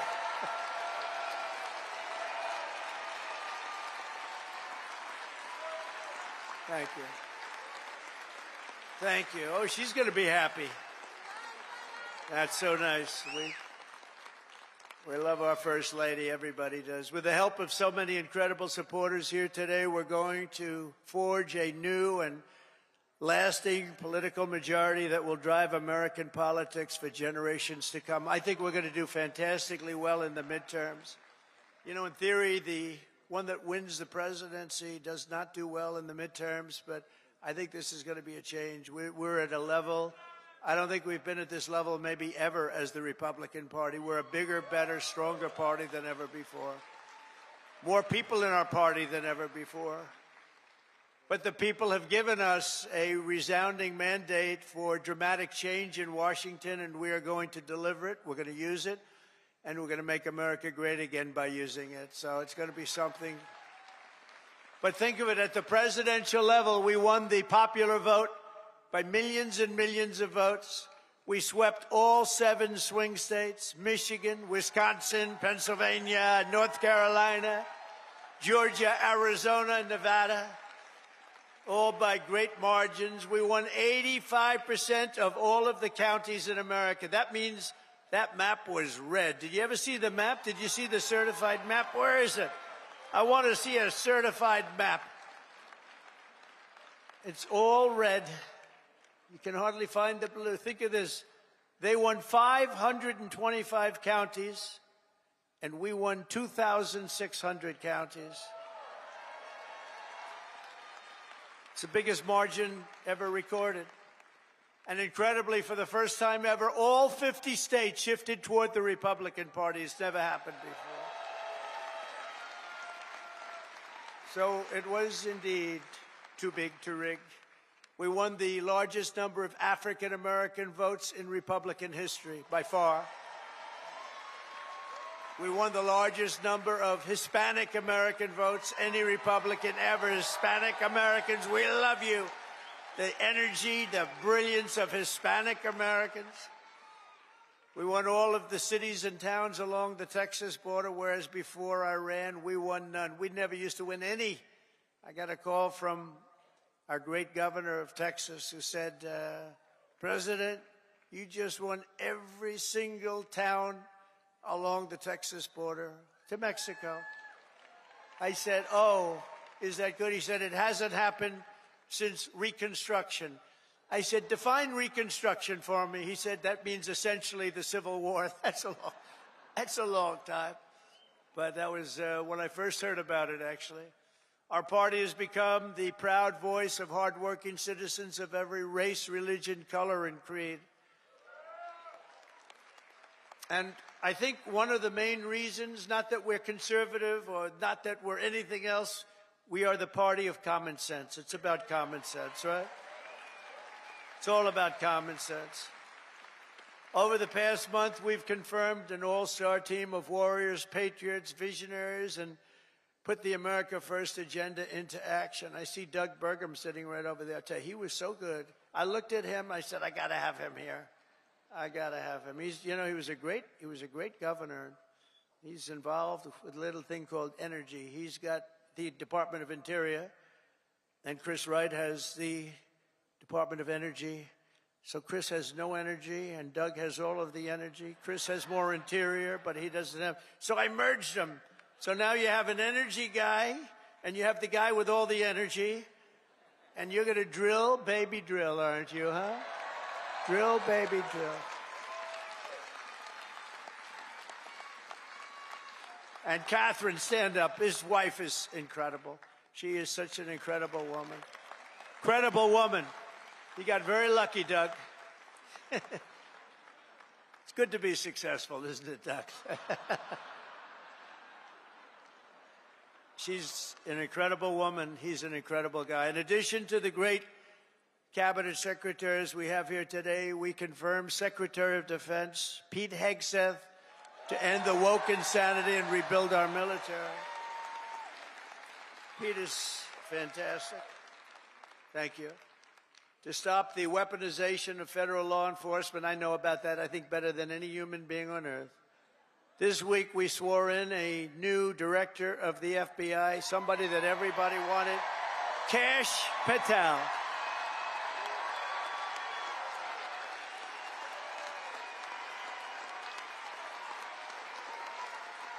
Kash is great.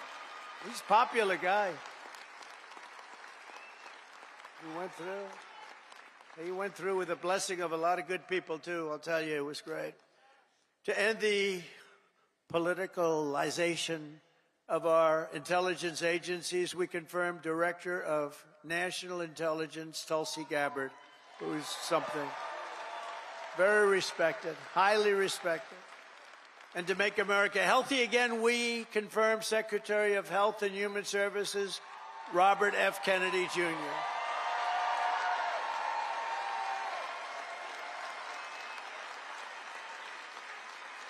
Great guy. We need him.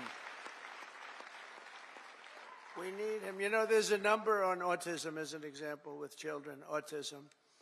And you go back 15 years, it was from 10 to 20,000. You had like 1 in 10 to 20,000.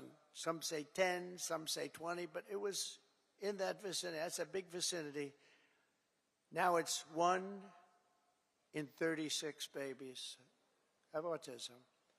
1 in 36. Think of it. It was 1 in probably 20,000 people. Now it's 1 in 36. There's something wrong. Something's wrong, and Bobby is going to find it. Working with Dr. Oz, by the way. Working with Dr. Oz.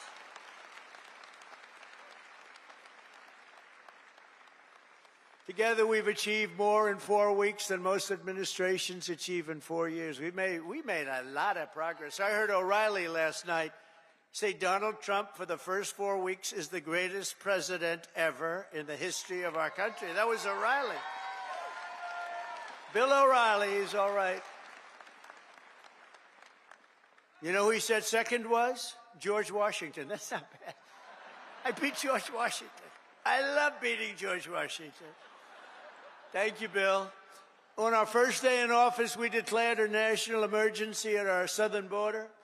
After years of politicians using our military to defend foreign borders while leaving our country defenseless and helpless, we deployed a group of people, active duty troops, to defend our border and repel the invasion of our country. This was an invasion.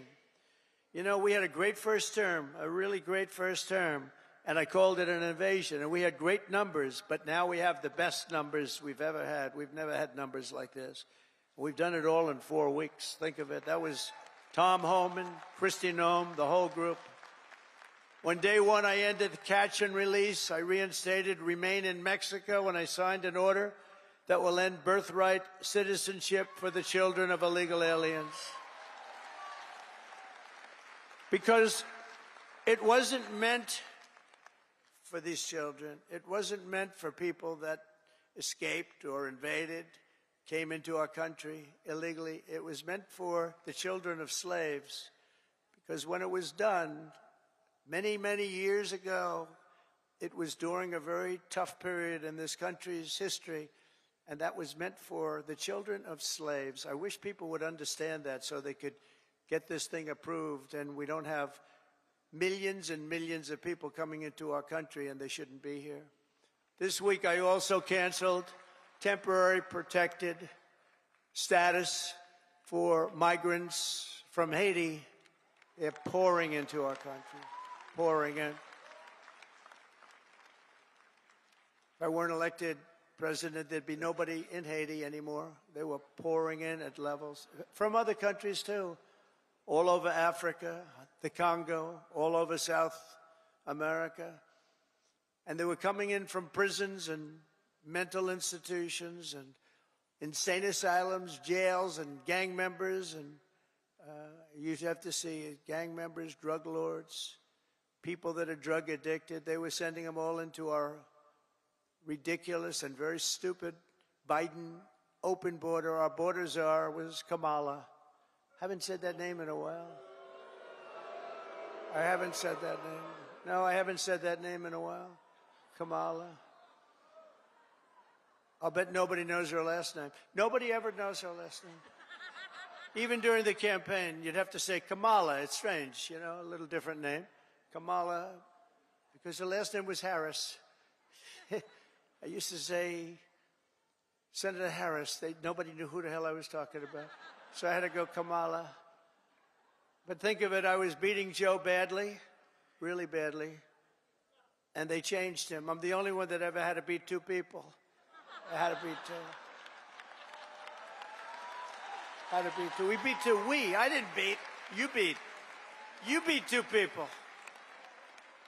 No, he was doing badly. That's like the great Dana White. He has a fight, and one guy's doing really badly, so when they take him out, they put another guy in the fight, the same guy that's... I had that.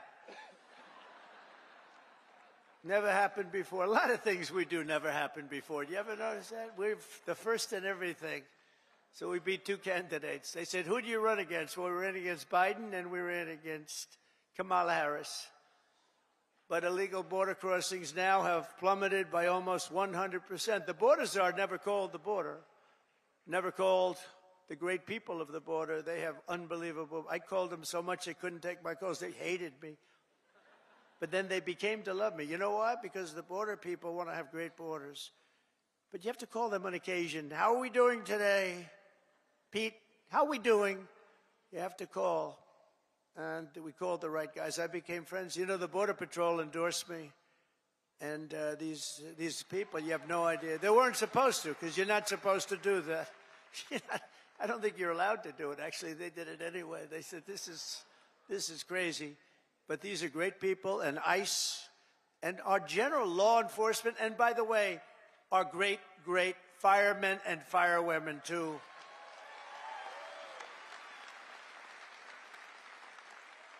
They were great. They all endorsed us. With the police, we got high 90s in terms of, and many of them were unionized, you know. We have a young lady who's right now going for the Department of Labor, and she tends to be a little bit on the slightly left of center. And everybody said, why did I do that? I said, you know why I did that? Because unions like her, and labor likes her, and a lot of people like her, and she's very solid, very strong, and she's going to do the right thing. But they all voted for us. They didn't vote for me, they voted for us. We got the Teamsters, we got the firefighters, we got the police, we got the auto workers, were so great. We had tremendous support, so I think it's nice to give them a person in the center, because that's what she's going to be very good, I think. But a lot of people said, why'd you do that? I said, because I want to do something nice for these people that voted for me. Oh, gee, what a great political move that was. Now they're all saying, what a great political move. No, it's all common sense. Remember that. Remember that. Sean O'Brien was fantastic. The whole group, they were great. Over the past few weeks, we've begun the largest deportation operation in American history, larger even than that of President Dwight D. Eisenhower, a very moderate man, but he was very strong on that. He didn't like people running into our country and taking over our country. I'll tell you, I had 4 years. I don't know if you had this. I couldn't stand it. Don't get angry. Donald, don't get angry, please. I couldn't stand it. Watching these people come in from jails and mental institutions and the worst criminals in the street, gang members being dropped off in buses and bust into our country. I couldn't stand it. So I said, I'm going to run for president again. And now we don't have that problem. Now we don't have that problem anymore.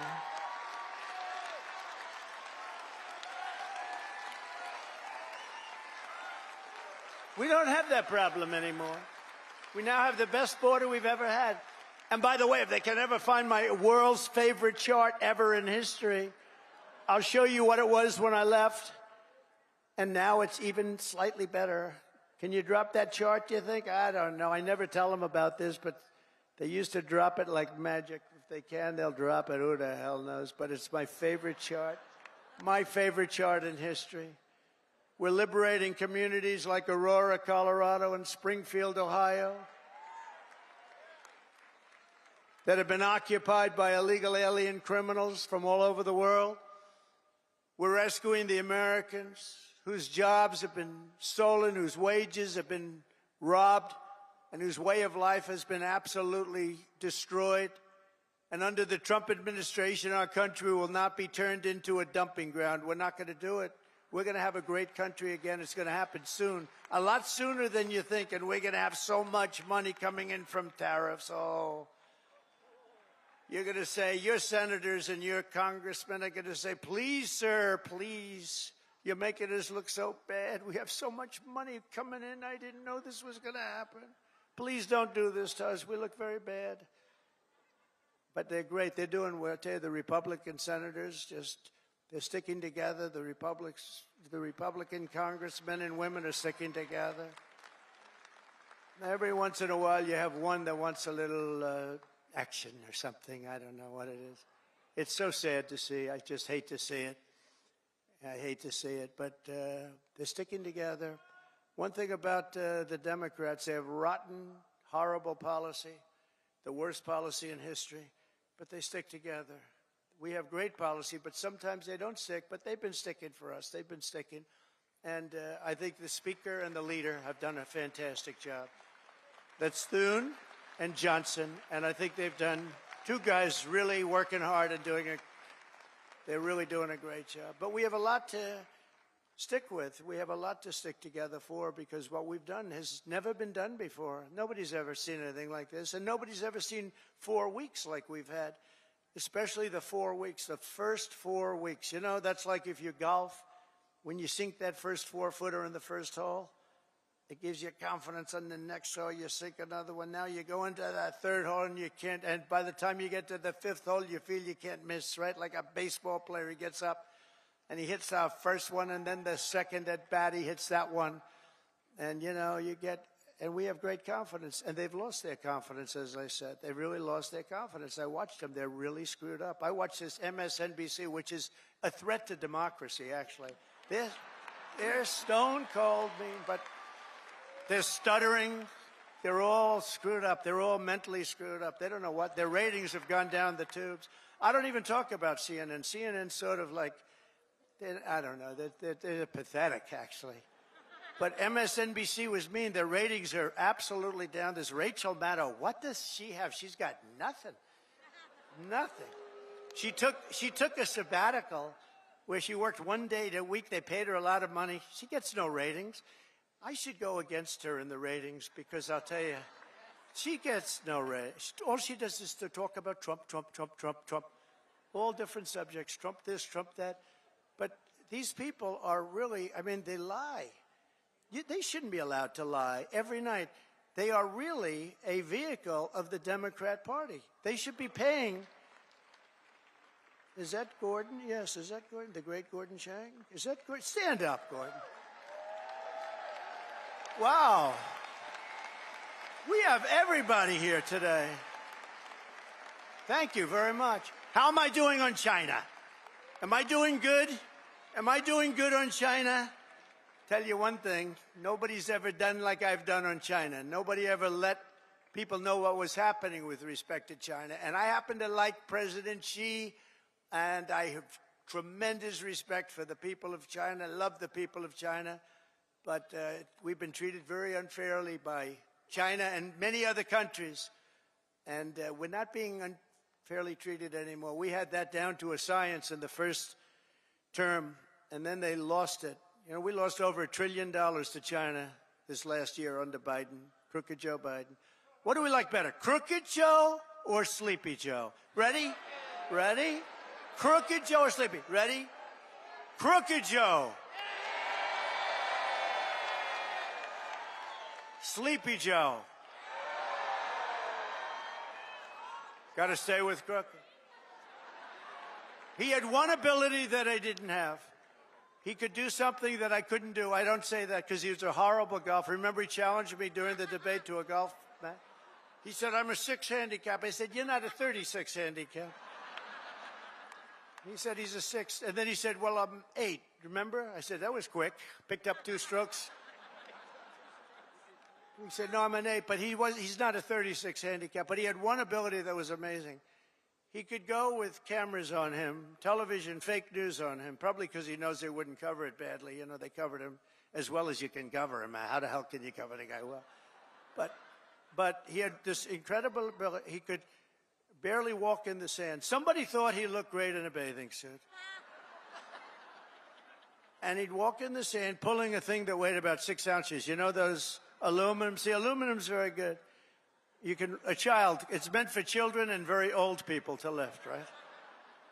So he would put it down, and he'd put it down, and he'd fall into it, and he'd immediately fall asleep in front of the media.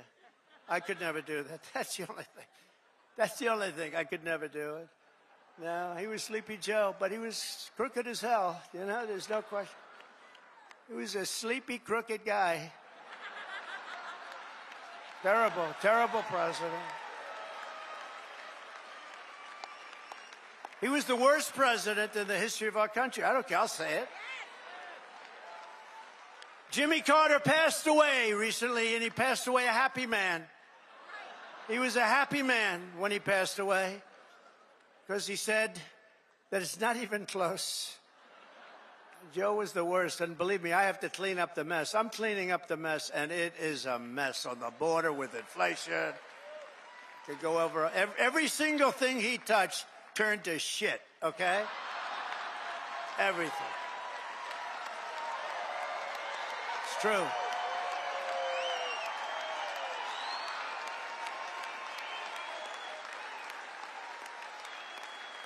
It's true. That's true. Now Franklin Graham's angry at me. You know that. Franklin wrote me a letter. He said, I love your speeches. I love them so much. But they'd be better if you would never use foul language. And I told him, I said, Franklin, you know, Franklin Graham's a great guy, by the way, does a great job. The son of the great Billy Graham, right? But I said to Franklin, you know, sometimes you need it for emphasis. And he said, no, they'd be even better if you wouldn't use any bad language. That's not really a terrible word, you know. But that's a much more appropriate word, a better. What word would I use to describe? What word could I use? It's and we have to be truthful too. So you know, all countries are now taking their illegal aliens back, even those that stated strongly, "We will never take them back. Don't ever send them to us." But they said that during the Biden administration. They never said it during my administration. Venezuela's taking them back. Colombia's taking them back. Remember, Colombia said, we will not take them back, he said. And within about 13 minutes, I think, we would love to take them back. In fact, we will send our planes to pick them up. Remember? And they said, what happened? What happened? And you see these Venezuelan planes loaded up with some real nice people. You wouldn't have wanted to be the pilot on any of those planes.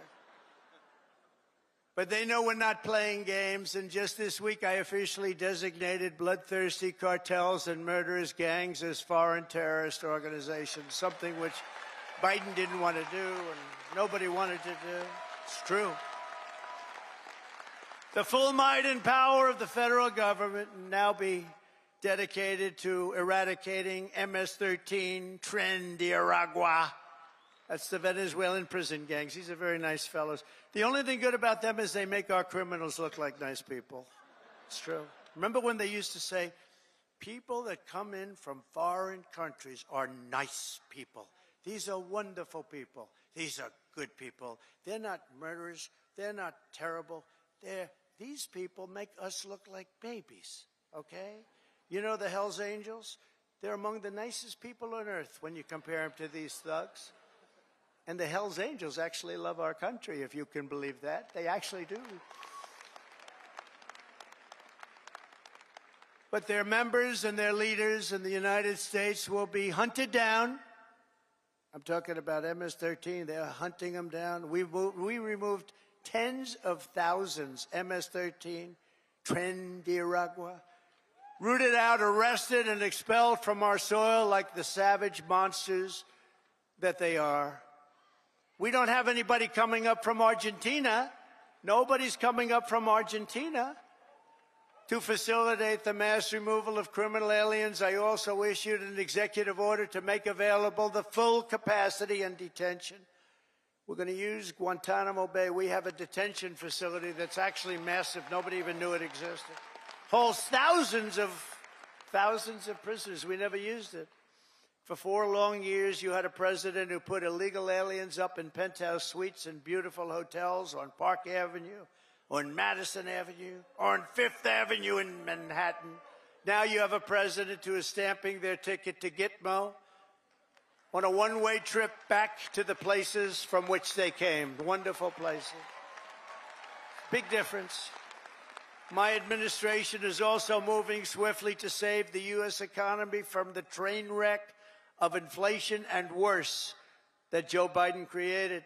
I withdrew from the one-sided Paris Climate Accord. It was a disaster. That was a disaster. I terminated the Green New Scam.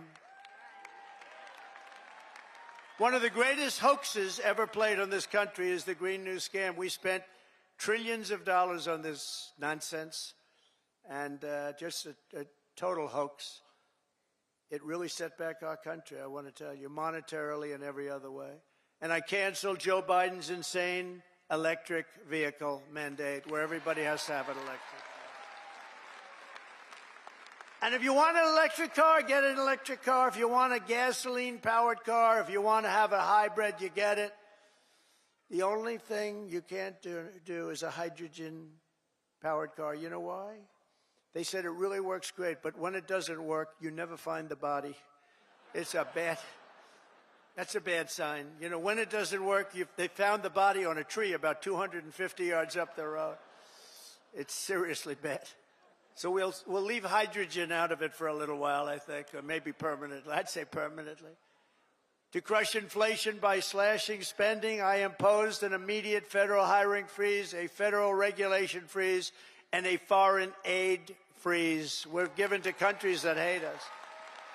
We're giving billions and billions of dollars to countries that hate us. And I signed an order creating the Department of Government Efficiency. You probably haven't heard of it, which is now waging war on government waste, fraud, and abuse. And Elon is doing a great job. He's doing a great job.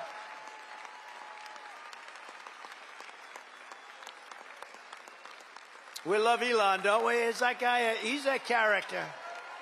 With his son X. We love X. He's the only one can get away. His son's really named X. He's the only one can get away with naming his son X.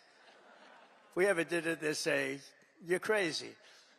But he's great. He's doing a great job, and he doesn't need this either. He doesn't need it, but he wants to see, you know, he's a patriot. People said, well, what official position does he have? I said, patriot. Oh, they didn't know. They said, that was good. He's a patriot. Here are some of the flagrant scams that, as an example, they've spent money on and we've been able to recapture for a large dose of it at least. $520 million for a consultant to, think of it, $520 million. $520 million. You know, when I hire consultants and they just take advantage of me, it's a horrible thing to watch. And I give them $25,000. I feel I'm overpaying. These guys got $520 million. Environmental, social, governance, and investments in Africa.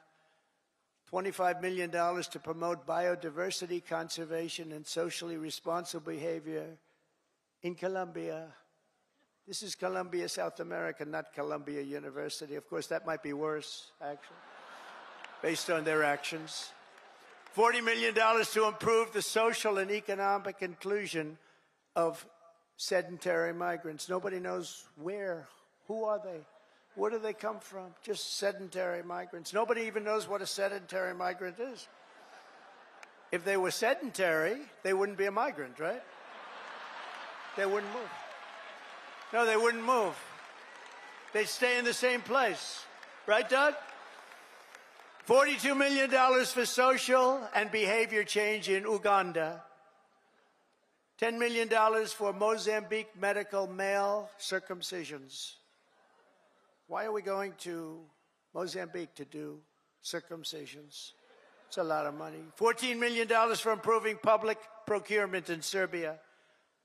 Here's a beauty. $486 million to a consortium of elections and political process strengthening ideas, of which $22 million goes to inclusive and participatory political process in Moldova. $29 million goes to strengthen the political landscape and help them out so that they can vote for a radical left communist in Bangladesh. You had to see who they supported. You wouldn't believe, yeah, you would believe it. Nobody in this room would be in that group. $20 million for fiscal federalism and $19 million for biodiversity in Nepal. $47 million for improving learning outcomes in Asia. $18 million for helping India with its elections. Why the hell? Why don't we just go to all paper ballots? Let them help us with their elections, right? Voter ID. Wouldn't that be nice? We're giving money to India for elections. They don't need money. They take advantage of us pretty good. One of the highest tariff nations in the world. We try and sell something, they have a 200% tariff, and then we're giving them a lot of money to help them with their election. $32 million for the Prague Civil Society Center. $14 million for social cohesion in Liberia. $9.7 million to develop a cohort Cambodian youth with enterprise-driven skills. Think of that. Millions of dollars for sex change operations in Guatemala. $20 million for Sesame Street in Iraq. They put on a little play on the street. $20 million. You could do it on Broadway and have $19 million left over. No, it's a scam. They get kickbacks and all sorts of things. It's a scam. Who ever heard of it? Think of it, $20 million Sesame Street, a play. We're also uncovering outrageous incompetence and fraud in the Social Security. We have, look, let's assume that people, generally speaking, in our case, and everybody in this room, we're going to all live way over 100, but this is a little ridiculous because not too many people are going over 100. Everybody, hopefully, in this room will. But there are in the Social Security ranks and files. And what we're doing now is finding out, do they get paid? Do they get paid? In other words, is somebody taking all of this money? So they have over 100 to 109, 4.7 million Social Security numbers. Think of that, from people whose age is over 100. 3.6 million people whose age is over 110 years. 3.47 million people who are over 120 years of age. 3.9 million people whose age goes from 130 to 139 years of age. 3.5 million whose age goes from 140 to 149 years old. 1.3, see, it's coming down now slowly. No, it's all a scam. The whole thing is a scam. 1.3 million people, 1.3 who are over 150 years of age. And over 130,000 people are listed on our Social Security rolls as over 160 years of age.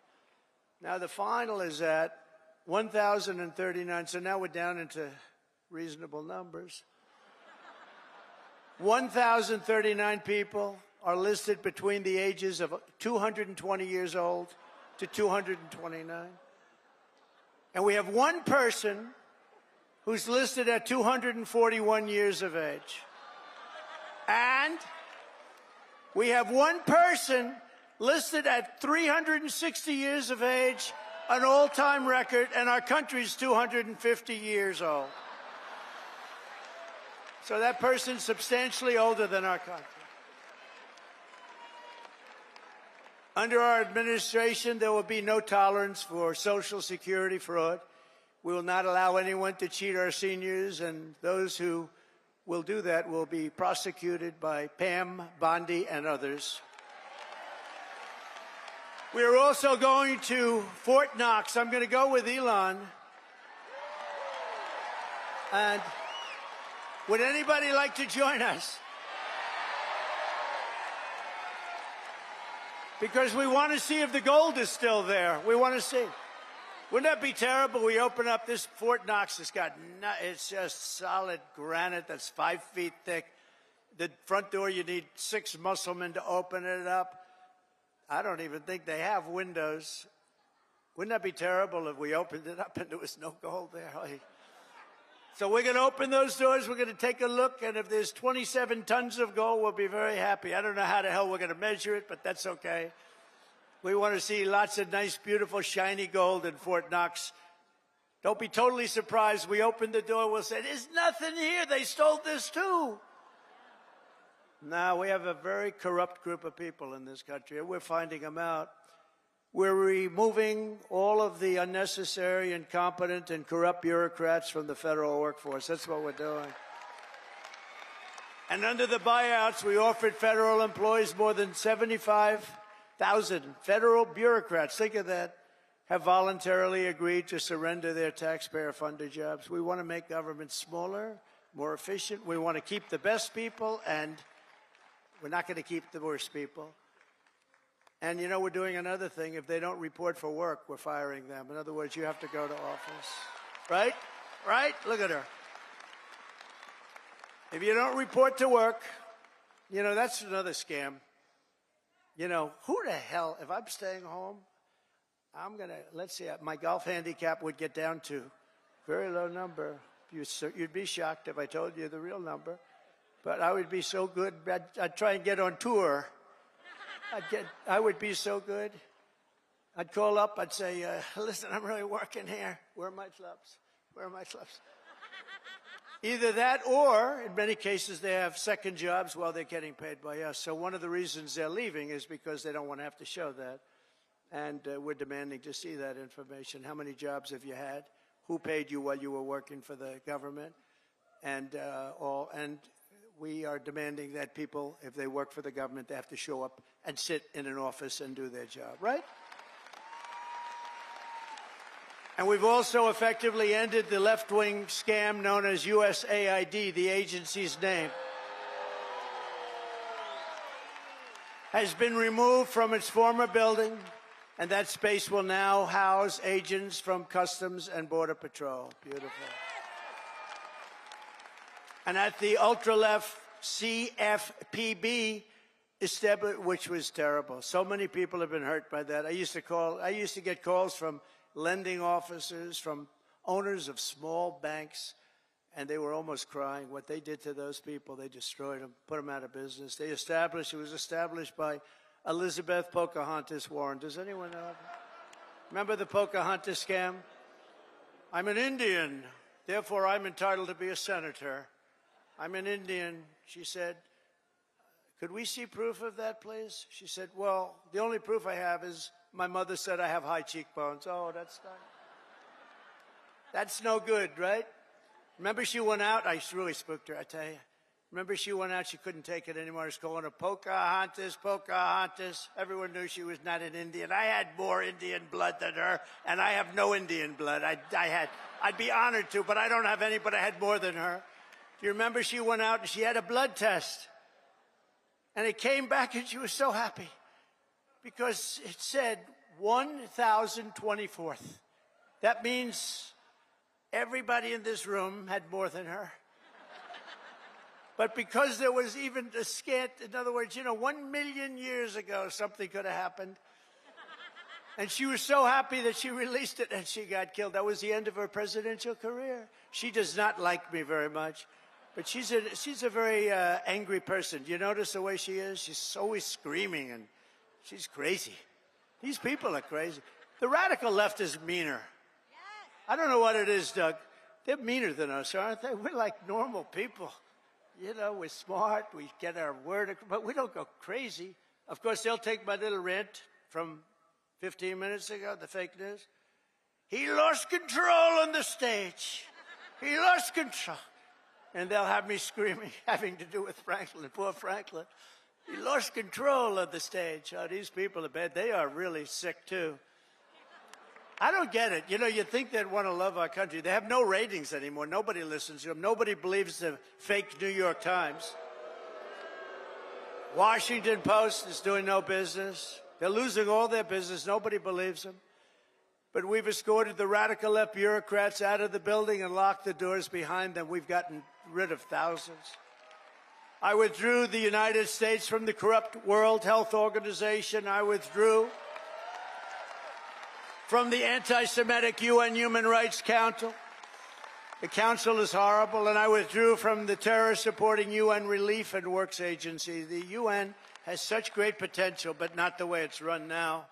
It's terrible the way it's run now. We stopped all taxpayer money to these corrupt institutions. And by the way, just so, because who the hell knows, we got to talk about something very important. The war between Russia and Ukraine. People are being killed, mostly young men, mostly Russian and Ukrainian men, at levels you've never seen before. Thousands of people a week. And I've spoken to President Putin, and I think that thing is going to end, but it's got to end. It's a horrible, horrible thing to watch. I'm dealing with President Zelensky. I'm dealing with President Putin. I'm trying to get the money back that, or secured, because, you know, Europe is given $100 billion. The United States has given $350 billion because we had a stupid, incompetent president and administration. 350. But here's worse. Europe gave it in the form of a loan. They get their money back. We gave it in the form of nothing. So I want them to give us something for all of the money that we put up. And I'm going to try and get the war settled, and I'm going to try and get all that death ended. So we're asking for rare earth and oil, anything we can get. But we feel so stupid. Here's Europe. And, you know, it affects Europe. It doesn't really affect us, except we don't like to see two things. Number one, how Biden got us into this thing in the first place. Terrible. But why is it that he didn't ask for equalization? Europe should put up more money than us. But even if you said the same thing, how come we went so far out front? And he didn't know that Europe gets his money back. They did it in the form of a loan. We don't get our money back. We get nothing. So we're getting our money back. We're going to get our money back because it's not fair. It's just not fair. And we will see. But I think we're pretty close to a deal, and we better be close to a deal, because that has been a horrible situation. It would have never happened if I were president. And by the way, October 7th, Israel would have never happened if I was president, too. Would have never happened. Iran was broke. They had no money for Hamas or Hezbollah. They had no money to give. Everybody knows that. Jewish people in the audience know that. Iran was broke. They were not giving money around. And when I got out, they took all the sanctions off Biden, and Iran became rich very quickly. With oil, you can become rich very, very quickly. And the rest is history. What a horrible thing. Even though the hostages are coming back, I saw it this morning where we got 6 more back. Biden got none back, by the way, just so you understand. None. 0. He would have never gotten any of them back. But they're coming back in pretty bad shape. It's a horrible thing, and many are dead. Many are dead. So we'll see how that all ends up, but it's a horrible thing. But I just want you to know we're working on that. That's a very big part of it. And I don't like talking about it because we're in the middle of negotiations, but it's a very, very sad, it would have never happened. There was no way. Russia was never going to go in, and they went in because of a lot of reasons, and so many people are dead. Far more people are dead than you're reading about. You know, when they blow up all these cities, all those cities are They look like demolition sites. Every single building is down. All of those beautiful golden towers that are 1,000 years old, they're lying on the ground in smithereens, blown to smithereens. There's nothing left of them. They're just lying on the ground, never to be rebuilt again, not possible to rebuild them again. And all of that heritage is gone. People have done a really horrible job. That would have never, if I were president, zero chance that a shot would even have been fired. It wouldn't have happened. So sad. To further turbocharge our economy, we have launched the most aggressive deregulation program in any nation's history. And we're also going to be seeking the largest tax cuts in American history. Again, we brought them down, as you know, from close to 40% down to 21%. Now we're bringing them down to 15% if you make your product in the United States of America. We're defending the American worker like never before, and that's why the auto workers and the union workers and the Teamsters and so many others, they supported us, the firemen, the policemen, so many others, whether they were union or non-union, they all supported us. They supported, it was called workers, and they supported us at levels that nobody's ever seen before. Weeks ago, I imposed a 10% tariff on all goods coming from China because of the fact that they're sending fentanyl into our country, through Mexico, by the way. I'm not happy with Mexico, or I'm not happy with Canada either.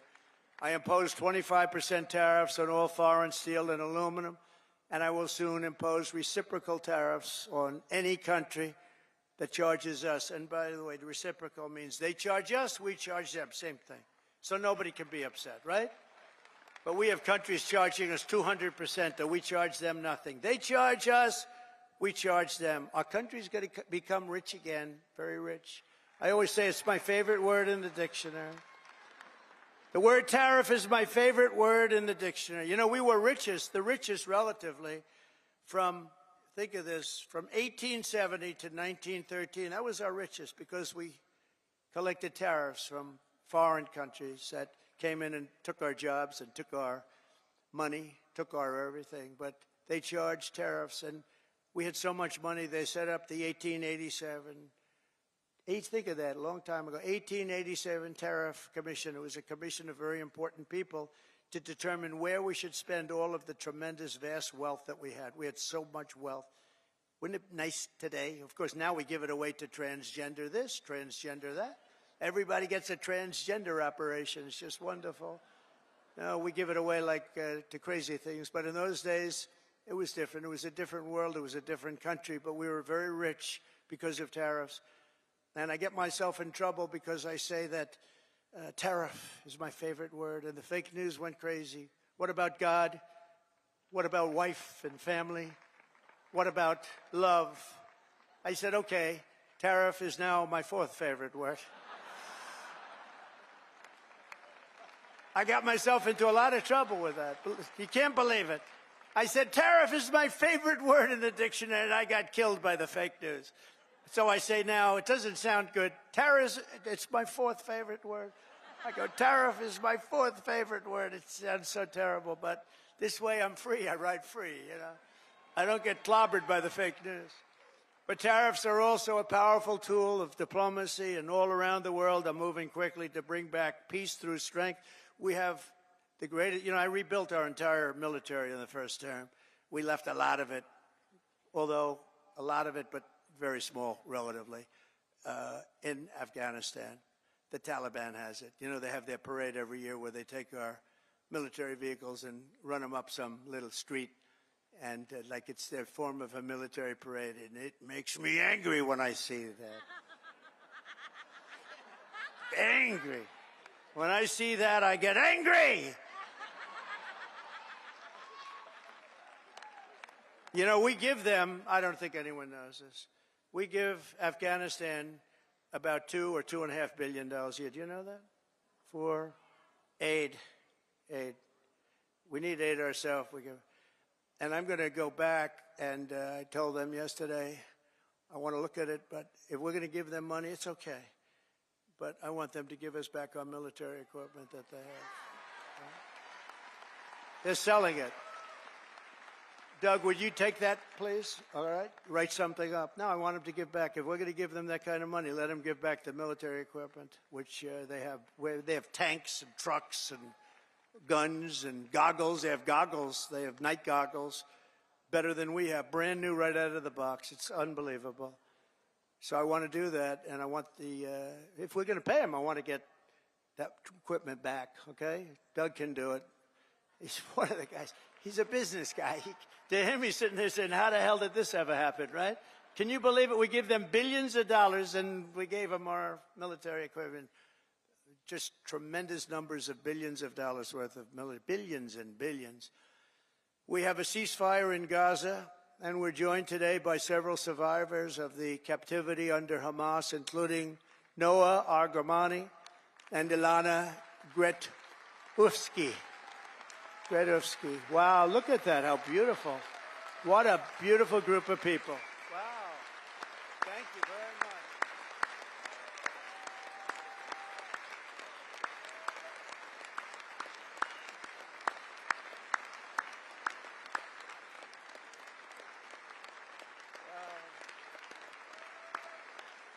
Thank you very much. And you're sitting next to a great guy, Sebastian Gorka, who's also now in the administration. From day one, right, Sebastian? He's been a loyalist from day one. We love Sebastian. Thank you very much, Sebastian. Thank you, everybody. That's very nice. Beautiful. We're going to make it work somehow, you know. We're doing the best we can. We started. It should have never happened. That's the sad part. Would have never happened. If I were president, and I should have been, if I were president, it would have never happened. But it did, so we're doing the best we can with it. Thank you very much. Thank you. Also with us are family members of some individuals who are still hostages, and we will not rest until all of the hostages have been returned back home. Some of them are coming home in very bad condition, and some of them are coming home only as bodies. They're dead. We have a lot of them coming home now. They're dead. And these are largely young people. Young people don't die. Young people are young people. They don't die like this, but they're dead. And the parents come to me and they say, please, sir, could you get my son back? How old is he, sir? My son is dead. It's important, just as important as if that son were alive, to get the body back. It's amazing, actually. Amazing. Just as important.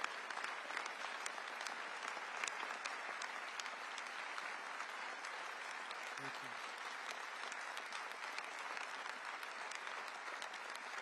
Thank you. It's amazing, though, the parents. The parents are strong. I mean, look, strong. What does strong mean?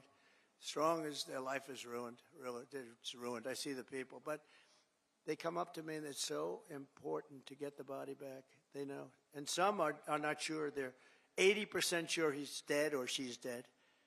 But they have that little glimmer of hope, and I say, let them have that hope, right? Let them have that hope. But getting the body back is just as important as getting the son back healthy or the daughter back healthy. It's amazing to see when I see the level of intensity and love and sorrow and tragedy. As I said in my inaugural address, it's my hope that my greatest legacy will be as a peacemaker, not a conqueror. I don't want to be a conqueror.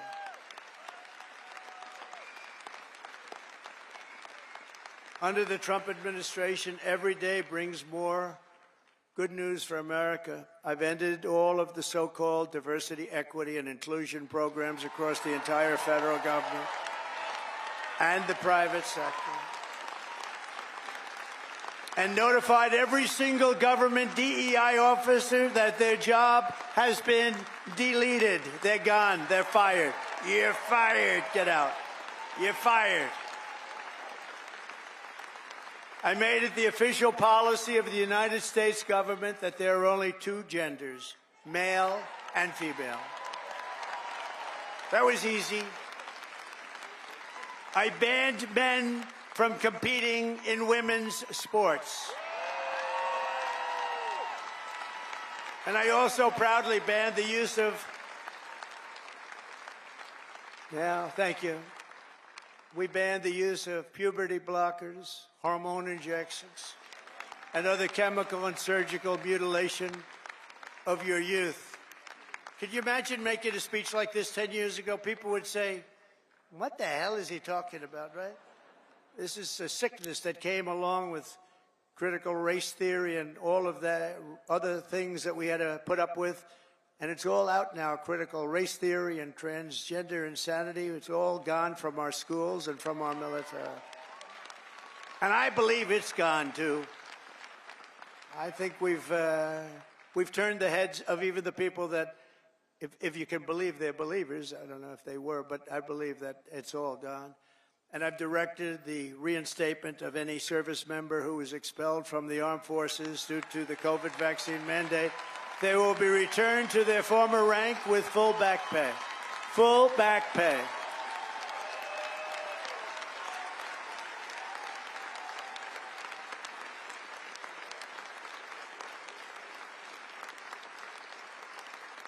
I banned government censorship from your voices and brought back free speech in America. We have free speech. We didn't have free speech. We do have it now, actually.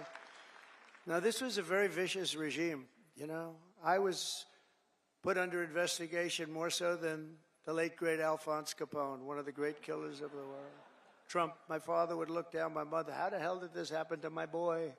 This wasn't... No, I was under investigation at a far greater level than Al Capone or anybody else, probably in the history of our country. These people are sick. They're sick. They're bad people. I ended Joe Biden's weaponization as soon as I got in. I said, I'm going to hit him with the same stuff. But I ended his whole weaponization of our government and removed his hand-picked radical left Marxist prosecutors from the Department of Justice. I was so happy to do that. They weaponized government. They weaponized government. I pardoned hundreds and hundreds of Biden's political prisoners, including Christians, pro-life activists, and the J6 hostages who were treated terribly for years.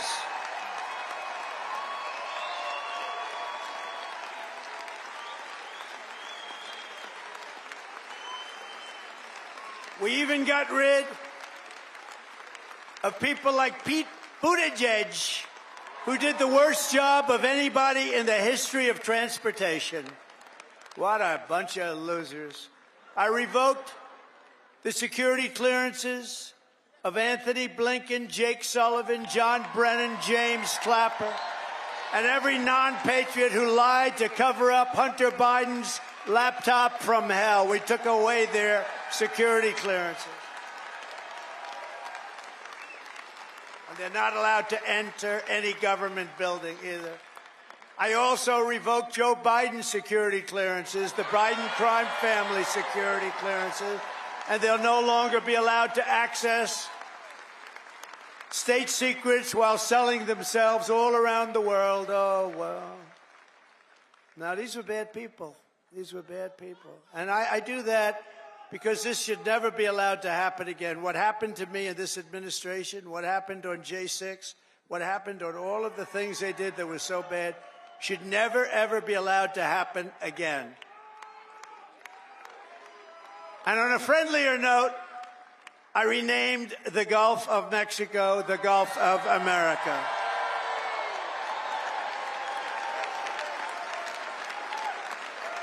And we are restoring the name of a great president, William McKinley, to Mount McKinley in Alaska. And as you know, many years ago, Jimmy Carter gave away the Panama Canal. And Panama started the process of giving the Panama Canal, by the way, the most expensive development ever in the history of our country, relatively. It would have been $1.5 trillion in today's dollars. 38,000 people died from our country building the Panama Canal. They died from mosquitoes and snakes. Think of it. They paid them 5 times their salary. They brought them to Panama, and they had a 25% chance of dying.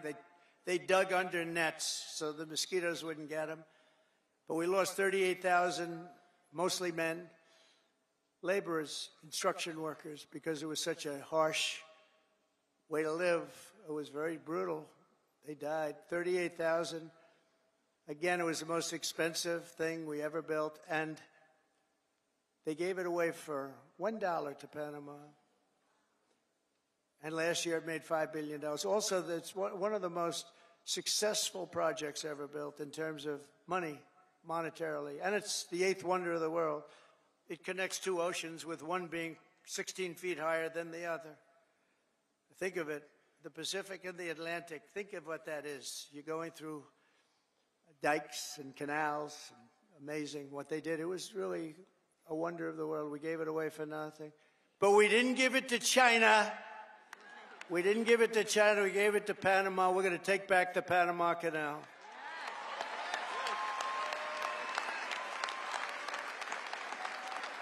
In a matter of weeks, we have restored America's pride, America's confidence, and America's spirit. According to a brand new poll from Rasmussen, the number of Americans who believe we are on the right track now exceeds the number who think we're on the wrong track. This is the first time in 23 years. That's hard to believe. And we had one poll where we're at 81% right track, wrong track. I guess it depends on who, but that one poll, because Rasmussen's been a good poll, first time in over 20 years that we've had a positive number on that. That's great. That's great. November 5th, 2024 will go down as one of the most important days in the history of our country. I'm pointing to Mike Lindell. That man suffered. That man suffered. The FBI thugs went up to him and they took away everything he had. He suffered. And Mrs. Lindell,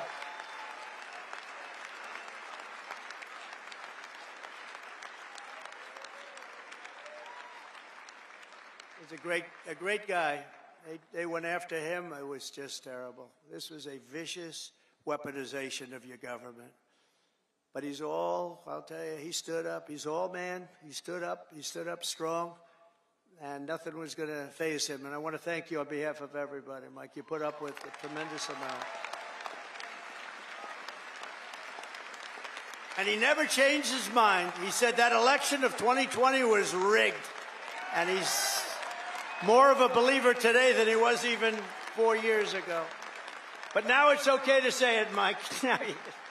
Now it's fine. Now, that's why, you know, when it comes to a day where you can't challenge crooked elections, we've got a real problem in this country.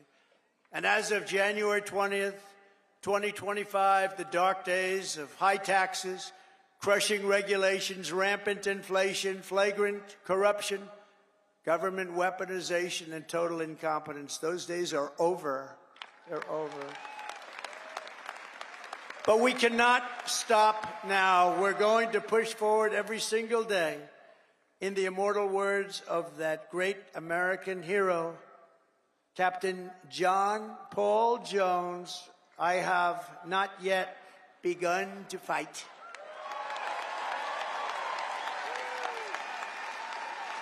And neither have you.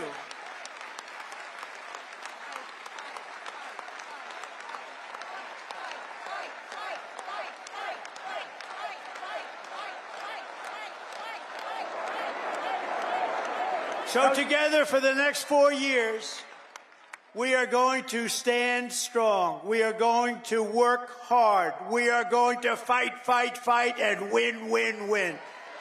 Thank you to CPAC. Thank you, Matt. Thank you, Mercedes. Thank you very much. Thank you, everybody. God bless America. Thank you very much. God bless America. Thank you. Thank you. Thank you.